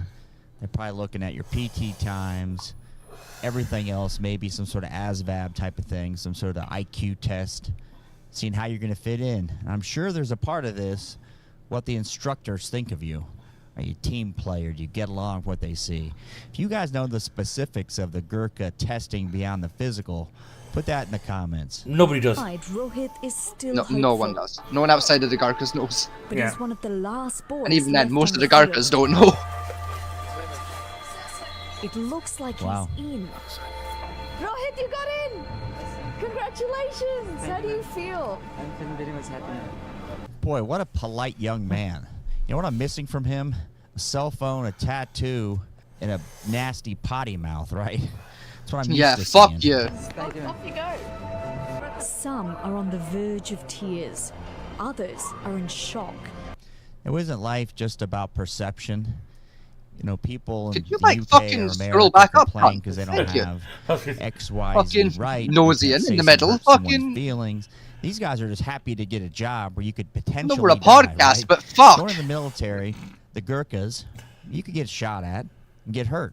These guys are ecstatic to do it. So it's all about perception, where you fit in on the scheme of things. What they've achieved at such a young age is truly remarkable. For those viewers that are familiar with the Gurkhas, have trained with them, please let me know in the comments. If you're new to the channel, thanks for stopping by. For my current subscribers, I appreciate you. Thank No, this was in this one. Right, the old joke about British Army about how fierce the Gurkhas are. Story goes when they train Gurkhas to parachute, they spin the plane would go 10,000 feet, and the Gurkha would jump. After nervous chat amongst them, the crying Gurkha asked, "Can we try first from 5,000 feet?" British officer explained 5,000 feet would not be high enough for the parachute to be effective. To which Gurkha replied, "Oh well, our parachutes. 10,000 will be fine then."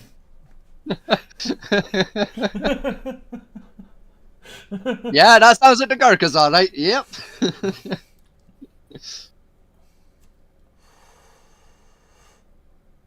Here's one. When I was a child, I met a troop of Gurkhas on the Isle of Wight. I asked if I could see the Gurkha cookery. I was told that if it was drawn, then blood must flow. Another Gurkha stepped forward and asked for his palm to be sliced so I could see the knife. Since then, I've always donated any charity for them and pursue the rights of them to have same rights as UK troops. Good for you, commenter. That is true, like. I mean, yeah, but like, fucking bragging much. Jesus. Yeah, you held one. Yeah, I held one, and they're people. They should have rights too. Yeah, all right then. Fucking whatever you say, edgy to hedgy. Fucking stop virtue signaling and shut up. Get a job, loser. Right, back to original. Now, I was gonna say, before we crack on, I need to pee, so I will be 2 moments. Kindly entertain the good people for me while I go pee. Well, he goes pee, watch a bit more of this court video. He'll catch up when he gets back. Oh, I'm not gonna deal with this. I went through so many hoops, like I'm in a circus, and I was the sad clown that allowed it to happen. You know what I mean? Yeah. So I was like, I just gave up, and I didn't think I could do anything about it. You know? I get it, Colleen. I get it, but unfortunately, when you sit on your hands and time passes, so do your legal rights. Thanks, Colleen. And now it's time for my closing statement. Do your homework next time. I mean, it's pretty simple. Do your homework. I think that one was a good one. That was a good one. High five, 25 years, Byron? Come on. There's something. And the funny thing is, when she called in, she said she didn't finish the seminar. So now she switched her story, and I wasn't going to bring that up, but like that cuts against her credibility, and that's what I could have easily said is I'm like, listen, you're talking out of both sides of your mouth. At one point you're saying no seminar, then you're saying seminar. Then she said also on the call in that she couldn't get her transcript because they wouldn't give her a transcript. Then she said that she got her transcript. Yeah. So congratulations for me for adjusting on the fly. Totally. I mean, I'm the sucker here. I lead with my heart. So I'm like, Colleen, oh my God, girl, I feel for you. I'm so sorry this happened. Yeah. And then we're like, how long? And she goes, 25. And I was like, oh no, you're on your own. Yeah. Byron, go get her. Like, come on, man. Are you serious? Like, if you spent that much money, time, doing an internship seminar, like you would just be like, they're not going to give me my degree. I'm going to go about my life. No way. And this is the thing. I'm sure that's impacted her life, right? Yeah. Maybe she's been turned down from jobs. And it's just a pride thing too, right? Yeah. So you live with that long, kind of hanging over your head. And this is why the law has statute of limitations, because stuff goes stale. Post-secondary educations don't have to keep records for over 20 years. So that's why you sit on your hands, you sit on your rights. I get it. You're out of luck. I get it. Your judgment was great. Do your homework, Colleen. Okay. Yeah. That's fair enough.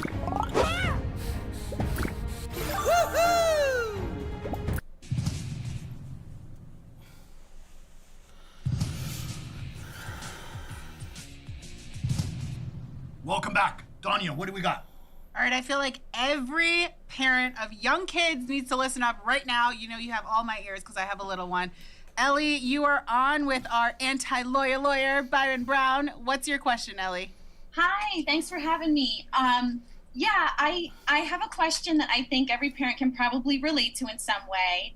I have a daughter who is going to be turning 6 in July, and I have an insurance liability question. We are debating whether or not to rent a bounce house at our house for her. And my husband and I have been going back and forth about this. We're just concerned about what if someone were to... Basically, you conclude the last call and basically said, 25 years to shut her luck, basically.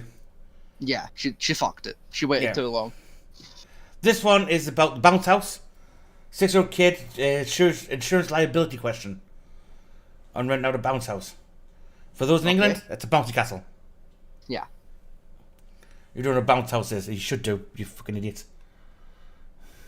If you don't know what a bouncy castle is, I know a lot of people get bounce houses, but it's something that came to my mind because what if we were to be found liable? Is that possible? I love bounce houses. I got 2 important questions. First of all, the birthday party. What kind of cake you serving? Definitely chocolate. Okay, and then what kind of food are you serving? Well, probably pulled pork, probably sliders. And third question, are we invited? Absolutely. I mean, I love bounce houses, so I hope I'm invited. Yes, definitely. I mean, it's that kind of party. Yeah. So anyways, couple questions to get back to. To be fair, the questions asking about the bounce house would have been his wheelhouse as a injuries lawyer, to be honest. Yeah. It's like it's kind of specialized area. Yeah, because despite what people think, on bounce castles, getting hurt one's fairly easy. Oh, incredibly easy. It's the same as trampolines. Like you can break one knee by accident, as easily as breathing. It'll happen. Oh, you can break your neck very easily on the damn things. Oh yeah, if you're on that thing for more than 10 seconds, it's doable. And there is rare cases of what's called the floating castle syndrome, where parents get the big bouncy castle, put up in the highest wind they could possibly fucking imagine, and then don't tie it down, and the kid flies off with it. At least when it comes down and lands, you got something soft to take the fucking blow for you. At least you have a nice soft impact when you hit the ground again. Depends where it lands. Even still, first off, if you land on a mountain, you still got a nice impact. Yeah, but a minefield is a different question. Oh no, you'd be fine. So you don't land on a mine in the minefield, you'd be fine. And even then, you're still probably fine. There's a cushion of air to take the explosion for you. Or if you're 12 boy and land in the middle of Vatican City. Yeah, then you're fucked. But literally and figuratively. Yeah, but at least you're gonna hit the ground gently and before you get punished. It is. What kind of bounce house are you thinking about renting? Does it have a water feature? Does it have a slide? Is it tall? Is it short? How would you describe it? Well, we weren't sure because there are many options. And so we were thinking maybe the most basic one would be... Well, also our yard is not that big. So... Well, so you bring up a really good point. So you do think the bounce house is going to take up your entire backyard? I mean, it's possible. I'm assuming you have homeowners or renters insurance. Is that fair? Yes, we do have homeowners, yes. Okay. Have you talked to the insurance agent that sold you that insurance and asked if someone was injured at your house using a bouncy house, if you would be covered? That is a great question, and that did not even occur to us. Okay, so that's the first thing, because your insurance company on your home likely is going to cover you if anybody's injured. But these are the kind of most important things is first, you want to inspect your backyard. And you want to inspect your backyard with another person. You want 2 sets of eyes to look around that backyard to see what's happening, to see if there's any hazards, see if there's anything that needs to be fixed. But the main thing you want is a liability waiver. And don't go on the internet and pull off any old liability waiver. That could easily get you in more trouble. Hire a lawyer. Get the lawyer to draft that liability agreement. You also, I would strongly encourage you to set up cameras if you don't have surveillance cameras in your backyard, that's gonna catch this. I would set up a camera that could capture everything. Then you're gonna have an independent view of something. Because listen, people love to not accept responsibility for their own actions. For sure they're gonna blame you, even if you're not to blame. So if you have the video footage, if you've inspected it, if you have your liability waiver, I think that provides you with an ironclad defense as it relates to having a bouncy house at your daughter's birthday. I mean, listen, I think adults should have bouncy houses at their birthday. So your daughter's 6 years old with chocolate cake and all the other treats that you're gonna provide, pulled pork. The bouncy house is a necessity, and I think you can do it. You just have to be reasonable and responsible. And the other thing I would do with that liability waiver is anybody that comes over to your house. Obviously, the children have to have their parents sign for the children because the children can't because they're under 18. But all the parents, before they step foot in your home, make sure they've executed that liability waiver. Okay, that makes a lot of sense. I All know. things I wouldn't have thought of. Thanks, Ellie. Good luck. I mean, essentially that question there is basically comes down to, you know, the liability waiver one is, how much an asshole do you want to be? Yeah. You know, I mean, it's still good advice. Like, even Oh, in yeah. this country, like get waivers and shit. Like, if you suspect for even a second there's a chance someone could get injured, like in Yeah. an organized task, get a waiver put in place just to be safe. You know, and have it be like a hard enforced policy of if you didn't sign the waiver, you're not taking part. You know, like. I mean, shit. When I was doing the youth work, I can't tell you how fucking often I had to get parents to come in and sign fucking waivers. Yeah. You know, 'cause it'd be like fucking, be like 3 weeks down the line. It's like, right, in 3 weeks time, we're gonna play dodgeball with the kids. You know, like fucking, like 2 weeks before the game, you gotta print out all the fucking waivers, hand out to all the fucking kids, and be like, right, take those fucking home, get your parents to sign them, bring them back. Be the week before the fucking game, half of the kids bring them. Day of the game, they like most of the other half bring them. There's like 3 kids who haven't fucking done it yet because they forgot. So it's like 5 minutes from fucking game time, you're phoning parents to be like, I need you to either verbally confirm, because this phone is recording, verbally confirm your kid can partake, or come down here and sign a fucking waiver for me. I need one of the two. Either is fine, please. I am not losing my job because your kid wants to play a fucking game and I'm a soft-hearted little bitch. Get down here. Sign the bit of paper. Fuck you. Good conversation. I had to have with parents along those lines of sign the fucking paperwork, asshole. Just, oh.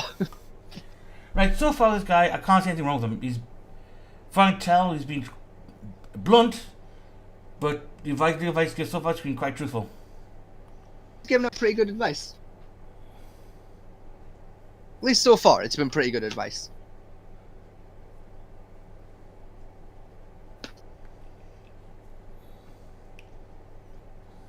Fucking get waivers for shit. Fucking always get waivers. Oh yeah, even in England get waivers. I mean, when I play airsoft, which is like although classified as a safe combat sport, you know, we make sure we sign waivers all the time because like that should. You still have to sign a waiver when you get there.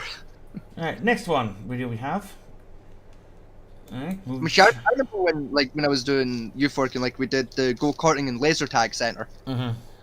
Like, I had to sign a waiver for both. I had to sign a waiver to play fucking laser tag. Yeah, because you're blind from the laser beams shut in your eye. That wasn't even the issue. It was because there was, like, fucking, like, cover, like, in the field. And so it was like, oh, if you accidentally run into the fucking cover and, like, knock yourself out, we don't go to jail. Yeah. Sign the waiver. Say you accept your responsibility for your own health on our field in case you, like, headbutt a wall by accident. It was like, okay. Like, when we did the go-karting, it was like, okay, here's 4 different waivers to get near the go-karts. Why? Because it's a motorized vehicle and it might explode. What? It might fucking, huh? Yeah. It's like, it probably won't. It's like, we trust our engineers, but an engine's an engine. It might just explode, because engines are like that. I don't think they are, but okay. I mean, I'm no mechanic, but that doesn't sound like how engines work to me, but I'll sign your waiver. I don't trust you, but I'm signing the waiver anyway, like, because I want to drive a go-kart. Oh, fucking...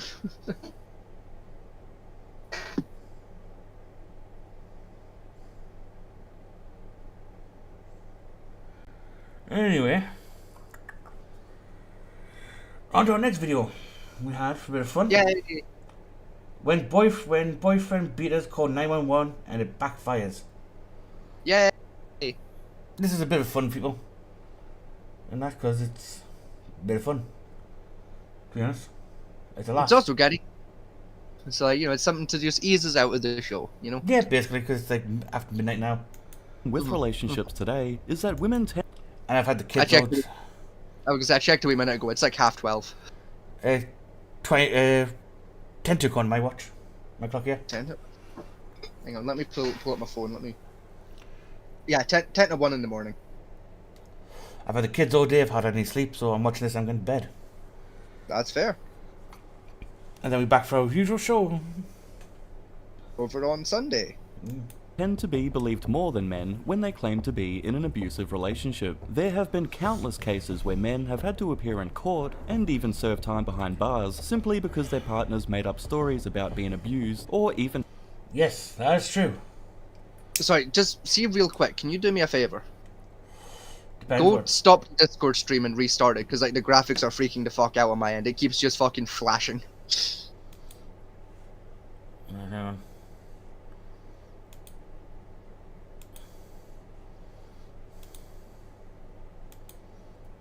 Oh, you bastard. What did you do? I tried to even get run at 60 FSP, but it won't. Yeah, no, I think you need Nitro to get it to do 60. You do. Yeah. I just see like the bit of the screen where the YouTube video was, that just kept flashing like fucking blurred, unblurred, blurred, unblurred, blurred, unblurred, and it was doing my tits in. Anyway, how's this? And had fabricated evidence. In court after agreeing to a plea deal, finally admitting on Tuesday the purported abduction that launched a nationwide search 6 years ago was I'm still doing it my end. Her lawyer says she will enter a plea next Monday, guilty of counts of lying to a federal officer. He strenuously denied the allegations, but to no avail. I think it's Discord's causing that. I think it's Discord just being Discord, yeah. Because like when you pause the video, it's fine, but when the video plays, it starts being a cunt about it. So, I mean, I'm checking on my usage here, and I'm only using 9%. That's 60, and I've dropped no frame rates or anything on the thingy end. Yeah, I think it's just Discord being Discord. It would take 6 long years and cost hundreds of OBS thousands of dollars before the truth was finally revealed. That the woman Dan thought loved him wasn't a victim, but a pathological liar. Melinda Denham sent a letter to the judge stating that she lied when she told police that her ex-boyfriend, Shannon Hudson, raped her. And so he didn't rape you? No. Melinda Denham broke down in tears this morning after admitting that she lied when she swore before a grand jury about being raped last August. I also remember that meme that was around a while back of that woman with her friends getting pissed and she starts taking a meat tenderizer to her leg. No. I don't remember that in the slightest. What fucked memes are you watching? Oh, this is back on.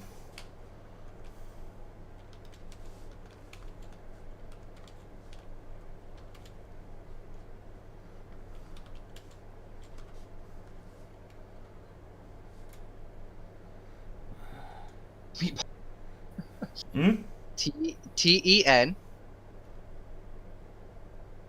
No, you've got meat, right? It's tenderizer. I'm spelling T-E-N. There you go. 2 down. 1 down.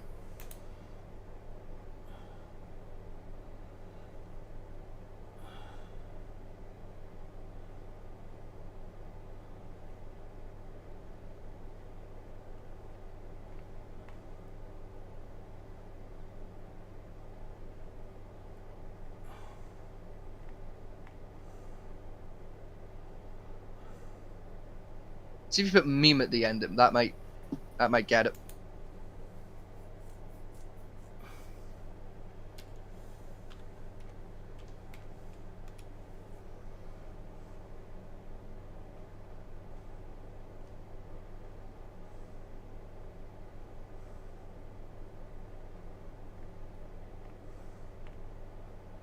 No, some of the right one's up. No, let's try. I don't know if I really want to see the video, to be honest with you. And basically, she was in a room drinking with her friends, and her boyfriend wasn't answering his phone. So she thought she was cheating, so she got a meat tenderizer out and started hitting her own leg with it. Like a spiky end. Over and over again. And she said on the camera, well, I was going to tell the cops my boyfriend beat me up with this. That'll teach him for not answering the phone to me. And she did. She reported police and he attacked with a hammer. He got arrested, spent 3 months in jail until that video came out. Waiting for the courts. Then the video came out, and they just dropped the charges, and nothing happened to her at all. Let me guess, America? No, England, actually. Not surprised, but... Yeah. I know I can't take it back. I don't want to get in trouble no more. Her boyfriend, Shannon Hudson, was charged with burglary and 2 counts of rape. But what happens when their male counterparts are able to provide proof that they were innocent all along? Today, we'll be looking at just some examples of when abusive partners had law enforcement involved, but it didn't go as they had planned. I don't want to get in trouble no more. Real quick before we get into this proper, if we... an ad, perfect. Real quick before we get into it proper, obviously, you know, like trigger warning, sensitive content, all of that, viewer discretion advised, yada yada yada, you know, leave now if tricky subject. Right, we're covered. To be fair, you know what this channel's about. You've seen worse. Yeah. Exactly. Exactly. If you've seen any of our previous episodes, you know what we're like, but like at the same time, like, you know, trigger warning and all that shit, you know, like there'll be some snowflakes who will hear about content being offensive, watch it, then are offended, then whinge about it. Like, you know, like, don't. Speaking of that one, quickly, you heard about the latest Will Smith drama? I mean, the last I heard, like, fucking, like, Jada came out and was like, we've not even technically been together for, like, 7 years or some shit. And it's 10 like, years. Yeah, okay, what the bitch. Just... Yeah, they've been in a relationship for 10 years, apparently. It's been a figment of his imagination. Yeah, and I think Will Smith came out, like, recently to, like, try and defend the fucking Chris Rock incident, to be like, yeah, it's all been, like, a fucking social experiment or some shit they've been doing. Like not Chris Rock wasn't involved in it, but, like, fucking... No, I haven't like, that, no. Like, the relationship between Will Smith and Jada Pinkett's been, like, a social experiment they've been doing or some shit. No, Jada Pinkett came out and said that, she said that Will Smith was in the wrong for try and defend her on and slam Chris Rock. Yeah. You know, he shouldn't have done it and how naughty he was for doing it. She could well keep slapping Chris Rock herself. And like I know that was a thing recently of like Will Smith came out and like with Jada Pinkett and was like, yeah, like our relationship for the last like so many years has been like a social experiment or something. Yeah, the trying marriage to be a social experiment. That's what she. Yeah, and that's what she came out with. He's like, no, we got married. He's the marriage certificate. Yeah, and it's like, fucking what? What are any of you chuckle fox talking about, please? Well, basically, Jada Pink's basically trying to defend a position of her basically eviscerating her husband every 5 seconds and shagging everything that moves. Because although, according to her shit, they have an open relationship where she can basically bang anyone she can feel like. Right? But he's not allowed to touch another woman. All I'm saying, Tupac dodged the right bullet. Oh, yeah. Like he dodged the first, he didn't dodge that second bullet, but you know what? I think he might have dodged the fucking correct bullet. Yeah. Well, what he needs to do now is not defend her and go and find what's called a divorce lawyer. Yeah, that's probably his best bet, is just divorce her ass. And try and salvage what's left of his fucking career. There's not a lot left to salvage, but salvage what you can, son. And, well, not his career, I think dignity is what he needs left to try to salvage. You know, just divorce her ass and blame it all on her and pray Hollywood forgives you. You know. They won't, but you can try. You know, fuck it. Find some dignity and maybe some, what's that word? Self-respect. Yeah, that too. Yeah. Too. You know, some self-respect, I think what he needs is, and his balls out of a purse. I don't know, I'd say get therapy first, you know, like, that might be... I need therapy, but he also needs, like, a good surgeon to attach those testicles that she ripped off and now carries around a handbag. Yeah. I mean, that man's been fairly neutered, I would say. That man's been whipped for fucking too long, like... I mean, those drugs in under the woman's wife's thumb, but fucking hell. I think he's under the fucking house. At this point. He's under at you at this point, fucking... That's basically a fucking corpse. Probably, right, if you've seen him 10 years ago and what it looks like now, he looks dead. He's dead inside. He's aged like 30 fucking years in 10. Like, it's sad. I mean, when, Sylvester Stallone, who's 40 years older than you? Sylvester Stallone's like 72 or something, isn't he? 74, I think we said when we checked last time. He's like an old ass motherfucker, and like he looks like he's maybe 50. Yeah, when Sylvester Stallone, who always looked like, Frankenstein's monster in the first place, looks younger than you do. There's issues there, mate. It's like, it's more a case of like Snoop Dogg. Snoop Dogg's like 40 years older than Will Smith and looks like he's 20 years younger than Will Smith. Well, that's because he's bigger than weed. That's why. Yeah, but like still, like Snoop Dogg has no legal right to look that good at his age, but yet he does. Snoop Dogg's now following Coolio's path. I know he's done that advert with is it Maddie Betty? He did it with. Yeah. Mary. Fucking the cooking advert, like it's. Yeah, he's on cooking show. Cooking with Snoop Dogg. Oh, is he getting a show as well? Are they actually doing a cooking show He's again doing a cooking show now. I'll watch it. I'll watch the shit out of that. Like I love cooking shows, so like I'll watch the shit out of that. Now here we're going to have a basic brownie recipe. We're going to start off with flour, chocolate, and 2 kilos of the finest cannabis you can get your hands on. Just dump it all in there and mix it up real good. That finest Caribbean Jamaican Kush. Fucking get it in the brownies. Add some water, bake, not too much, and then sit down and enjoy. That's the thing. You can't put like if you're making edibles, you can't use bud. You gotta get like weed butter, and that's just a nightmare. Buying it's expensive, and making it's a ball ache. Like it's why edibles are just not really worth the effort or money. Like they're great, but like they're fucking a lot of work and money. This psychotic woman was refusing to... Yeah, you as well just fucking smoking a blunt if you're doing to do weed. But, hang on, this could be this video, but where she's got her tanned, right? She has it's like a morph.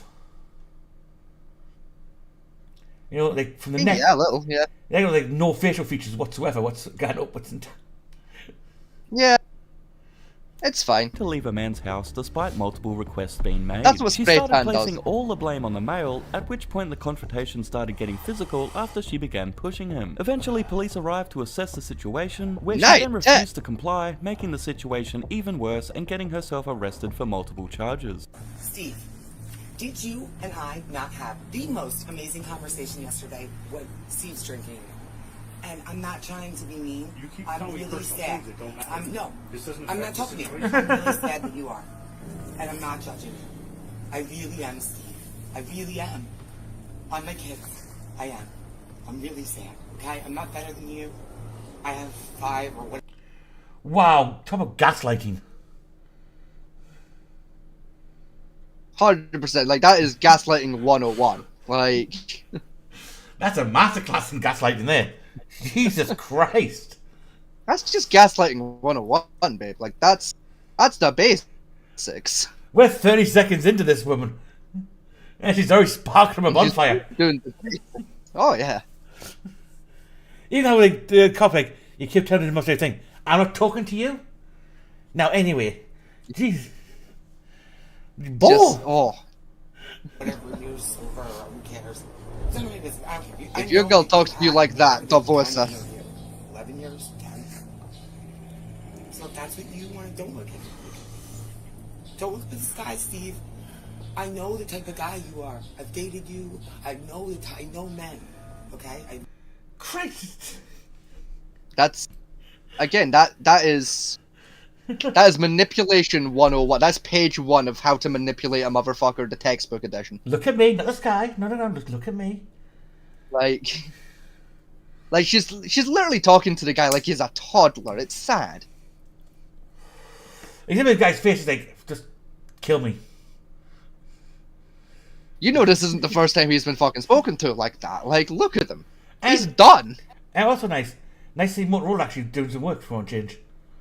Yeah, thanks, Motorola. You actually made a product. We love you, Motorola, Chan. You've actually made a product the past 20 years. Yes. Look, you say that, but like, we still celebrate Motorola Fest. Like, everyone still celebrates Motorola Fest, bro. Yeah, because compared to the Nokia brick thing, Right, 3310. The Motorola E555 was more disruptive than that thing was. I had one of those phones. The Motorola E55 was a great phone. It was. I had one of those things, and trying to break one was impossible. And you compare it to like the modern day iPhone, where you sneeze at it in the wrong angle and it snaps in half. Yeah, like Steven, our phones now got titanium on it, so it doesn't break as easy. Oh, it's in half. How that happened? Yeah, I sneezed on it and it folded. Well, that's only because there's only 15 grams of titanium on it. So it's a thin strip of metal. metal. Sneeze on an iPhone these days and it develops fucking scoliosis. You know, it just fucking folds in half. Fucking. No. There's a little bit of insecurity in there. I wish you guys would give us privacy, but you can't. Steve, fucking hell! I love my mother. I know you love my son. And you know what? I know you love me. You know what's quite annoying about her and like the way she talks and her voice? Yeah. She sounds a lot like one of my aunts, but like more manipulative. Maybe the cops. She's like, it's like if my Aunt Kat, one of my favorite aunts, was just a toxic motherfucker. That's who this is. This woman is a toxic version of my Aunt Kat. Plus, even in the covers. And that's annoying to me because I love my Aunt Kat. Even in the covers. I hate this bitch. The covers there. I wish I had privacy, but you can't. But anyway, I know you love me. I know. Fucking what? I mean, that's like the exact way she said that and like the hand gesture she did is what put me right in mind of my Aunt Kat, because that's how my Aunt Kat talks. Where she'll be like in the middle of a sentence and then like make like a side point to the sentence to someone else, and almost as if giving them extra context, and then continue the conversation. And it's like, motherfucker, why? And it's got face. You're going to see half of it, right? And then you go to the expression face like, bitch, what the fuck? Is there like, bitch, do you want drop kicked? Because I will tase your ass and drop kick you. Like, fucking. Don't fucking come at officers of the law with that attitude. Fucking. You were there when Dylan was born. Jackson was born. So if you want to do this to me, go have at it, Steve, bro.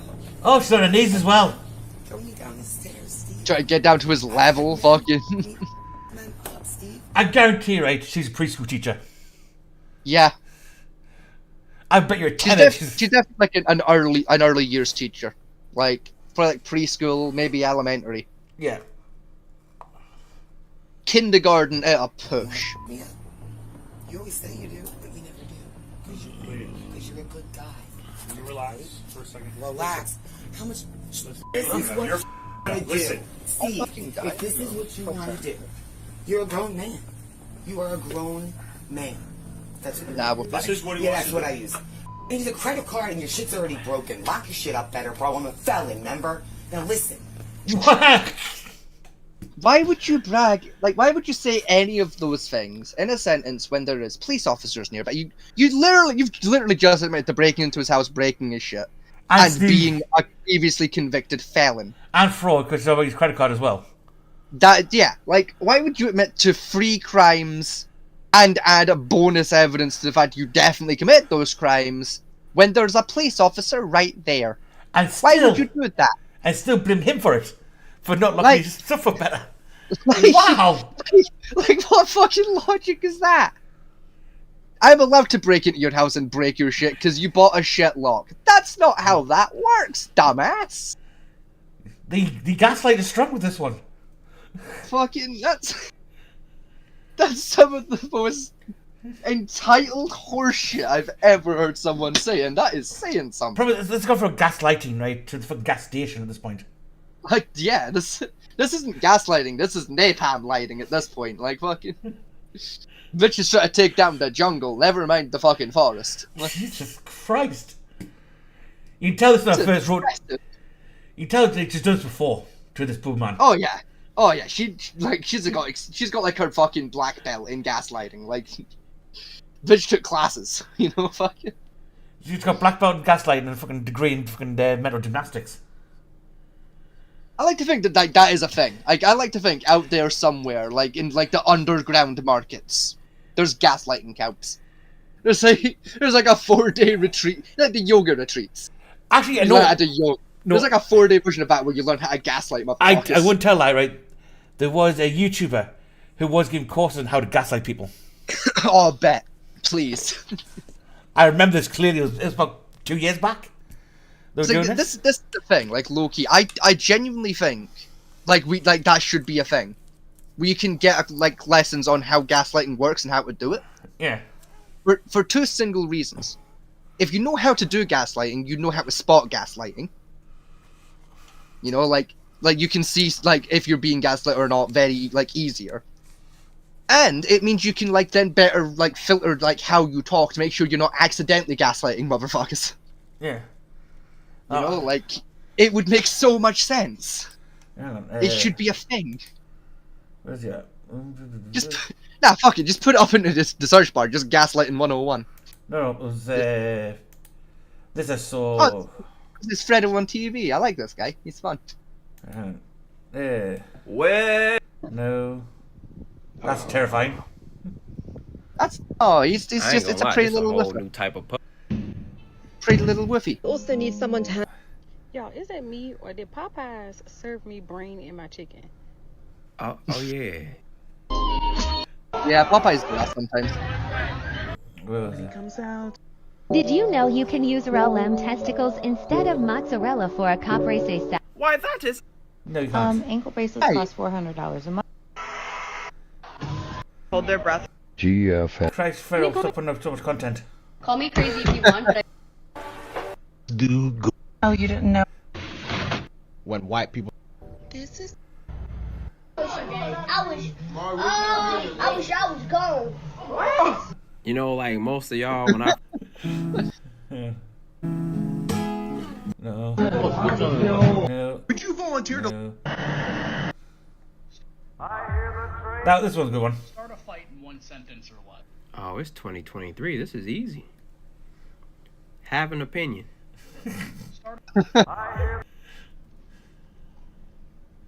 Damn. Oh, you know he can suck it that good.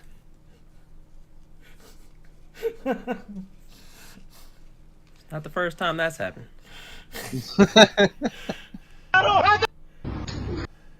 You look like.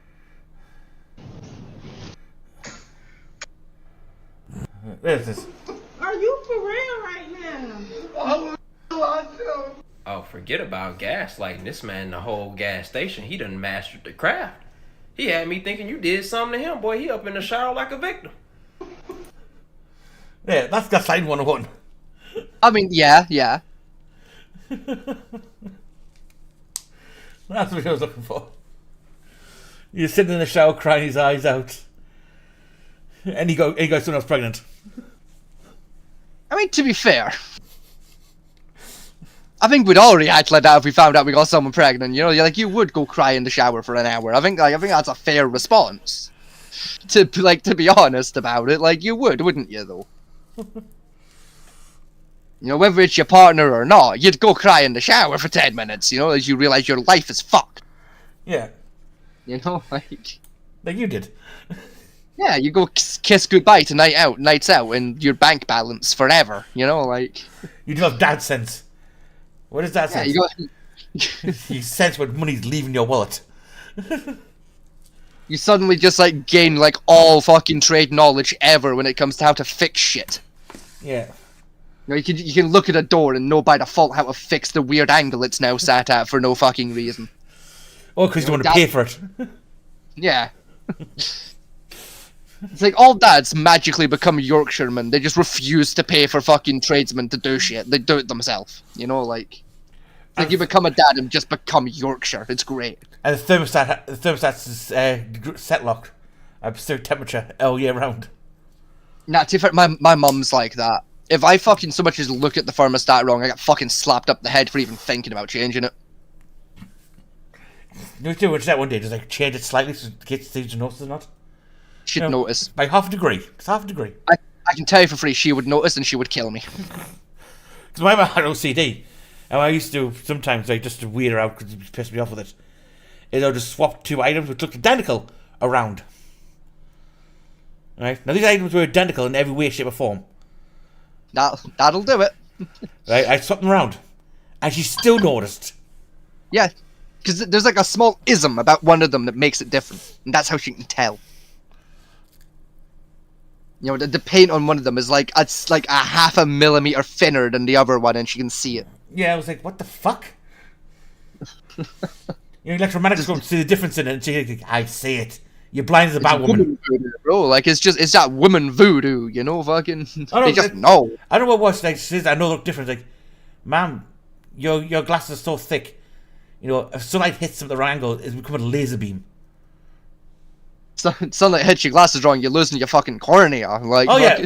I mean, her glasses that strong, right? I literally took them outside to prove a point to her, and just gently caught the sunlight and set a fire with it.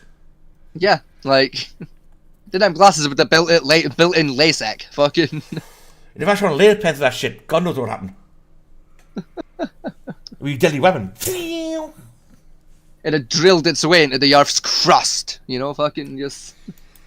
Take care of my mother. Be nice to her. And I know you love Daxton. And I'm pretty nice to your mom. I'm the felon. I know how you live. Okay? But I'm not gonna tell anybody. Because I'm not around. So. If that's how you want to treat me, you're doing a horrible job. Do better. Beat the shit out of me. Stop me to the ground. Now, don't tell me I yelled at Steve. I didn't yell at Steve. Yeah, I did. Okay, let's go. Okay, let's go. Okay, oh, that was a plate. Oh, you spectrum? You're disgusting. No. Wow, she's got a couple retard to his face. Oh, lovely. That's awfully polite and friendly of her. That's very 2023 cash money. And I guarantee the people in the comment section, it's just that she's the victim. Because he's thrown her out of the house. Oh, yeah, definitely. Knowing this world, probably, yeah. And he's ID people, right? Hey, you own the fucking house. Get over it. No, I'm not ready! I'm going to jail, Steve. Get the off me! I'm in the car!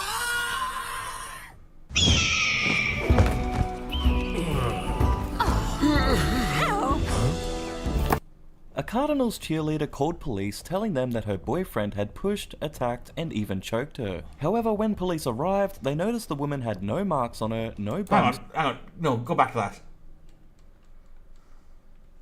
Yeah, go back. Yeah. Was she planning to make up the trowel? Potentially. That's her as a cheerleader. That's her out with no makeup on. Yeah. Yeah, from slightly in flat angle, but fuck me. I mean, you know what to say, Fat Man T. Like, maybe she was born with it. Or maybe it's Maybelline. Maybe it's fucking Bob Doda. You know, just, down on. Fucking. That's orange juice. Is it? Yes. I thought it was like a face cream or some shit. Fucking. No. Either way. No, dude, Dano with the fucking yogurt was there when the probiotic yogurt drinks before fucking Actimel came out, and Yakult. Ah, they were, yeah. They're trying to take on Muller at the time for live yogurt. They were weird. What was it with Britain live yogurt drinks for like fucking a decade? What the fuck was that trend all about? I mean, technically, live yogurt culture is healthy for the body, but I love what the whole trend was when you told people it was actually live yogurt. Like, oh yeah, I know it's fresh. Like, no, and you put it on the bench and watch it crawl around the bench, and watch them then throw up afterwards. It's fucking hilarious.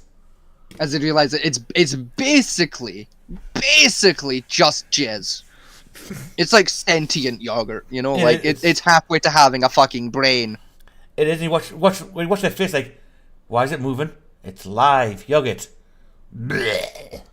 It's like when we say it's live yogurt, it's literally like it breathes, motherfucker. There's so much bacteria in that it can move itself. And again, it breathes. If you put it in a petri dish or just look at it in the bottle for long enough, you'll see it start going up and fucking down like a goddamn lung because it breathes. I think one of the questions I asked was, what is the strongest thing on earth for pound to pound, right? Weight strength to size ratio. Bacteria. Particularly the gonorrhea virus. Yes. And that's not a whole meme of jokes saying like, look, I didn't see anybody. The gonorrhea just pulled my pants down and attacked me itself. The thing is as well, it probably could if it wanted to. It was big enough, yeah. Noticed the woman had no marks on her, no bumps or bruises, and no signs whatsoever that she had been attacked or strangled as she had claimed. After police spoke to the man in question, she got quite the shock when he told them that he had recorded evidence of what had actually taken place before they arrived.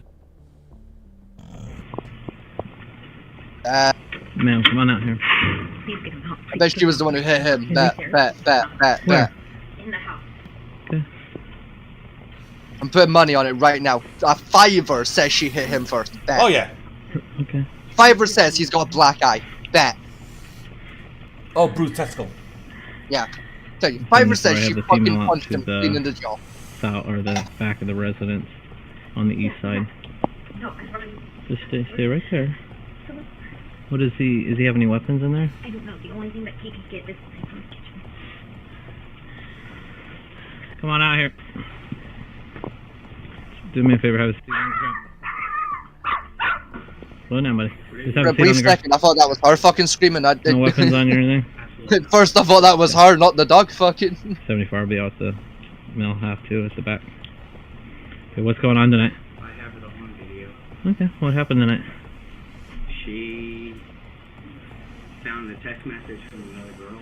She started kicking the shit out of me. I videotaped it. I have it on tape, officer. Okay. I was asking her to stop. I was trying to leave. She was pulling out my hair. She's scratching me. She's punching me in my face. I have everything on tape. Okay, alright. See, smart man, fucking get it on tape, camera. Let's say it. Oh man, How long please have have a you favor, been buy doing GoPro and just like wear it 24 hours a day. What's a long Yeah, time? like it sounds ridiculous, but yeah, it's good advice. Back up that shit, then put a backup of that shit in a safety deposit box so no one can get to it. Unless they're you or like the CIA, like, and even then the CIA would struggle. Then send a copy to your lawyer every day. Yeah.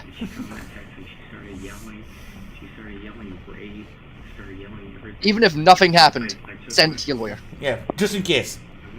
Just in case you get accused of doing something that day, you can then prove you couldn't have done it because you were like in a different city.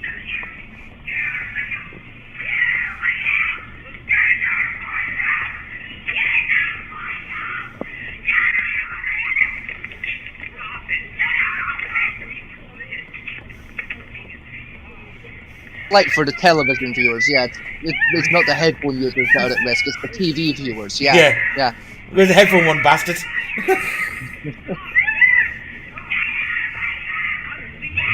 Ooh, fuck. That's getting high pitched, damn. And go to the next one. Hit Ow. again, and keep going. Like I didn't know a human vocal cord could hit that octave without This is snapping. all from tonight. Fucking oh, fuck. It's a dog whistle, literally. I was trying to leave. She kept pulling my hair and dragging me back in the house. I don't want her to get in trouble. Oh, you sad sack of shit. Touch her. That poo Send her ass to jail. Do you hear that guy said there? Kind of. I heard not get in trouble. That was Yeah. that's all I really I just deciphered. don't want to get in trouble. Like he doesn't want or he doesn't want her to get in trouble. He doesn't want her to get in trouble. Why? Send her ass to jail.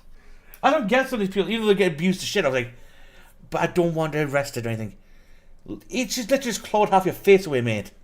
Yeah, like And like accuse are you for the bleeding shit. from the face. Like send her to jail. You can see her punching me and kicking me and scratching me.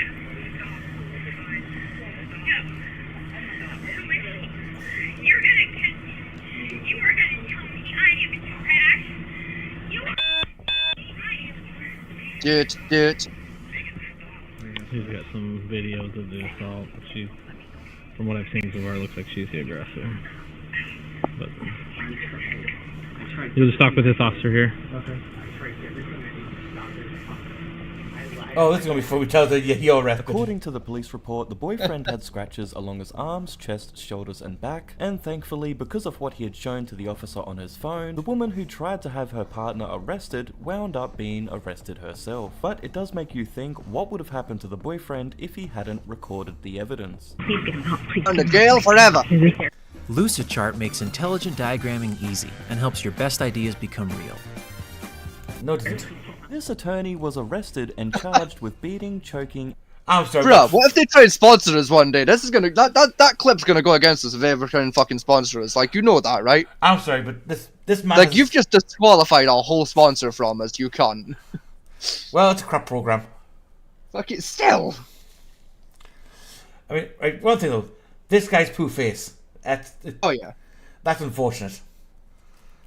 You know, it's one of those faces you see on those like used car lots. I'm Trusty Dan, and I give you the best deal in a car with these cars guaranteed to work for low prices. Like, yeah, I'm not bad. I'm going nowhere near you with my credit card for a car. Fucking got ears like satellite dishes and a chin and the same fucking shape as an onion. You know, fucking.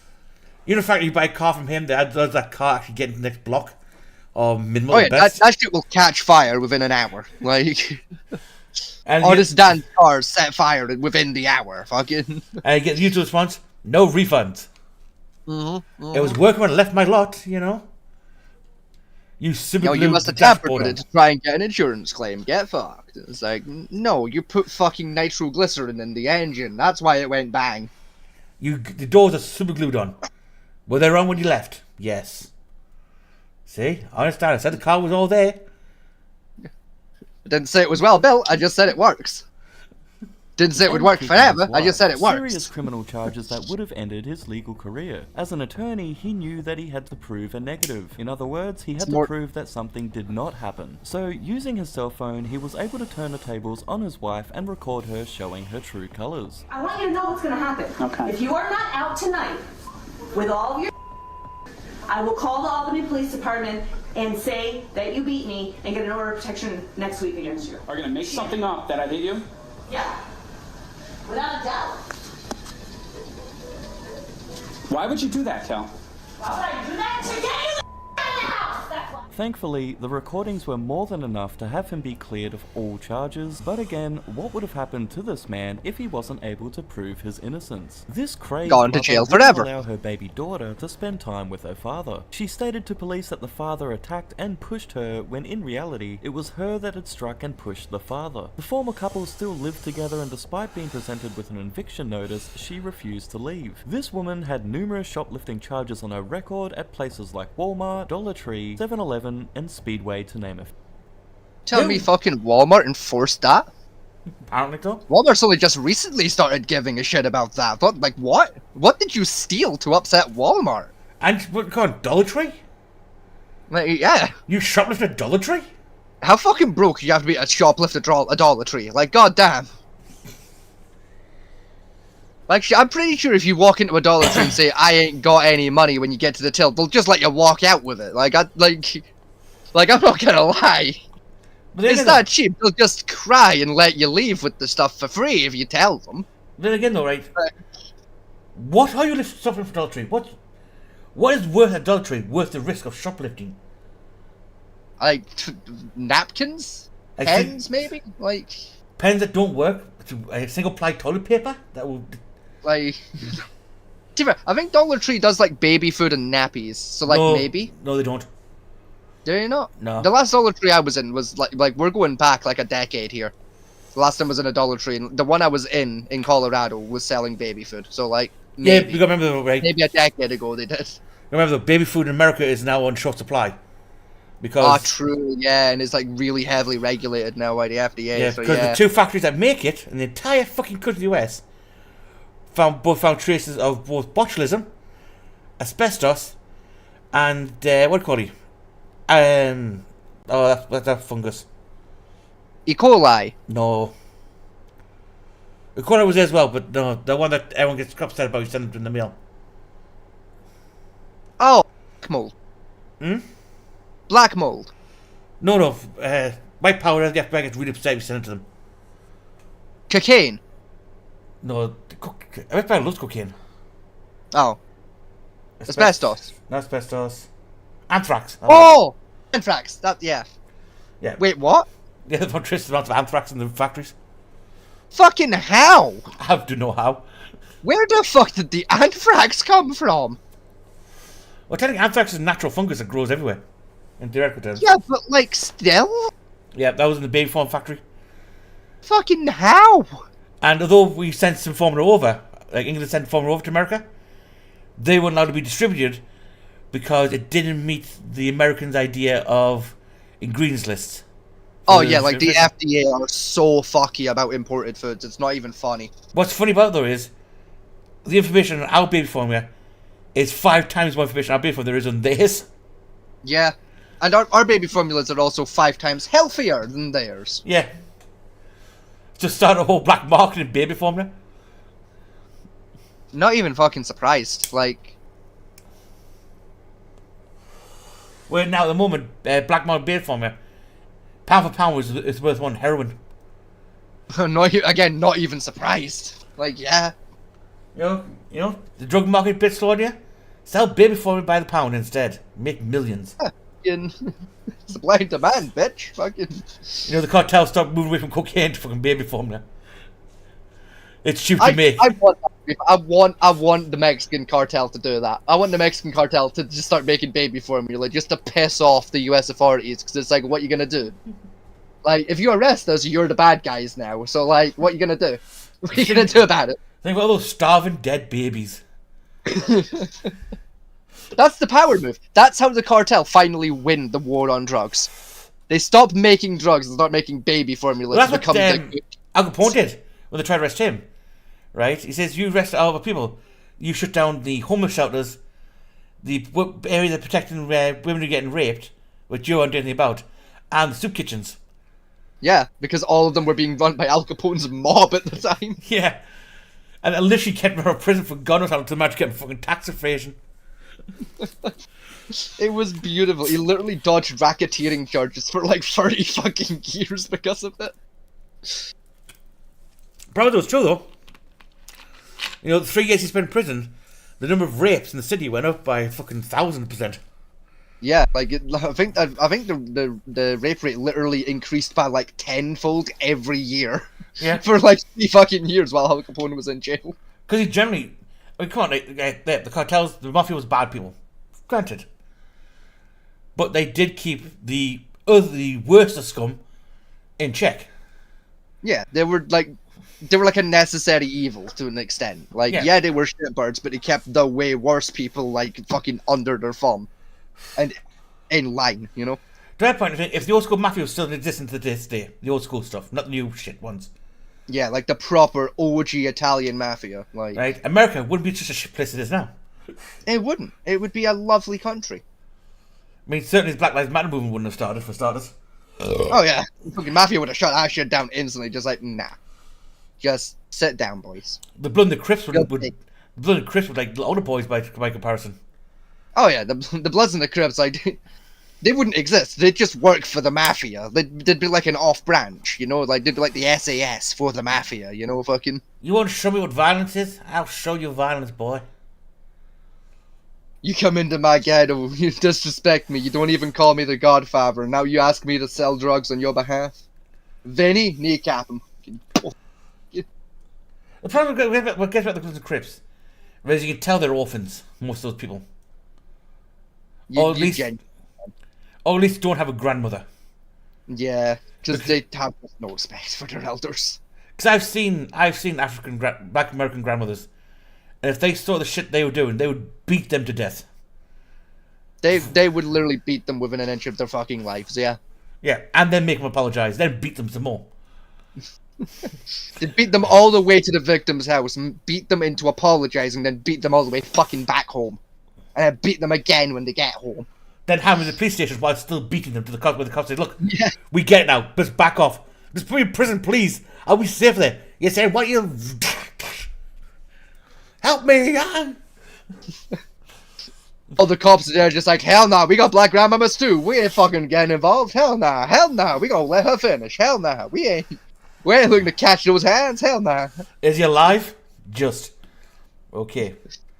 He's breathing and he has a pulse. He's not conscious, but he's breathing and has a pulse. Get the medic in here. Just spoon him into a cell. You know, has she medic? You know, has she left? Yes. Oh no, she's come back. Apparently she's going to go for some bit better than the slipper was. Oh shit. She's coming in for round 2. Fucking, she had to go buy a new slipper. Fuck the old one. Fucking. What state transport have for free? We can get about the state.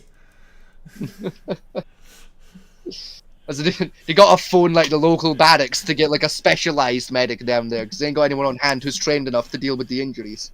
Fucking, even the hospital ain't equipped. She's also known to work at strip clubs. She posts questionable adult content on social media. I could go on, but I think you guys get the picture.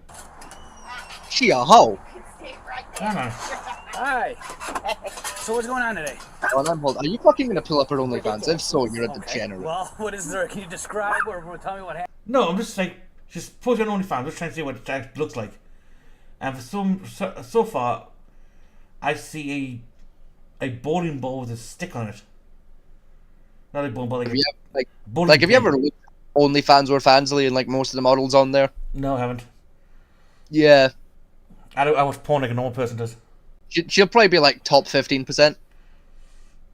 Like, odds are. Fact, she got her teeth. Yeah.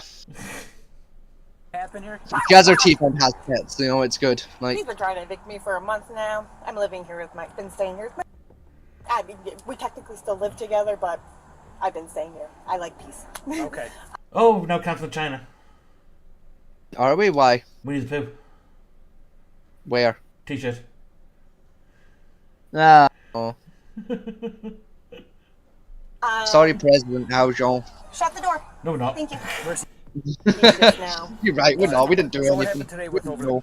If I could get away with it and have the money, I would send him a life-size teddy of Winnie the Pooh. With a top hat and a bow tie, just to fuck with him further. Just. Oh yeah, I'll dress him in a full business suit. Like an exact replica pinstripe suit, like the fucking president does. Yeah, I'll get exact suit he's wearing and send it there if I had the money. If I won the 100 millions, that's like agenda number 2 thing on my list to do. That'd be up there with like the bacon incident, you know, fucking. You can imagine that is still out, of course. So we've got a problem here. Why did you do this? It was funny. You didn't have to just go, why did you do that? You just start laughing and they go, valid. That's fair. Like, ha ha ha ha is a good reason. But, we're at war with China because of you, you civilian fuck. Was it necessary to have the wide camera in the eyeballs and then broadcast it live over all of China's TVs? Yes. MI5 break down the interrogation room door. How did you break the firewall? Yeah, the next one. How did you do it? Magic. Bluetooth, baby! Bluetooth. Magic Alexi Pixels and Anonymous. By the power of Bluetooth, bitch. Fucking. One Bluetooth fucking Wi-Fi transmitter is all you need. So you do realize you've now caused civil war in China? Yes. Yes. Are you sorry about that? No. That was the plan. Why? Funny. Because ha ha ha ha ha ha ha ha. It's why. Fucking. We have your partner. We live at Ho Chi Minh. It's we have your partner Vegas in custody. Good for him. He would do well in prison. Yeah. I'd be the top bitch, you know, like no one's gonna kill me in prison for 2 reasons. I know how to make moonshine and I'm good at sucking dick. He receives, so you do well. Exactly. I will receive and give, and I know how to make moonshine. They would love me in prison. No, I don't know how to make moonshine, I know how to do it in a prison, with the shit available in prison, and not get caught. The secret is tea bags. Just watch out for the shivs. Yeah, even then. Like, no one's gonna shift me. Technically, it's his overnight. Technically, the custody thing is not even valid anymore. She went there last night, on my day, and I said, if you'll bring her back tonight, okay. This is just getting to be ridiculous. And he's trying to let his mother is gonna take care of my kid. Okay, sorry, not sorry, this is my effing kid. This is my responsibility. I take her to school. I hate that phrase, sorry, not sorry. It's such just middle class white bitch horseshit, you know? It's right with the phrase, I don't mean to be offensive, but... Yeah, you're going to be offensive, aren't you? I'm not aiming to, upset anyone, but you're a bitch, you know, like fucking... Yeah. You know, not to be uncouth, but you're a cocksucking motherfucker, you know, it's like... What do you mean not to be uncouth? Like, you can't just say not to be and then do the thing that you try not to be. Or the other one. Like, that's not work. The other one. Correct me if I'm wrong, but... To be fair, like I use that phrase quite a lot because I'm genuinely not sure if what I'm about to say is true. Or the other like, one... I remember this, but I might be misremembering it, so genuinely please correct me if what I'm saying is horseshit. Or the other one is, with all due respect. Because you know, Susan mentioned, Susan everyone says, with all due respect, you know, in fact, the next thing they're going to say is the most disrespectful shit out there mouth they could think of. Now, to be fair, because again, I use with all due respect quite a lot, but like when I use it, it's not like what I'm about to say is incredibly disrespectful. It's like it could be taken in a manner that's disrespectful. It's like what I'm about to say might be disrespectful to the wrong person, but I need to make it clear that that's not how I'm intending what I'm about to say. No, I don't say with all disrespect I can think of, and then say it. And it's like I was at a community council meeting a couple of weeks ago, and like I had to open a statement with all due respect, like what I'm about to say might come across as wide, but you're all cunts. Surely, if what like with what you've just told us as a group, if you do X, Y, and Z, would that not solve that problem? Like, because like the way I'm saying this, it might sound like I'm trying to say you're stupid for not thinking of this, but you're stupid. All I'm saying is, like, it's an idea that should work to my logic. Have you considered it? I'm not saying you haven't considered it. I'm saying have you, and is there a reason why it wouldn't work that I cannot see? Best one where you used to do some IT support, and the usual question is, you know, it won't turn on. How you plugged it in? Do you think I'm stupid? No, just check. I've checked. Just check again. It wasn't plugged in. Thank you. Double check. Yeah. No, all I wanted. It's plugged in. Is the socket actually turned on? What do you mean? Well, you're not in America, in England. Our plugs have switches that turn things on and off for power. Little switch next to the plug. That was that for? Yeah, I thought it was a lock. Oh god. What? Oh, please tell me no one's ever said that. Please tell me no one's thought that's a lock to keep the plug in the socket. Yep, they have. I am so done with this planet.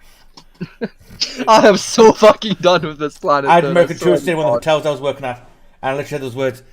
You know, nothing electric in the room would work. No, plugged in it won't work. Have you turned the switch on? What switch? This switch. Click. I thought it was a lock to the plug in.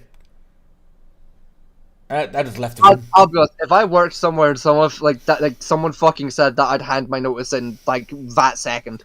No, I'd go straight to the manager and just be like, yeah, I'd hand over my apron, just like, yeah, consider this my fucking 2 minutes notice.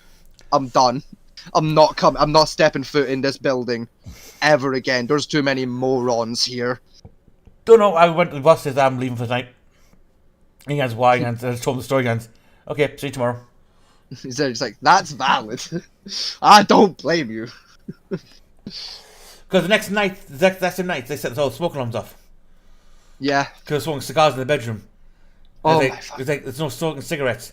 Well, it's not cigarettes, it's a cigar. Smoke is smoke, dumbass. If you wanted to smoke in the room, you should have requested a smoking-friendly room. And the excuse was, well, not see the smoke alarm on the wall that went off. Oh, I thought it was a nightlight. Oh, for just, you'd drop kick it in the fucking teeth, wouldn't you? Sorry, what's that nightlight? No one said he thought it was a speaker. I'd drop kick it clean in the fucking teeth. I'm not gonna lie, dude. Like, it's a good thing I don't work in a hotel, because I think I would regularly drop kick people cleaning the goddamn jaw. Luckily, they're only there for one night. That's one night too many, in my opinion. Like, honest to God, I don't understand how people can be that stupid and get to adulthood. Well, you have to average America what the capital of the USA is. They for some reason think New York. To be fair, like I was expecting you to say you. Like New York being the correct answer did not even fucking faze me, because I was ready for you to say, oh, the letter U. No. What's the capital of USA? The letter U. No, they say New York is the capital of America. It's Washington, you fucking wellies. Or basic math questions, you know, what's 12 times 12? Fucking no. Fuck, hang on, let me figure this out, hang on a sec. 120. 142. 144. Yeah, he gets it. I didn't do the 12 times table. We learned from like the 1 through the 10s. I memorized the 1, 3, 5, and 10 times table and then stopped. Yeah, here's an easy way for you. 10 times 12 is 120. 2 times 12 is 24. Add them together. Okay. No. What if, and hear me out. No. What if, and hear me out, it's the 21st fucking century and we all have fucking pocket computers. I can just Google it or use the calculator app. Because, you know, joke's on you, every maths teacher ever.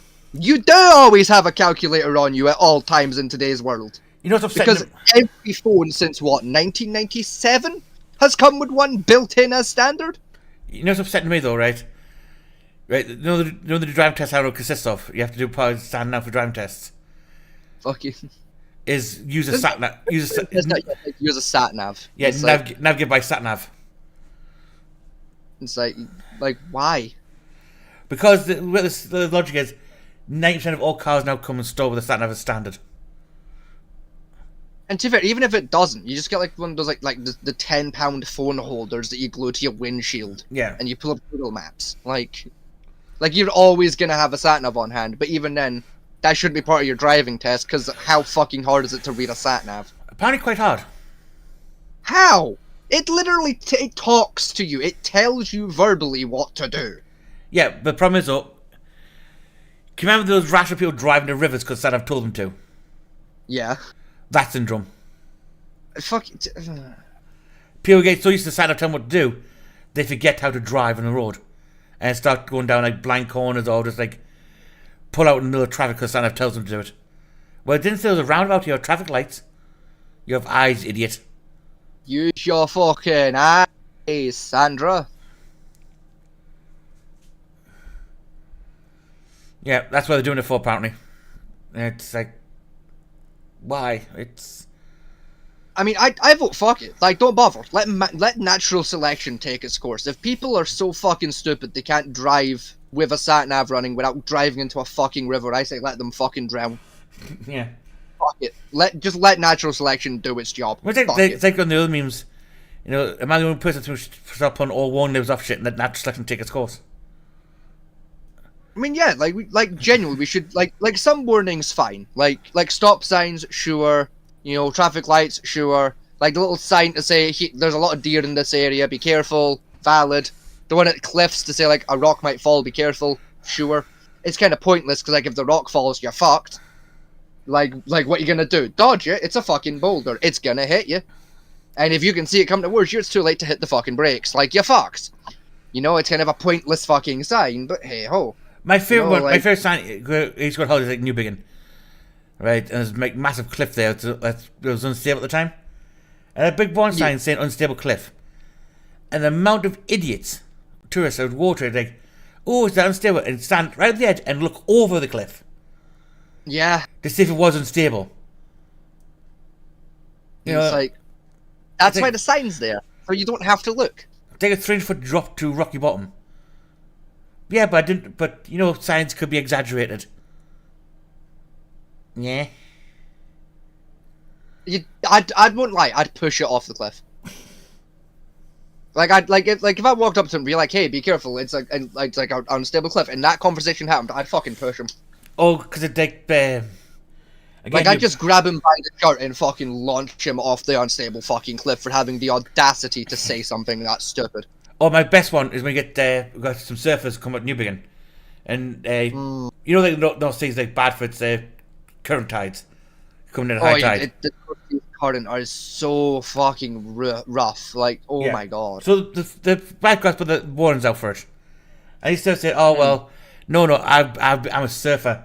No current's going to take the better of me." He's like, that water is 5 degrees. Yeah. I'm wearing a wetsuit. Yes, wetsuit designed for the tropics. You last exactly 6 minutes in that water before you're dead. Mm-hmm. And those currents cannot be beaten. Those currents take boats away. And I'm talking like the container ship over there that's struggling to hang on by its anchor. Like, boats struggle in this fucking, in this water. You really think you, who weighs a grand total of 80 kilos while sodden wet through, is gonna fucking beat that current, do you? Why are you half freezing to death with hypothermia? Like, you know what, chuckle fuck? I'd like to see you try, Byron. Here you go. Let me see you attempt the fucking insert stupid hipster name here. I mean, I learned to read them currents because Dad told me out of fish, like sea fish, and used to follow the currents in for the fish. Yeah, and that's where the fish live. And some of those hang out in the current. And some of those like riptides going back out to sea, when the low tide starts coming through, it's vicious. Yeah, like it'll take you like into the ocean in like 10 seconds flat. Like the North Sea has no fucking chill. Like people think Bondi is fucking dangerous. Cunt, go swim in the North Sea, then you'll learn what dangerous is. Yeah, I mean I've seen container ships being pulled off anchor points with them currents very easily. Those a whole fucking container ship off course. Like it's wicked water. No, out surfing it. It'll be fine. You'll die. It's a warm day. It's warm day. Yes, the sun's warm. That water's not. Yeah, there's no such thing as warm in the North Sea. Even with survival suits, like specialized survival suits, you still have like 20 minutes before you're dead. Yeah, and that's at a push. Yeah. That's if you built a different shit. You've got maybe a half hour, you know, like. Yeah, and that suit's designed for like trying to survive after conditions. Yeah. You know, and this North Sea's just. It's a cruel mistress, the North Sea. Like, I genuinely think there's like one human being on planet Earth who'd survive it, and it's that cold guy. Like I think it's called like the Iceman or some shit. Oh, the ice water diver. Yeah, the guy. Do you remember Gwyneth Paltrow? Yeah. Like she started like a fucking one of them fucking shit wellness companies. You know, the ones that take pig and shit and bastardize it. Yeah. Started up one of those goop a few years ago, and they did like a documentary where they were talking to the Iceman, and he's insane. He's just schizophrenic as fuck. But like I think he's probably the only motherfucker who could do it. Mm. And even then, like I'm still gonna put it to like 2-to-1 odds. You know, like it's a 50.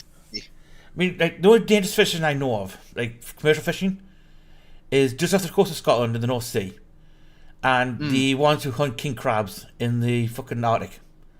Yeah, those people are fucking nuts. That shit's dangerous as fuck. I mean, yeah, I guess their job's slightly dangerous than our fishermen, but our fishermen still put up with quite a lethal. This is the thing.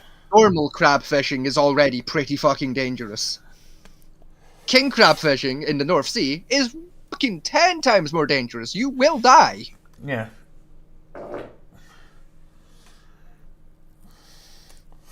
Anyway, back into Pentonek. Every day. All right, so let me ask you this: if you say the court order is not valid, whatever. It's not. She's school age now. Okay. That's when she was infant. Okay. Are you going to give your daughter to him today? No. That's not how. That's not court orders work. That's. Is she 18? No. Then the court order still stands.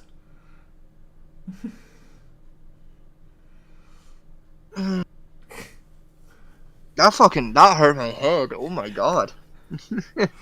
I just lost a brain cell. Oh god. I don't have a lot of those left to lose. The internet's a special place.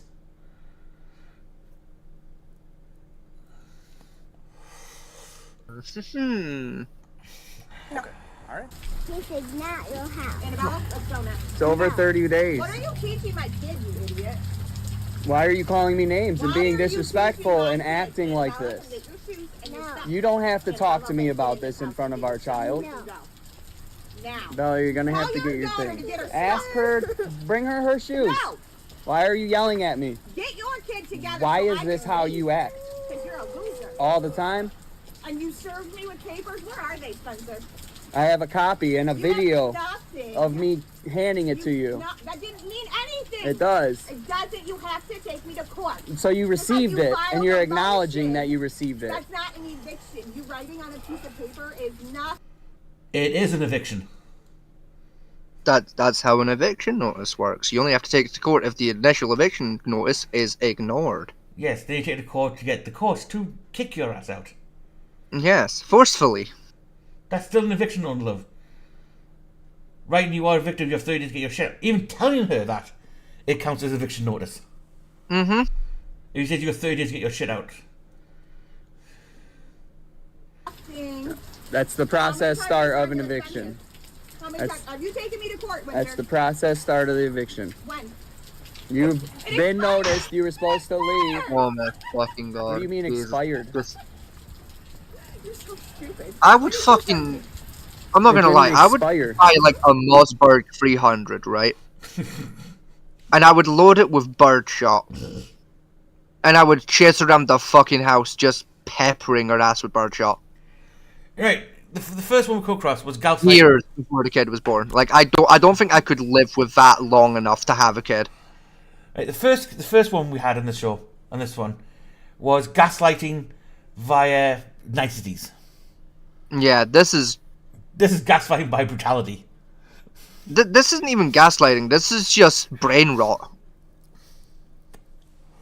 Like this is brain rotting 101. You just say stupid shit until they kill themselves. Like, I bet you a $5 she has a meth pipe in her back pocket. Bet. I don't know wager like fucking like crack or heroin. I'll say meth. Like, she's white. It's more likely meth. I don't know. Like meth doesn't make you stupid. Makes you a moron, but it doesn't make you like educationally stupid. You know, meth heads can still do basic math. I'm still here. Yeah, why haven't you left? I don't have to. Why are you harassing me? Why are you... What's ridiculous? I don't know, like if it got beyond the 30 days, I wouldn't bother with court. I'd Anything fucking you go want. bolus. Annabella, come get your stuff so It's quicker. Penis Jason. Okay. And I'm Still supposed to be quick. abusive to you? I'm the one that's abusive? Go ahead. Are you going to make a little video? I've been making a video. I've been making videos. I've been documenting all of it. Every day. Did she threaten you? Anything? It's Amber Heard all over again. I mean, yeah. Literally, yeah. I shit in the bed because it's fun. You sat in his bed because you thought it was funny. Yes. You ruined his perfectly good linens because haha funny. Go to jail forever, bitch. Fucking. Like every day. What does she say? Gonna call your work, you're not gonna see your kid, you're not gonna, like, anything and everything. So as for the threats... He looks like a normal dude. I mean, yeah. He looks like a perfectly, like, normal, just guy, probably called, like, Gary. He looks like a Gary. So, Gary, I've got to ask you, what the hell were you thinking when you might go out with her? Drunk? Drugs?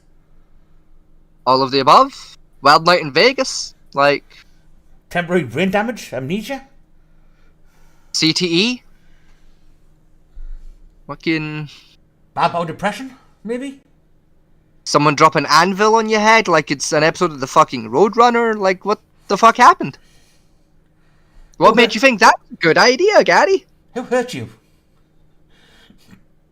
You know, like what mental health problem do you have that makes you need to self-harm in this manner? Like, why the fuck can't you self-harm with a razor blade like a normal motherfucker? And if you reasonably believe that she will act violence upon you, that's when we can act on domestic. But as for threats of calling your work and anything like that... So, I'm gonna F you up. Did she say that today? That counts as it. Was that said today? Yes. She's Today. supposed to be getting her stuff and getting out, but she's trying to say she's fleeing from an abusive relationship, but yet she's not leaving.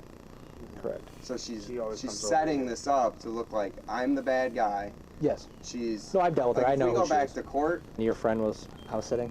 Okay, yeah. I was here a couple times with her. Unfortunately, she, like...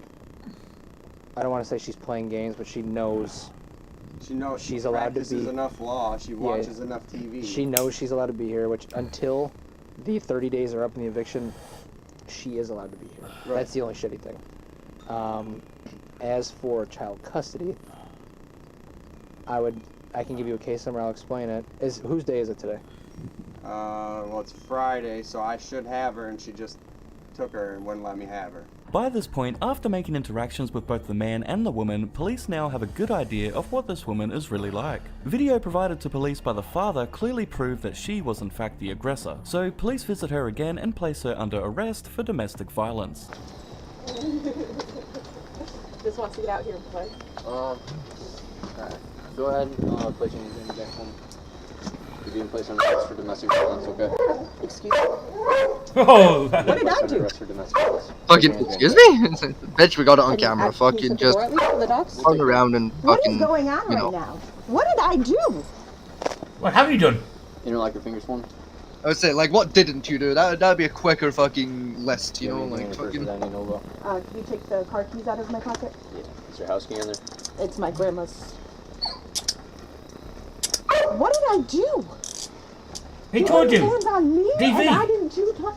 He has video recording of it all happening. Of what happening? Him being assaulted. I didn't. Are you kidding? I'm not gonna lie. Can we lean back on something for a second before my anxiety now is so. Oh, now. Breathe. Trust me, I've been. Whew. Now the anxiety's kicking in. I'm sorry. He's asking me if my camera was on. That's it for this video, A guys. happy I hope dog. some of you learnt something today. If you enjoyed today's Wow. Just, God, I fucking hate planet Earth, don't you? Fucking Elon, if you're listening, brother, fucking hook me up with one of them first class tickets to Mars. Fucking get me the fuck off this planet, dude. Fucking hook me up, brother. Like, give me a fucking phone, Elon. Fucking hook me up. I will suck so much cyborg dick to get off this planet, Elon. Fucking phone me. Hook me up, bro. If you give me a green card and a rocket out of here, I'll suck so much cyborg dick. Swear to God. Hey, good God. What? Well, how do you know what I did? We have videotape of it. What? Me doing what? DV. Really? Oh, I mean, it's DA, but close enough. I mean, it's... No domestic violence, DV. I thought it was domestic abuse they claimed it to. No domestic violence. Ah, okay, no, DV then. That's fair. That was, I misheard. That was my bad. You know, and then it's like, oh, my anxiety, oh. So, you didn't have that much anxiety when you were being a motherfucker down with, did you? Like... Which life of world we live in. See, but that's like my #1 pet peeve. Like, just... Like with this, like, the current world. Is like, motherfuckers that, like, do shit, and then try and, like, blame some mental health problem for the shit they do. It's like fucking, oh, I've got the PTSD, and that's why I've got the childhood post-traumatic stress disorder, and that's why I'm a shit person. Shut the fuck up. Like you did a fucked thing. Take accountability for this. Stop blaming shit. Blame yourself for your fuck-ups. Shut up. Oh my God. What are the college ones? I've got, I have neurodivergent, I've got Asperger's, I have Tourette's, I've got PTSD. Yeah, learn to fucking deal with. Have you actually been diagnosed with any of that shit? No, I self-diagnosed, and that's enough for me. Fucking... It's like, this is the thing. Self-diagnosing some, like certain issues, perfectly fine, so long as you're working with a doctor to confirm the diagnosis. Yeah. Like I'm doing. You know? I self-diagnosed fucking years ago with PTSD. Because I experienced enough fucking people who suffer with PTSD in my early life to know what the fucking symptoms are. You know, I knew, like, almost immediately after getting the PTSD that, oh, fuck, that's PTSD. I am now working with a doctor to get that confirmed. Because I'm not a doctor. But, you know, fucking... I mean, when I was diagnosed with PTSD, right, I actually thought I didn't have it, right? I never mentioned PTSD or nothing. It was my psychologist who was doing my assessment and mentioned PTSD. Yeah. To me. And I was like, really? Yes. I was like, fuck. No, I'm the one that like brought up to my doctor about 3-4 years ago. It was like 2018, 2019ish. Because like I've had it for fucking longer than that, but like it was starting to really start being a fucking pain in my ass. Yeah. I went to the doctor and I was like, look, bruv, I think I might fucking have PTSD here.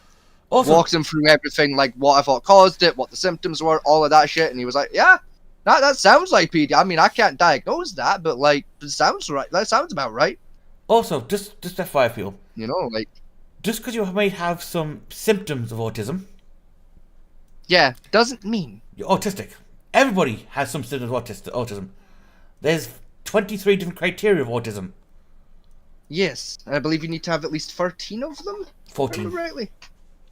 14. I was close. 14 markers with 2 doctor's diagnosis. No, at least 14 markers. That's why technically, I'm not autistic. Yeah. I'm allowed to say I'm on the autistic spectrum, but I can't say that I am autistic because I only have one diagnosis. Yeah. And it's for a condition that falls on the autistic spectrum. So I count as on the spectrum, but I don't count as full class autistic. Yes.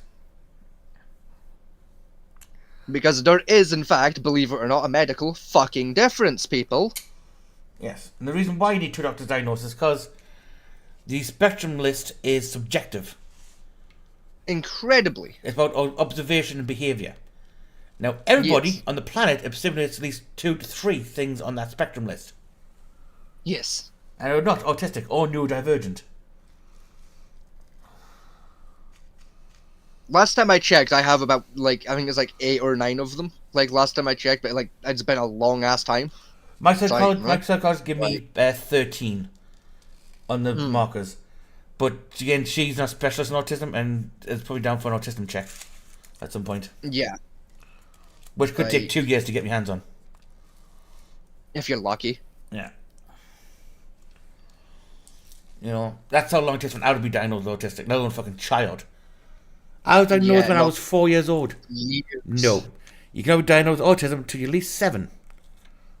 It's like, fuck, like my little cousin Caleb, he was, like, his doctor first suspected when he was 4. Yeah. And, like, he got put on the waiting list when he was 7. And every single fucking year they had to go and do, an assessment to keep him on the fucking, like, the waiting list. Yeah. Because the waiting list is that long, genuinely. Like, if you don't go do an assessment, they take you off the list and you got to start the whole process all over again. Like, it's such a long fucking waiting list. And he didn't get officially diagnosed till he was about 10, 11 years old. Yeah, it's ridiculous. It's an ungodly wait time. Like, and that was down in England. Like, you guys get it worse down there. Your waiting list for it is fucking absurd for kids. Up here, it's like a 3-4 year list. Down in England, it's like fucking, like, 8 to 10. It's ridiculous. You best stop praying that you get that someone like dies or gets cancellation in between you. Yeah, like there's dudes like that, like I went to primary school with, that like got put on the list while we were in primary school that are just this year getting the official diagnosis of being autistic, and it's like, Jesus Christ. And we're the country with the good waiting list. Fuck. Like, it's ridiculous, man. But that's where we live in. You know, but like back to the point, like, people, like, blaming mental health shit for, like, the shit they do. There was this fucking cunt I used to cut about with, right?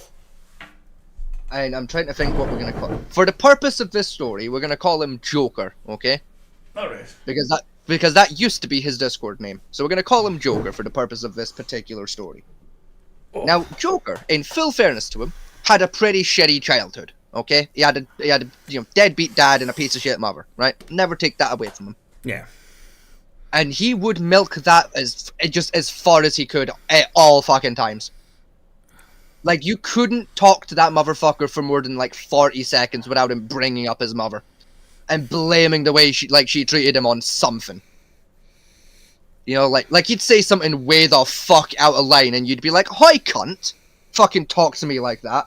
It'd be like, "Oh, I'm sorry, just, my mum's been fucking stressing me out so much recently." Just in tears, and it'd be like, "Shut the fuck up. You don't get to play the 'my mum's a cunt' card to, like, excuse the fact that you're acting like a cunt. Fuck off." I mean, but wait, there's journey kids of serial killers and literally sadists in the world. Who are doing pretty alright for themselves and don't blame their parents for their bullshit. Exactly. Like, I'm a shitbird with a lot of shit wrong with me, and you know what? Some of it you could blame one of my parents for. Like, fair. You don't hear me fucking going around complaining about it 24 fucking 7. outside of actual brain damage. You didn't even hear me complain about the fact that I want to fucking die very often. I just can't. I've had it for so long. I've learned how to fucking put up with it. The rest of the world needs to start doing the fucking same. Learn how to deal with your shit and move on. Get therapy, for fuck's sake. Well, guess what? University teaches these kids. It's a safe space. All your views are valid. And what the reason be told is, no, they're not. Not every view you have in your head, or every opinion you have, is a valid opinion. Yeah, not every thought or opinion should be shared with the fucking world. Get off TikTok. My best one was when I was working. I was working as a chef. I was busy in the kitchen, and the job centre sent us saying, "Oh, I've got a candidate for you to work with you." Fair enough, send them over. They sent over a girl in a wheelchair. Which, like, fair. Like, right. Okay. And like, we can make it work. No, I refused to take her. I could have made it work. I'll find a job for her. Fucking... No, I just want to be an actual chef in the kitchen and cook and serve. Like, yeah. Not a chance. I mean, it's doable. It won't be easy, but yeah, if we could do it, fucking... Yeah, it was doable if, like I point out, guys, are you going to pay me the 20 grand to rebuild the kitchen? No. Why? Because that means I'm going to floor every bench for her. For one thing. Secondly, she can't carry the stuff she needs to carry. What do you mean? Everyone has to carry at least, from a pot of like stuff. Carry that hot food from here to there. Well, no, you just get someone else to do that in the kitchen. No, they're busy with the shit. That's her job, and she's. That's not how the kitchen works. Yeah. If you can't do it, then no, she's not coming in the kitchen. Secondly, yeah, that big ass wheelchair in a tight kitchen is a hazard. Well, it's such a hazard. Oh my god, it's made the kitchen bigger. How? Are you going to pay the 500 grand it's going to cost to extend this historic building to build the big kitchen? Well, no, that's down to you. Exactly. Get her out. Yeah. So no, not happening. Yeah, like it's. I could so easily teach someone in a professional kitchen how to be a chef if they were in a wheelchair.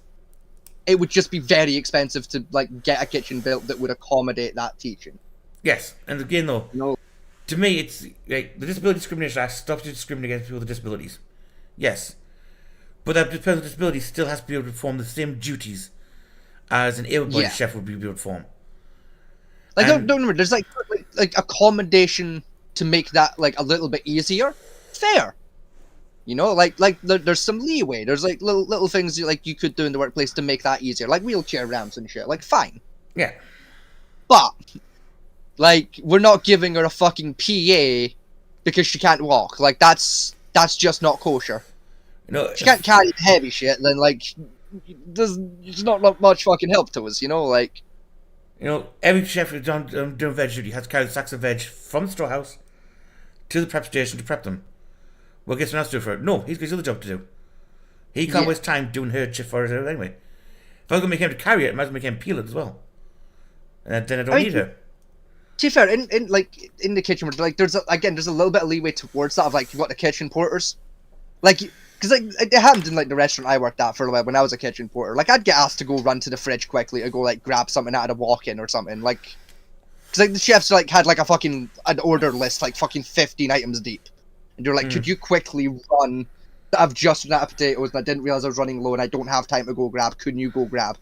Be yeah, sure. I don't mind. It's 10 seconds. It's fine. No, I was talking about morning prep when no KPs exist. But I was talking about morning prep. Oh, morning prep, you're fucked. Nah. Just basic morning prep. Not you're deep in the shit and you need some extra drinks you run out. No, it's general morning prep. Yeah, general morning prep, got no fucking chance. Nah.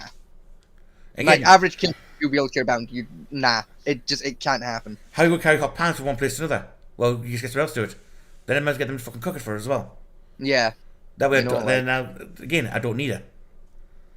That's it. A kitchen that's modified, in a restaurant that specializes in hiring disabled chefs and stuff. Yeah, it perfectly fine. The average restaurant just doesn't have the facilities for that, though.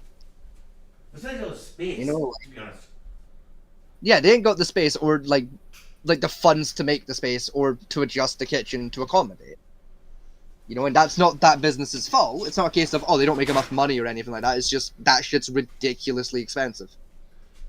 You know, it's a case of, you know yourself, a kitchen at full tilt. Right? Chefs are pretty much sprinting up and down the tight alleyways with fucking heavy pans in their hands. They're going to have someone in a wheelchair. You know, and they got someone in a wheelchair trying to push themselves along, just slugging up the pathways. Yeah, it's not going to work. You know, like... I mean, shit, even at, like, somewhere like Pizza Hut, like the Pizza Hut that I worked at, like we had the space for a wheelchair user, it would have been, like, perfectly fine. But, like, there wouldn't have been a lot they would have been useful for, in the nicest way possible. Like, like morning prep, they would have been fucked, because you have to go up and down stairs to do that. Like, the Pizza Hut restaurant I worked at, so, like, that's that out of the fucking window, because we did not have the funding or space to put an elevator. Or a chairlift. You know, it's like, that's that out the fucking window. And be honest, if you had money to put the elevator in... Walking fridge, and taking it to the make station. You know, it's the same issue of, like, the heavy, of, like, not gonna happen. Again, you know, if you had money to put the elevator in, I guarantee you'd be cheaper just buying a dolly, put the stuff in the dolly and bring down the elevator. Yeah. As a dumb waiter, you know what I mean? Again, you don't need the wheelchair user there. You know, like, it's one of those cases. I mean, fuck, even making the pizzas or firing the pizzas or fucking... I mean, actually, being like a helper who, like, stood at, like, the pizza oven and took pizzas from make station to the oven, that's fine, 'cause you have to move. You rotate to do that. Like, she could have done that. You know, or, like, fucking... Yeah, like, box station, not... You gotta, like, cut the pizza, but, like, she could have been, like, a bagging assistant, like, on one of the busier nights. Yeah, but again, though, right? You know, like... Even they say just transfer the pizzas from the shelf to the oven. Most pizza ovens are chest height. Or higher. Yeah. Wheelchair users are hip height. See, that was the thing that was weird, like, at the restaurant, like, the Pizza Hut restaurant I worked at, like, the main conveyor was about waist height, and the other one was, like, head height. You know, so, like in that particular Pizza Hut restaurant, like, we could have made it work. You know, unless, even, like, over at Bag Station, normally, like on, like, a Saturday or a Friday night, you'd have two people over at Box and Bag. One person, like, cutting pizza, fucking... like, boxing it and then handing it over to the Bag Station, and Bag Station's entire job was just to stack the fucking food together next to its ticket, make sure it was correct, put it in a delivery bag, and then take it to a driver. That was your entire fucking job. Yeah, you couldn't fuck it up inside, you know, like... But then you couldn't do that, because how was you going to carry the pizzas to the driver? Quite easily, because, like, I actually, like, made this point to my boss, like, one day, of just, like, fucking... Because, like, we went up in a conversation of just, like, so what if, hypothetically, right? Like, one of our employees who, like, normally works backstation, let's say they broke both their legs, so wheelchair bound for 6 months. Like, how would we handle that? And he was like, oh, I'd probably just, like, put them on the sick leave for the 6 months and, like, give them, like, a sick wage. And I was like, see, now you could. But I reckon they could still do the job. He was like, no, they fucking couldn't. Fuck off. And I went, nah, hear me out here, right? Fucking, I went and grabbed, you know, like, the fucking, like, the office chairs? Mm-hmm. I went and grabbed one of them, and, like, fucking, cause, like, it's not a great, like, and, like, replacement for a wheelchair, but, like, it kind of works. Because, like, I've got great hip thrust movement, so I can, like, move an office chair just by, like, wiggling my hips. It's great.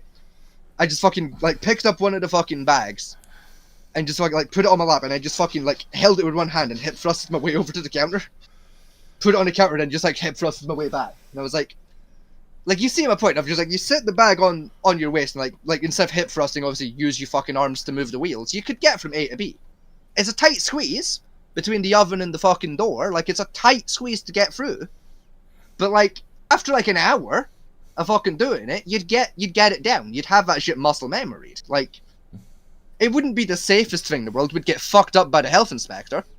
Yeah. But we could do it, theoretically.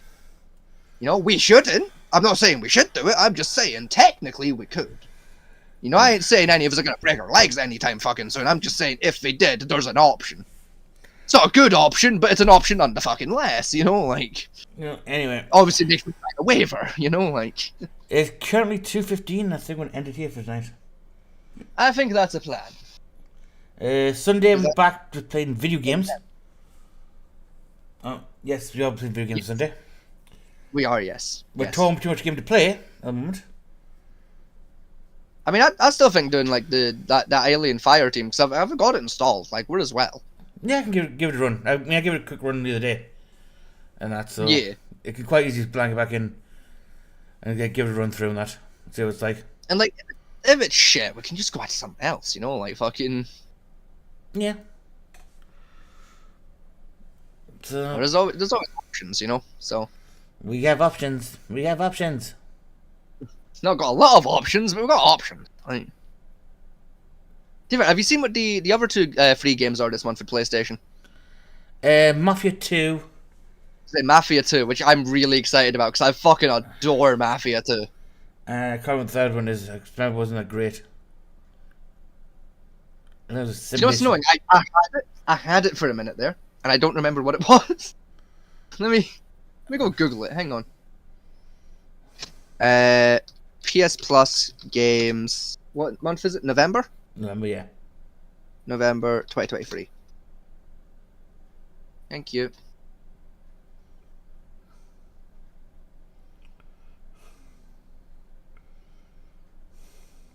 That. No, that's not correct. Oh no, it is. Okay. Oh no, that's the game cat. No, that's not what I'm after.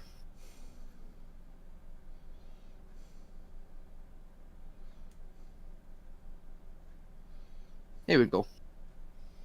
Flip a YouTube video on it. Just bear with me. We're bearing. What are you looking for anyway? What this month's fucking PS Plus games are. Ah.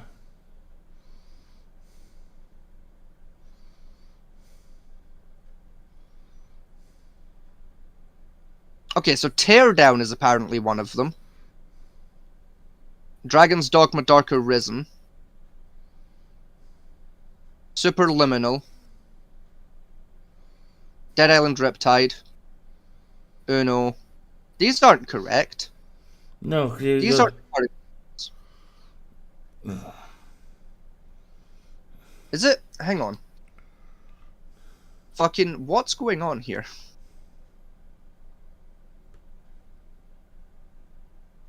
Are they the left of... Oh, hang on. No, I think I see the issue. PS4. Here we go. Those are the PS5 games I was looking at. That's the issue.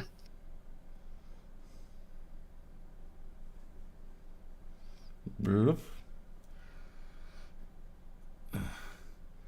found it?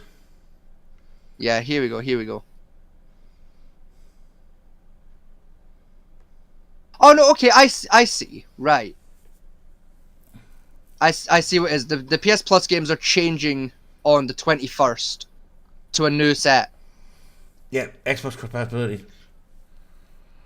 Apparently. Yeah, Teardown is releasing on the same day as the PS Plus games, and rumor has it might be coming in with PS Plus. But I'm scrolling now to see.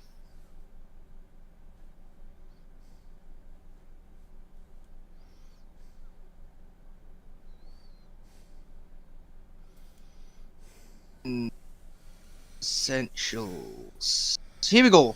PS Plus Essential monthly games. Found it. Yeah, Mafia 2. Dragon Ball The Breakers. That was the other one. And Aliens Fire Team, which... I think that Dragon Ball Breakers, it's like Dragon Ball but XCOM, I think. Yeah, Dragon Ball Roblox, like basically toys.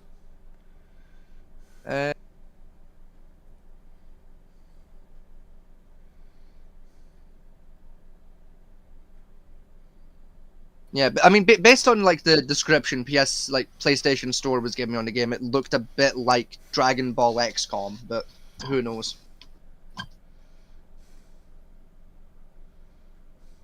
Yeah. Anyway, mini rant over. Fucking.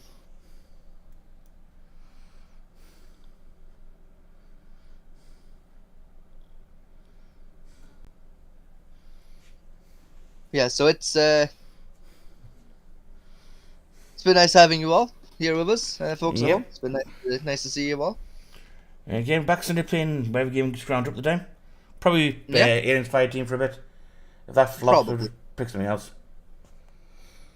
So, it's good night for me, and to say one thing, good night and good luck. Thank you for joining us, and we will catch you all on the next one.